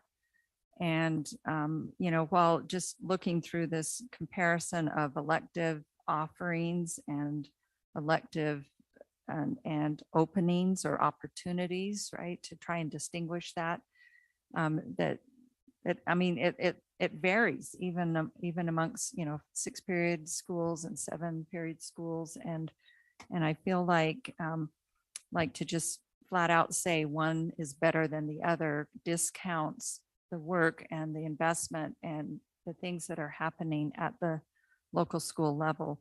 But like I said, that being said, I think a lot of work and community input has happened here. This is probably something that hopefully, I hope it's successful for Draper Park. I hope it resolves some of the issues that they've identified in that community. And I hope it does help build and strengthen some of the things and the programs and the things that are important to that community. So I just wanted to state that for the record, that I still very much believe in the value of having these discussions that are geared towards meeting the needs and of a individual school community. So any other comments? Let's see, Mr. Wrigley and then Mrs. Schill. This issue has come before the board numerous times over the several years. Almost every single time we've talked about the arts and the effect that the 6-period has had on Corner Canyons and their program and the music program. I'm hoping if we move forward with this, that there will be students that will choose to go into music programs and allow Corner Canyons, who has state of the art and everything else, to have enough students to continue to have a strong music program and not demise, as we may hear it's going to happen with the current session. So I'm hoping, if that's the case, when UB7 and offshoot from this would be that we will get a stronger music program coming out of this, because there will be every day pretty much 1 period music for 45 minutes. Plus it makes it where you don't have to pick between music and something else. You could actually play an instrument and still have an elective. And if you can be in the DLI program and still have an elective to be in a music program or arts program, that you don't have to choose between, because that's the other issue on the DLI. I mean, the DLI is a fantastic program, but it's made it difficult on the students to choose a DLI program, which maybe their parents want them to have, and to have some electives, which maybe they want to have. And this allows a win-win both for the student and for the parents. They can continue with the DLI program. Because I know in some of our schools, the DLI program is somewhat at risk because the kids by that time say, I want to do something else. So maybe this will help shore up our DLI program perhaps also. Thank you, Mrs. Schill. So I just want to point out some things that other members have said that I agree with. I just want us to remember that Draper Park, as someone said in our last meeting, was like the perfect storm, because they had the early out, they have 400 kids that are off. I mean, they have the early out, sorry. They had the early start time, which made 400 kids opt out, which then affects the elective program. So I do think, I think that this is good for us to change it. Like, I'm happy with that decision. I want to do, I said this in the last meeting, I want to do what the Draper Park community wants to do. And they have for years basically been asking for this. So, and we've also talked about this multiple times this year. If you go back and look at board docs, we've been talking about this for like 6 months, basically. It feels like that. So March 15th was yeah, it's a memorable it's time. almost at every meeting. So anyway, I do feel like we've gotten input. I think this is what the community wants. This is what both board members support that represent that area. So I am in favor of it. I do want us to also remember, though, going on what Steve said, is that survey of students, music is way down the list. They don't want music, basically. Music is way down the list of electives. So we have to realize that it may not be the schedule that's killing the program. Okay, there's other things students want more. I mean, they want the visual arts. That was number one. and I can't remember the other ones, but music is down. Oh. PE and facts. Oh, yeah, in facts. Yeah, you're right. Thank you. Thank you for reminding me. But so we just have to realize that. And the other thing I want to say is just what Nancy said. Like, I think there's really good things about the 6-period day as well as the 7, and each community is different. And if a community doesn't want to change, I do not want us to force them to change. Thank you. Thank you. Further discussion to the motion? Nope. Okay, seeing no further discussion to the motion, we'll call for a vote. Before I call for a vote, please, yes, I would have it you written please down. restate the motion, the maker of the motion? So the motion is to move Draper Park Middle to a 7-period schedule for the 2023 to 2024 school year. And request that the school's administration begin right away to prepare for that and determine what kind of 7-period schedule would best support the school community. And I second that. Okay, so the motion has been restated and the second is reseconded. So with that, I will call for a vote. All in favor, say aye. Aye. Any opposed? Okay, that motion passes. Thank you. And thank you to the administration. We realize that this was a big ask for information, as you mentioned, over the course of a couple or 3 months. So, and as well as along the way. So thank you.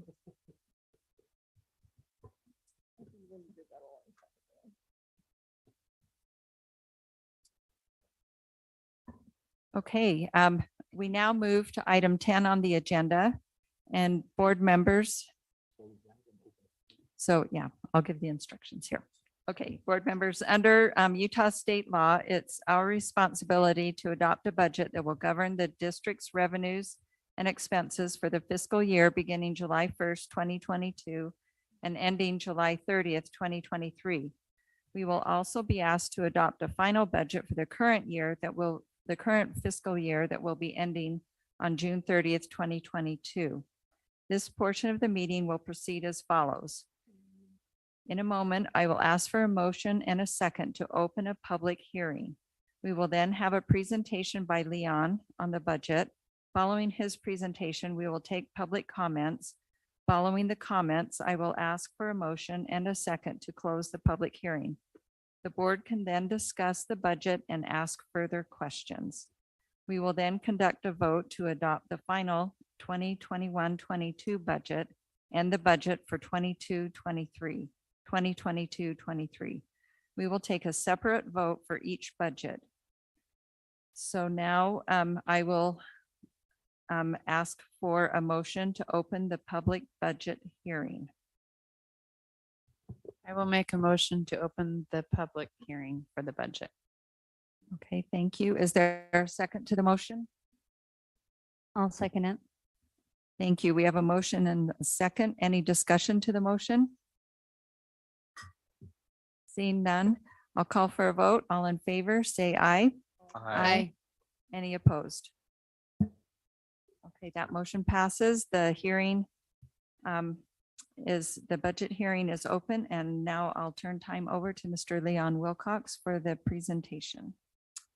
Thank you, President Tingy. We'd just like to formalize that this is a public hearing where the public can participate. There's only a couple requirements as we hold board meetings throughout the year, a tax hearing or a budget meeting where that has to occur. So we just want to formalize that.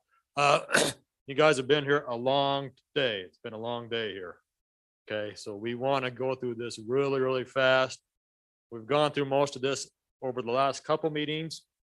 So we sent this out. I sent this out to you a few weeks ago when we had it prepared. It's been posted on our website for the last couple weeks as well. It has to be out there for 15 days before you can adopt it. So it's been out there that long.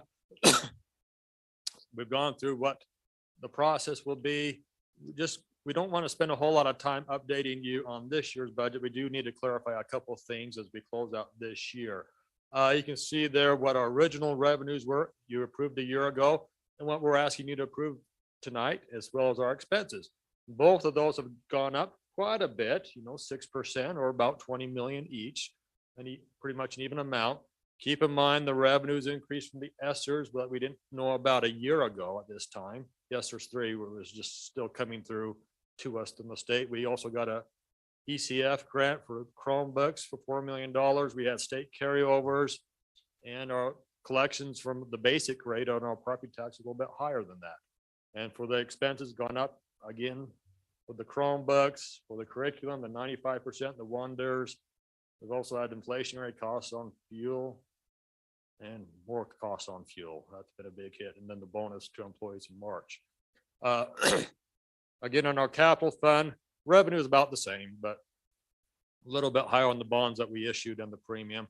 Again, on the expenses, it's these big bond projects. It's always hard to determine when the costs occur versus when when we budget it, when it occurs. Again, there's a hard stop on June 30th. So work before then is when 1 year, work after them in another year, and you determine when the work is done. So they're all within that budget that we've set. It's just, the timing of the work there. And so there's also, we had unspent carryovers that we carried into the budget, and that schools have for equipment of about 2.8 million. That made up the bulk of that change there on our capital budget. So that's all we have for this year's revised budget. Again, hitting this year's budget, lots of numbers there. You can see it when someone asks, what is our budget? It'd be that bottom number on the expense side. It's about 526 million. That's, one of the top 20 industries in the state is Canyon School District. You can see. And then all what we do is the buckets or the funds where this is broken out of here. Want to go over our biggest fund by far and away, which is of course the general fund. That's our operations fund. Our budget there is 347 million. I may hold this up a couple times. This is the book that's out on board docs and out on our website. You can see the page numbers there as well. You can see where our revenues come from. A big chunk from 40% is from property taxes. The state unrestricted or the WPU funds would be the 25%. State restricted, that'd be for special ed or CTE, AP, concurrent, things like that. Also about 25%. And then federal is fairly high with our ESSERS funding there as well. Expenses, again, this is the activity or what we call the function. We want as much going to the blue as possible. That's instruction. Teachers in front of our parents. That's what our strategic plan is based on, right? Is that. So want as much in that blue area, going around clockwise. Facilities, that's a big one. That's our maintenance and custodians, but also our utilities. So that's a big chunk of that. The staff would be has increased because that's our coaches, but also the 32 hours of professional development that each teacher got this year. The legislature, that's in that yellow. School admin, student services, that's our counselors, psychologists, social workers. Central would be payroll, human resources, public relations, IT, the big one there, and then transportation district office. The activity, going down one more level to what we call the object. Again, it's all people, right? Education is people, salaries and benefits make up far and away the bulk of that. And you can see the other items there, but it's always been that way. Roughly that 88% going to people. Again, all this is numbers, but it's important to realize what's behind the numbers, right? So it's all these and many others. Just, I think the biggest ones would be the negotiation agreements that we've gone over the last 2 meetings in May. Adjustment to the salary schedule for the ESPs to trying to attract more and retain more of our hourly ESPs. Again, class sizes stayed the same. We do have a cushion of the 30 that we distributed based on this equity model that we've been working on, and we'll bring more of that to you this upcoming year.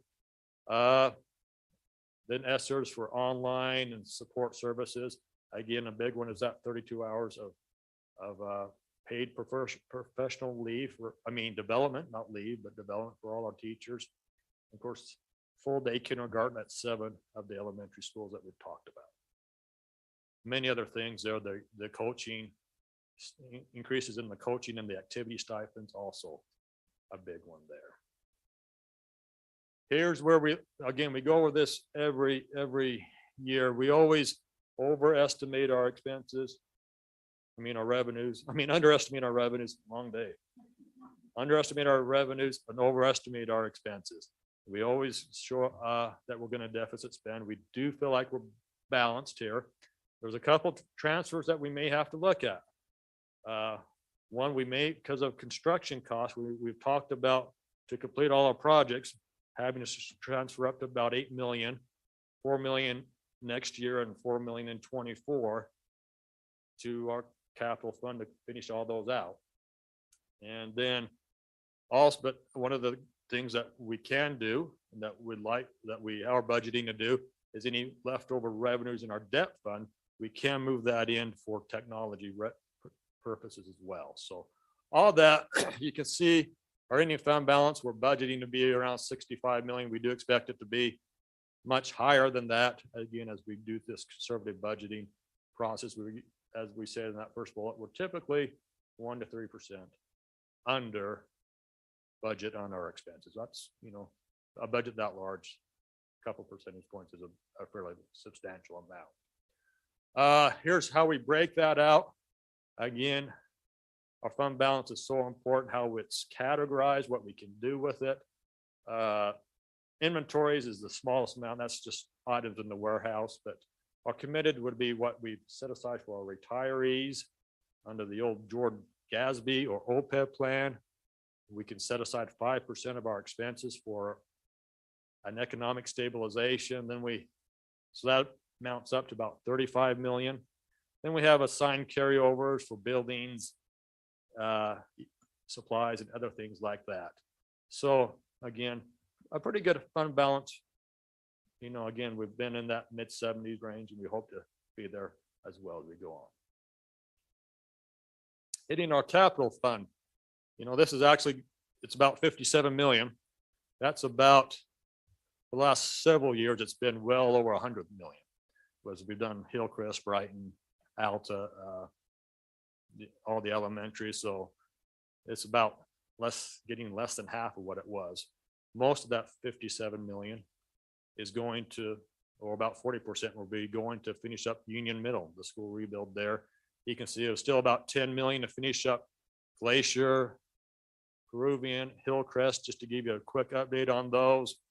It's been such a struggle rebuilding those two schools with all the supply chains issues that we've had with steel, and now we have it with concrete.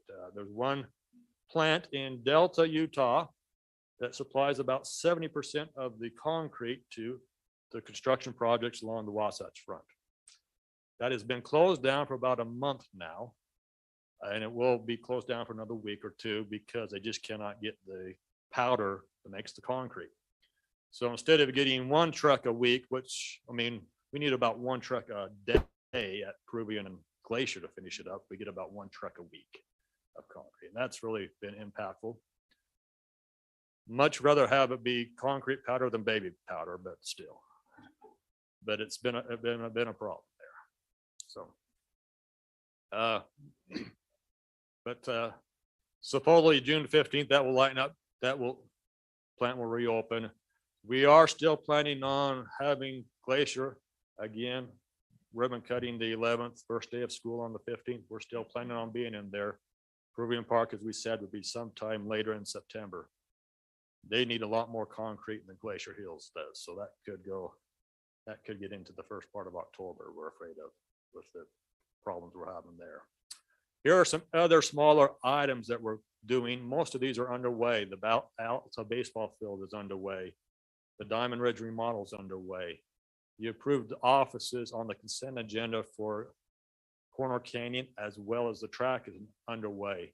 They're about halfway done with the carpet at Lone Peak and about a quarter of the way done at Carpet View on the carpet already. So you can see other items that we'll be doing. School buses, you've ordered those. We're still waiting on buses that we ordered last year. So it's just a challenge there.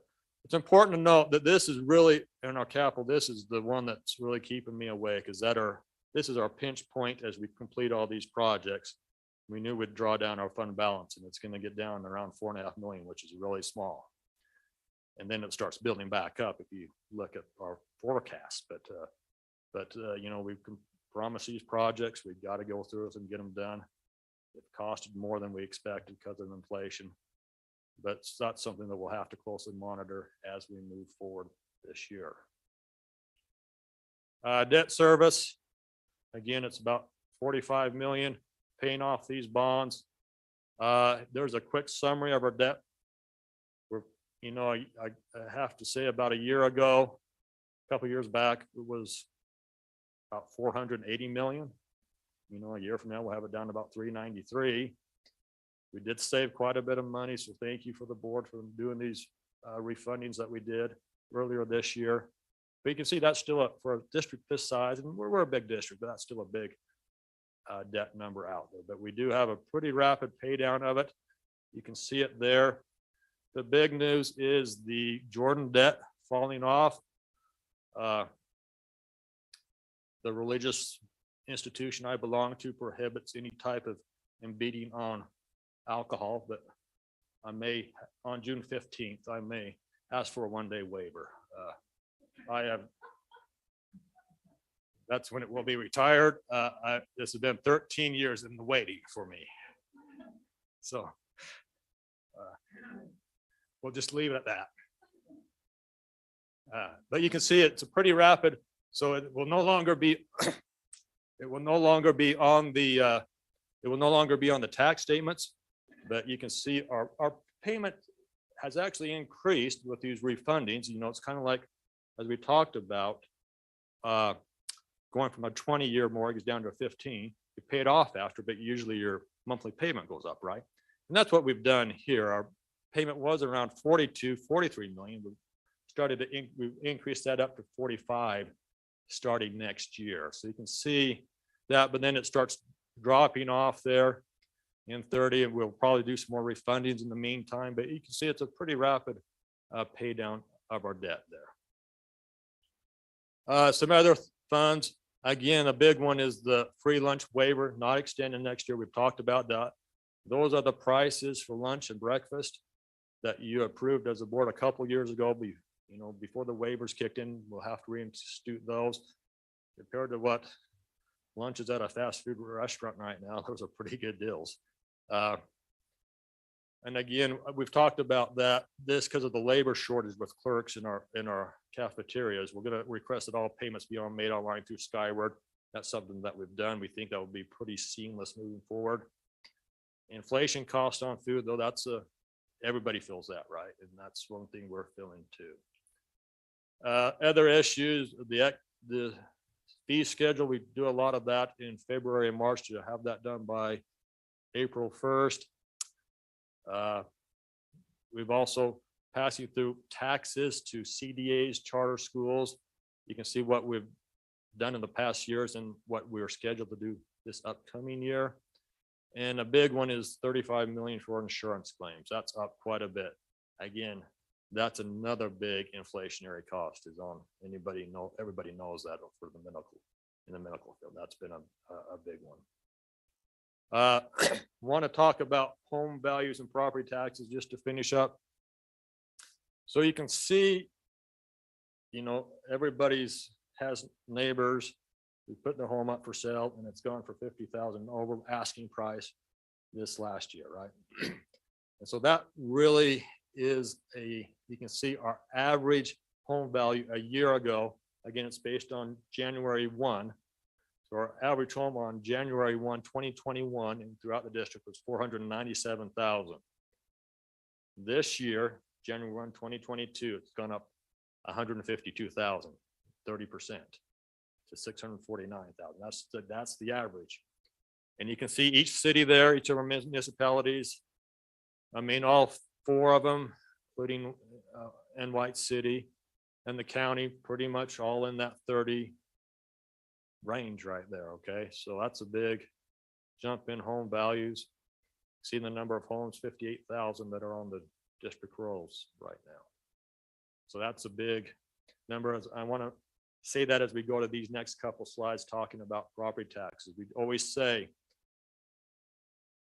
home values go up, the rate goes down. Right? And so you can see our rate. We haven't got the certified rate yet. We do expect that probably maybe later this week, probably no more next week. But you can see our rate is expected to go under, even under that 0006. We've only been once under the 0007. So we're going way down. But again, home values have gone way up. So you can see what we're proposing as rates. They're not finalized yet, but that's what we're looking at. Again, you can see it's important to look at the CSD debt and the JSD debt, going off.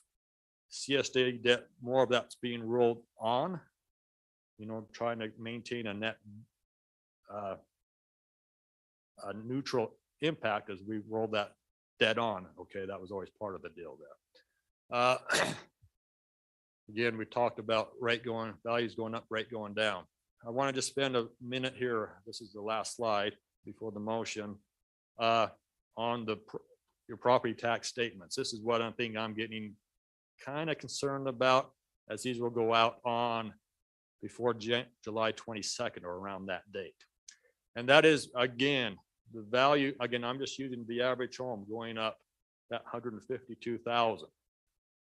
So it's going up 30% or that 152,000, but the property tax goes up about 12% or $226. What worries me is that top line, the second line that's somewhat highlighted in red or light red, and that's the state basic rate. We don't control that. That is floored at 16. So it has to be at least that. Then they add on what they call a weighted unit value, which is part of the TSSA. So that rate may not drop. And you can see, this average home is going to pay $130 if this holds right there. Again, most of it is in that state basic rate levy. So I'm not sure what this state's going to do about that. This is the last year of the 5-year, what they call the floor levy. If you guys remember on the legislature on that, this is the last year. They actually had a bill proposed to do away with it this year. Maybe they should have, but that is a concern for me, because when people see that, they may, I don't think the other lines offset much, but that one does stick out.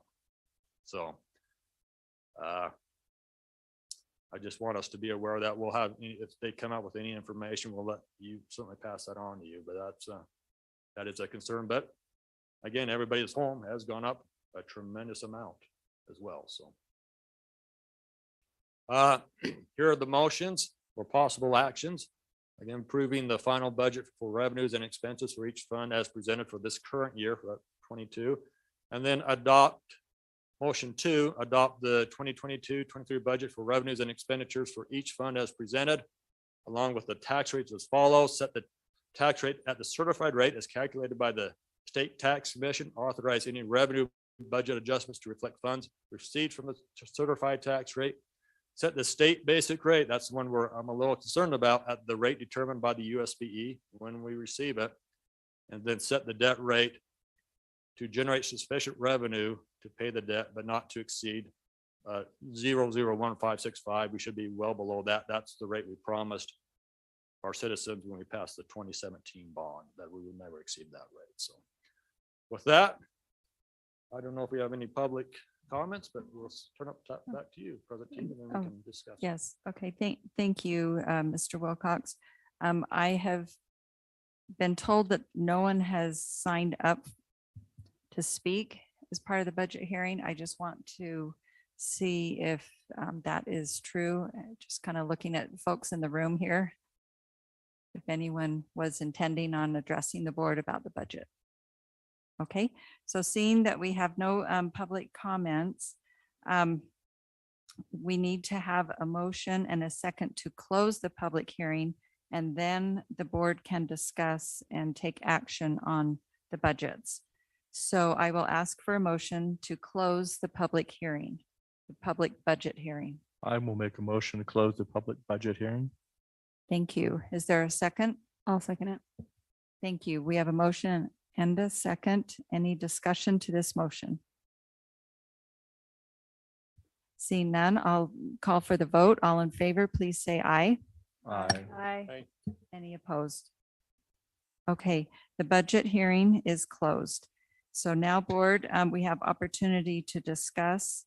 And then following discussion, I will ask for motions to take action on both of the budgets. So is there any discussion to this item on our agenda? Mr. Wrigley. I've got a couple of questions that frequently get asked. The federal side of our budget's about 8%. Is that correct? I have people say that if we got out of the federal budget, we could just get out of it and wouldn't have to do all the federal requirements. What is about 8% of our budget? We're talking. Excuse me, with this year, it's about 25 million. It's a substantial amount. 25, that would mean Most of it- major changes to. Yeah, most of that is in this year, 3 areas, ESSERS, which will have, 2 years out this year and next year, 2023 and 24. Another big part is the IDEA. Yeah, That's because that's the that's next brought biggest. up frequently that maybe Yeah. just opt out, but that's a That's a big, that's a huge amount Yeah, of money. it's also Title One, so. and then Title One, as well. we got cut quite a bit in that, but that's still a big It's- chunk. we've too, got so, Title I, yeah, we know so that. all these would impact students who need it the most. So the other question I get asked is the district administration. If I read that right, we're about 0.9% is our 0.9 of administrative 1%, cost. yeah. Just under 1%. Under 1% is our administrative cost for the district then, as far as, and that's the state office administrators or? Well, that would be that would be what we consider district administration. Okay. That would be, Rick and you guys are part of that. That district. Not very big part of administration. So, yeah, that's. And the other question is, this year, bus fuel is going through the roof. What impact will it have on our next budget coming in 23? Yeah, 23? we're budgeting about 200,000 more than we're. You're already putting in about 200,000 more for busing. Yeah.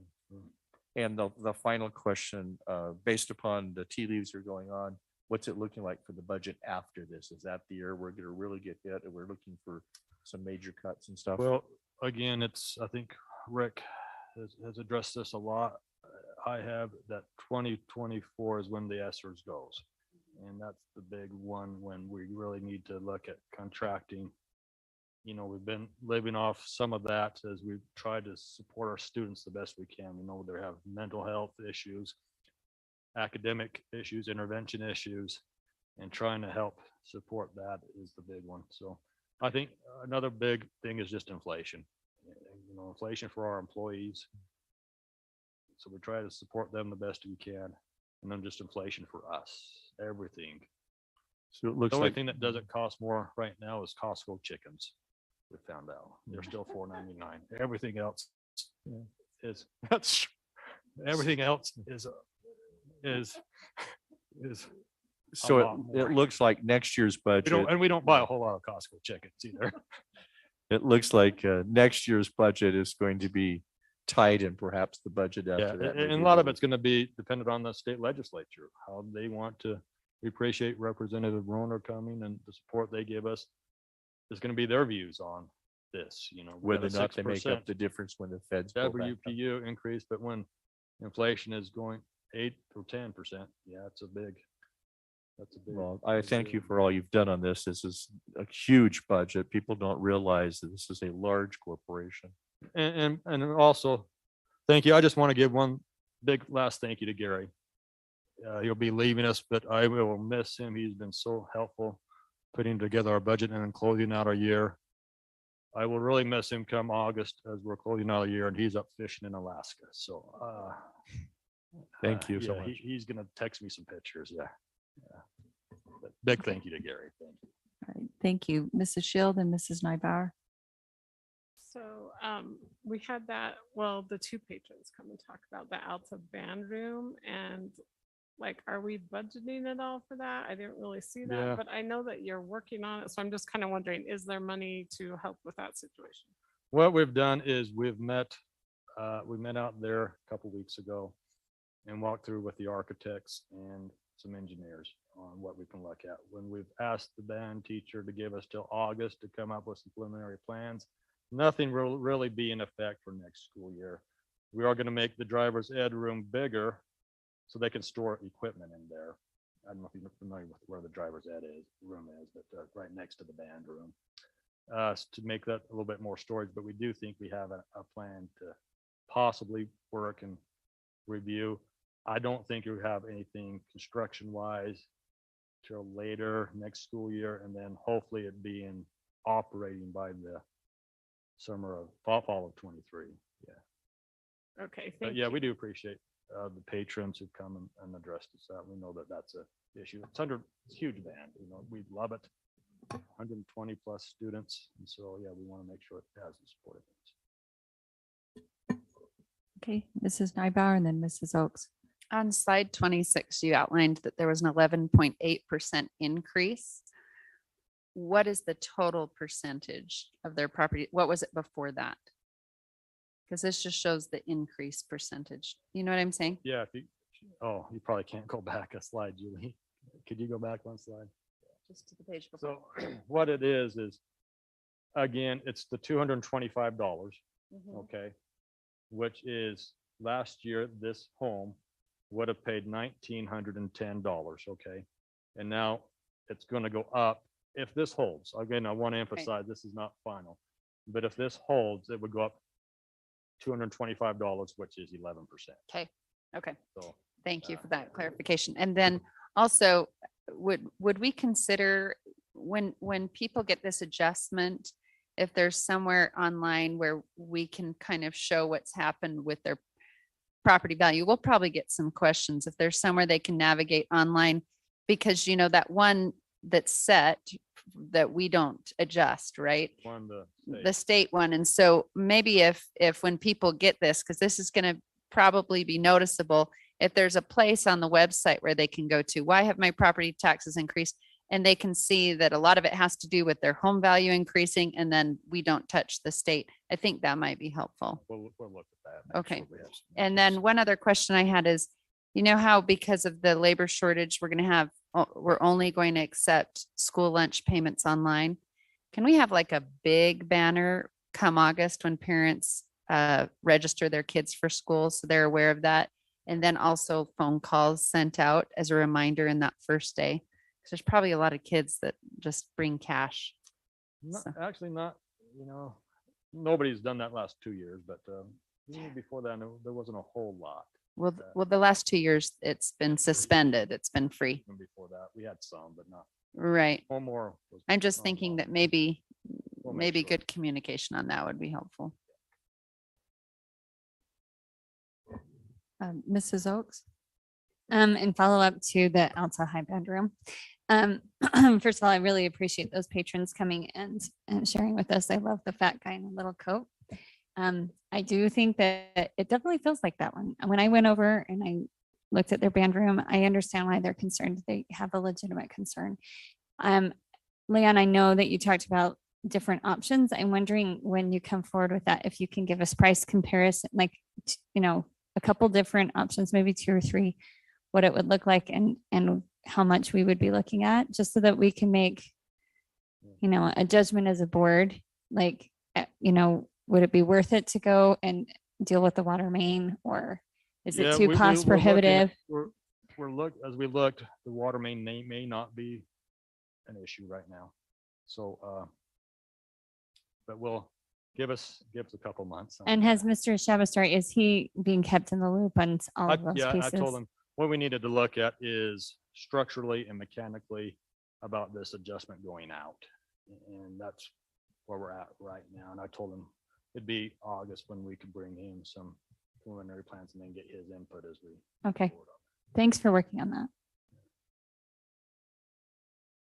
Any other comments or questions on the budget? Okay, seeing none. So board, I will ask for, now's the time that we would take action. And if, as you can see on the slide, it would need to be 2 separate motions. So I will I will ask for a motion on the final budget for 21-22. Is there a motion? I'll make that motion to adopt the 2021-2022 final budget for revenues and expenditures for each fund as presented. Thank you. Is there a second? I'll second it. Thank you. We have a motion and a second. Any discussion to this motion? See none. I'll call for a vote. All in favor, please say aye. Aye. Aye. Any opposed? Okay, that motion passes. Thank you. Okay, and now I will ask for another motion for the 2022-23 budget. I will do that. I move that we adopt the 2022-23 budget for revenues and expenditures for each fund as presented and adopt the tax rates as follows. Set the tax rate at the certified tax rate as calculated by the State Tax Commission. Authorize any revenue budget adjustments to reflect funds received from the certified tax rate. Set the let me start over. Set the state basic rate at the rate determined by USBE when received, and set the debt rate to generate sufficient revenue to pay debt service, but not to exceed 0.001565. No, second that. Thank you. Okay, we have a motion and a second. Any discussion to this motion? Oh, seeing none, I'll call for a vote. All in favor, please say aye. Aye. Any opposed? Okay, that motion passes. Thank you. So that concludes the items on our agenda. And before I move on to staff comments, I just want to also express appreciation from the board to Mr. Wilcox and Mr. Warwood and their team for putting this together. They make it look simple, but I promise you it is not.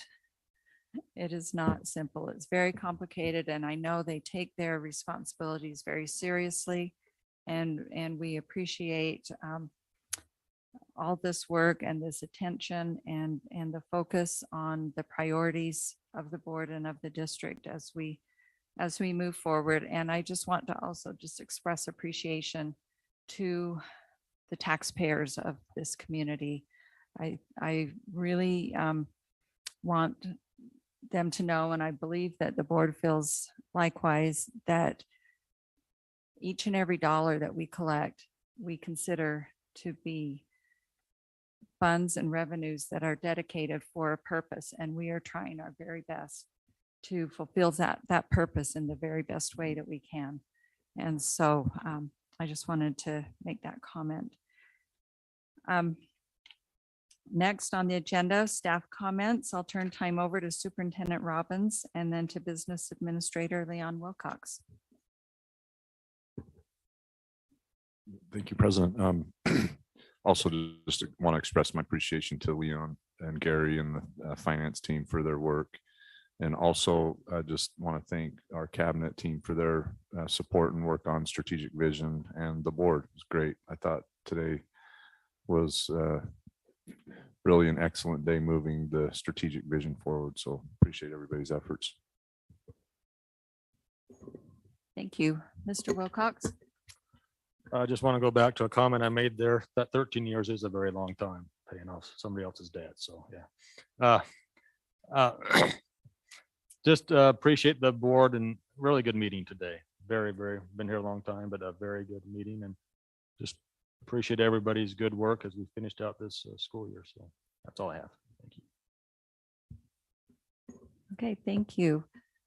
Board members for comments. How about Mrs. Schill? Are you okay if we start with you and we'll just work our way down? So I just thoroughly enjoyed attending graduation as usual. It's always a highlight of the year. I also got to attend a lot of final events of the year, which I just think are really fun. I went to the band performance at Brighton High School, also state tennis, and also the lacrosse semifinal, quarterfinal. anyway, so it was just really fun. I love May, even though it's really busy, but it's really fun to be able to attend events. So thank you. And that is all. Thank you, Mrs. Nybauer. Just briefly, for the sake of our patrons that listened to the business section and not the study session, we had a patron that came and spoke, and I just wanted to repeat that we did talk about a comprehensive bus study to look at start times for secondary schools in our study session, which is listed as a priority. Also, I also really enjoyed our training that we received today, and I really enjoyed getting into a deeper dive of our strategic plan. And as we had that discussion with Draper Park and the 6 and 7 period schedule, I look forward to how our district will advance the access to high quality learning as far as STEAM, arts integration, interactive learning experiences. I see that would look different at the elementary school than it would at the middle and high school. And I look forward to looking at our elective course catalog and increasing options that way as maybe perhaps part of how we roll out that strategic plan. I just want to take a minute to thank a few special teachers. Miss Davis at Eastmont Middle, I had a 6th grader that I was talking to that said that they just really appreciated the way Miss Davis makes her kids feel important and accepted. And Miss Davis teaches AVID and PE and CCA.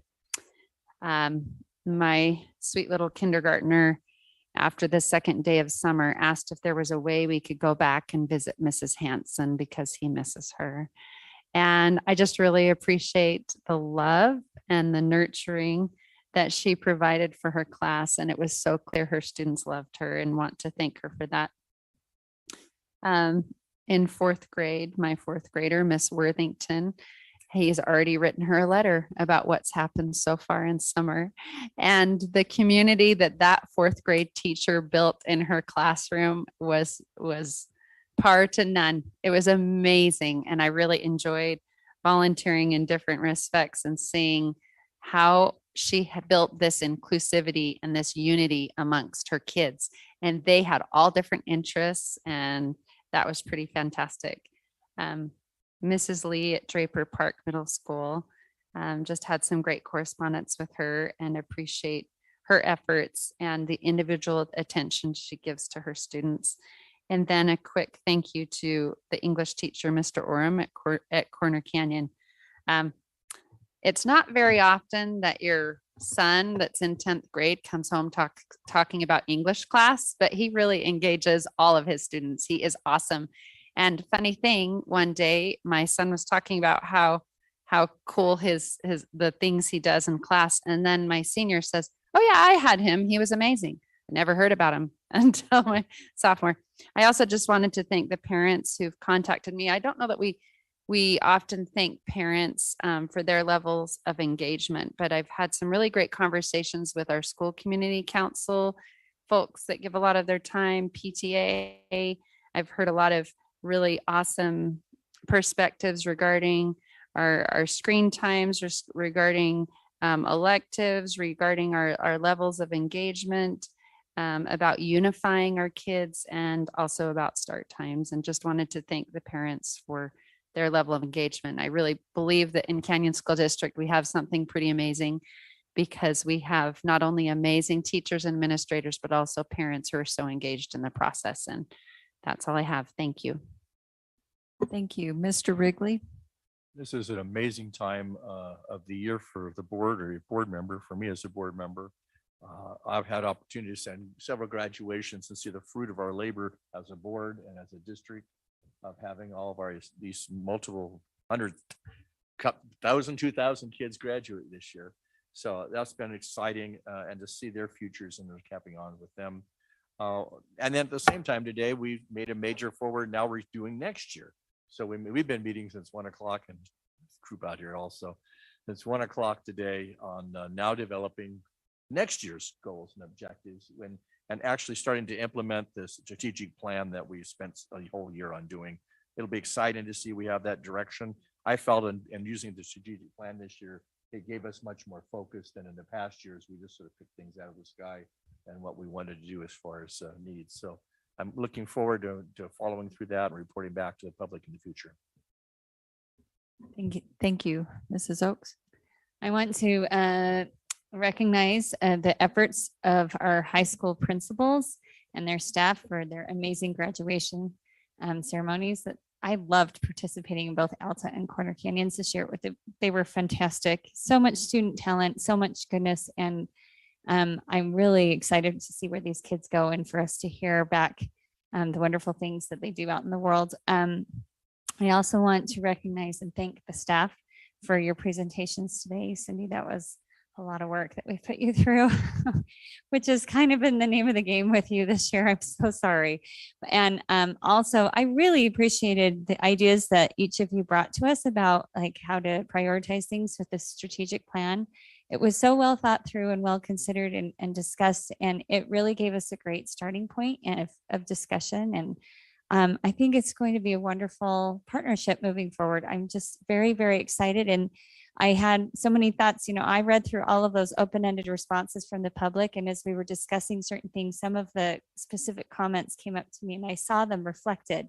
And to me, that was really exciting. So thank you for all of your work. I'm looking forward to what happens next. Thank you. Mrs. Arnold? I just told Mon I'm going to repeat everybody so we can get out at 10 instead of getting out at 9:30, hopefully. I just want you to know, I did go to a graduation and I did talk, shortest talk I ever gave, because I give everybody a vote, 5-minute talk or 2-minute talk, and they raised their hand and told me they wanted the 2-minute talk. So I did a 2-minute talk at Diamond Ridge. I want you to know I was so impressed by the Diamond Ridge students. They not only spoke one language, they spoke 2 languages. Everyone, almost everyone who gave a talk that night of the students spoke in both languages. They gave their talk in English, then they turned around and gave their talk in another language. And there was multiple languages, not just one. It brought me to tears to see the talent they had and that they could do that. And so I just always appreciate what Diamond Ridge brings to the table as far as our school district is concerned. And I can't wait to go to Entrada's graduation. Other than that, everybody's said everything that I could think of, so we'll just end there. Thank you. Mr. Millerberg? The end of the school year is always a busy time, and it's really kind of an exciting time. I'll be honest with you, one of the highlights of the end of the school year for me is I walked across the street to Mid Valley and I went to field day. And I spent the first half of the day with the kids out on the grass field. I would have loved to have stayed for the afternoon, but that was the day that we had our emergency special school board meeting. And I will tell you that that was not nearly as much fun as Mid Valley field day. Sometimes I go places and I look around and you see familiar faces, and President Tingy, your schedule must be nuts. Simply because as I would go places and I'm thinking, you know, that I'm going a lot of places, and I turn around, you're almost at every one. And then I know you're going to all the things that I don't go to as well. So thank you for that. Thank you for addressing the parents and the students at the Jordan Valley transition ceremony. That is always a very touching time to see those kids that have worked so hard, and see the faculty members at Jordan Valley that have worked equally as hard to make that happen. Hillcrest High School graduation for me is always fun. It's fun for me to go back and see if I can still remember the words of the school song. And I'm doing pretty well. I got every one of them. And it was kind of interesting for me also to go to the Midvale Middle School MYP Middle Year Program, the final edition. I've got to tell you, when you have Mindy Robinson and Shelley Allen involved in something, you know something good is going to happen. And then, just out of curiosity, I went to graduation at Viewmont High this year. And it was interesting for me to see how similar graduation is and how different it is at the same time. To see things they do differently than we do, and some things I like better, some things I like what we do better. So other than that, I've not had anything happening in my life, so. Thank you. And as has been mentioned, the end of the year brings some really great events, and including the graduation. And I won't kind of rehash everything, but I just want to share a thought that I had about this year about graduation and the timing of our graduations was right when the tragedy happened in Texas. And it's kind of a sobering thing, as you all know, and it can make you kind of wonder, how bright is our future? And as I sat in those graduations and looked over the audience and looked over the graduates and the students, and I knew how hard they'd worked. I mean, even the ones that theoretically just kind of sail through high school, it took a lot of effort and a lot of work. And as well as those that really needed the extra supports and helps. And I just sat there and I felt like, no, there's a lot of good, there's a lot of good young people here that know how to work hard. They know what's important. They value community, and they've had those experiences that will now help them to be successful as they move forward. And so I just wanted to share that thought and just put it out there to our public that if you're ever in need of finding hope for the future, go to a high school graduation, because to me, it's really amazing event, an amazing part of our responsibilities here. And I'm so grateful for that. So anyway, I would filibuster to say at least 9:30, but I just don't have anything more to say. So Hey, you've got 37 minutes to spare. So anyway, with that, unless there's anything else, did Mrs. Sheila, did you have something?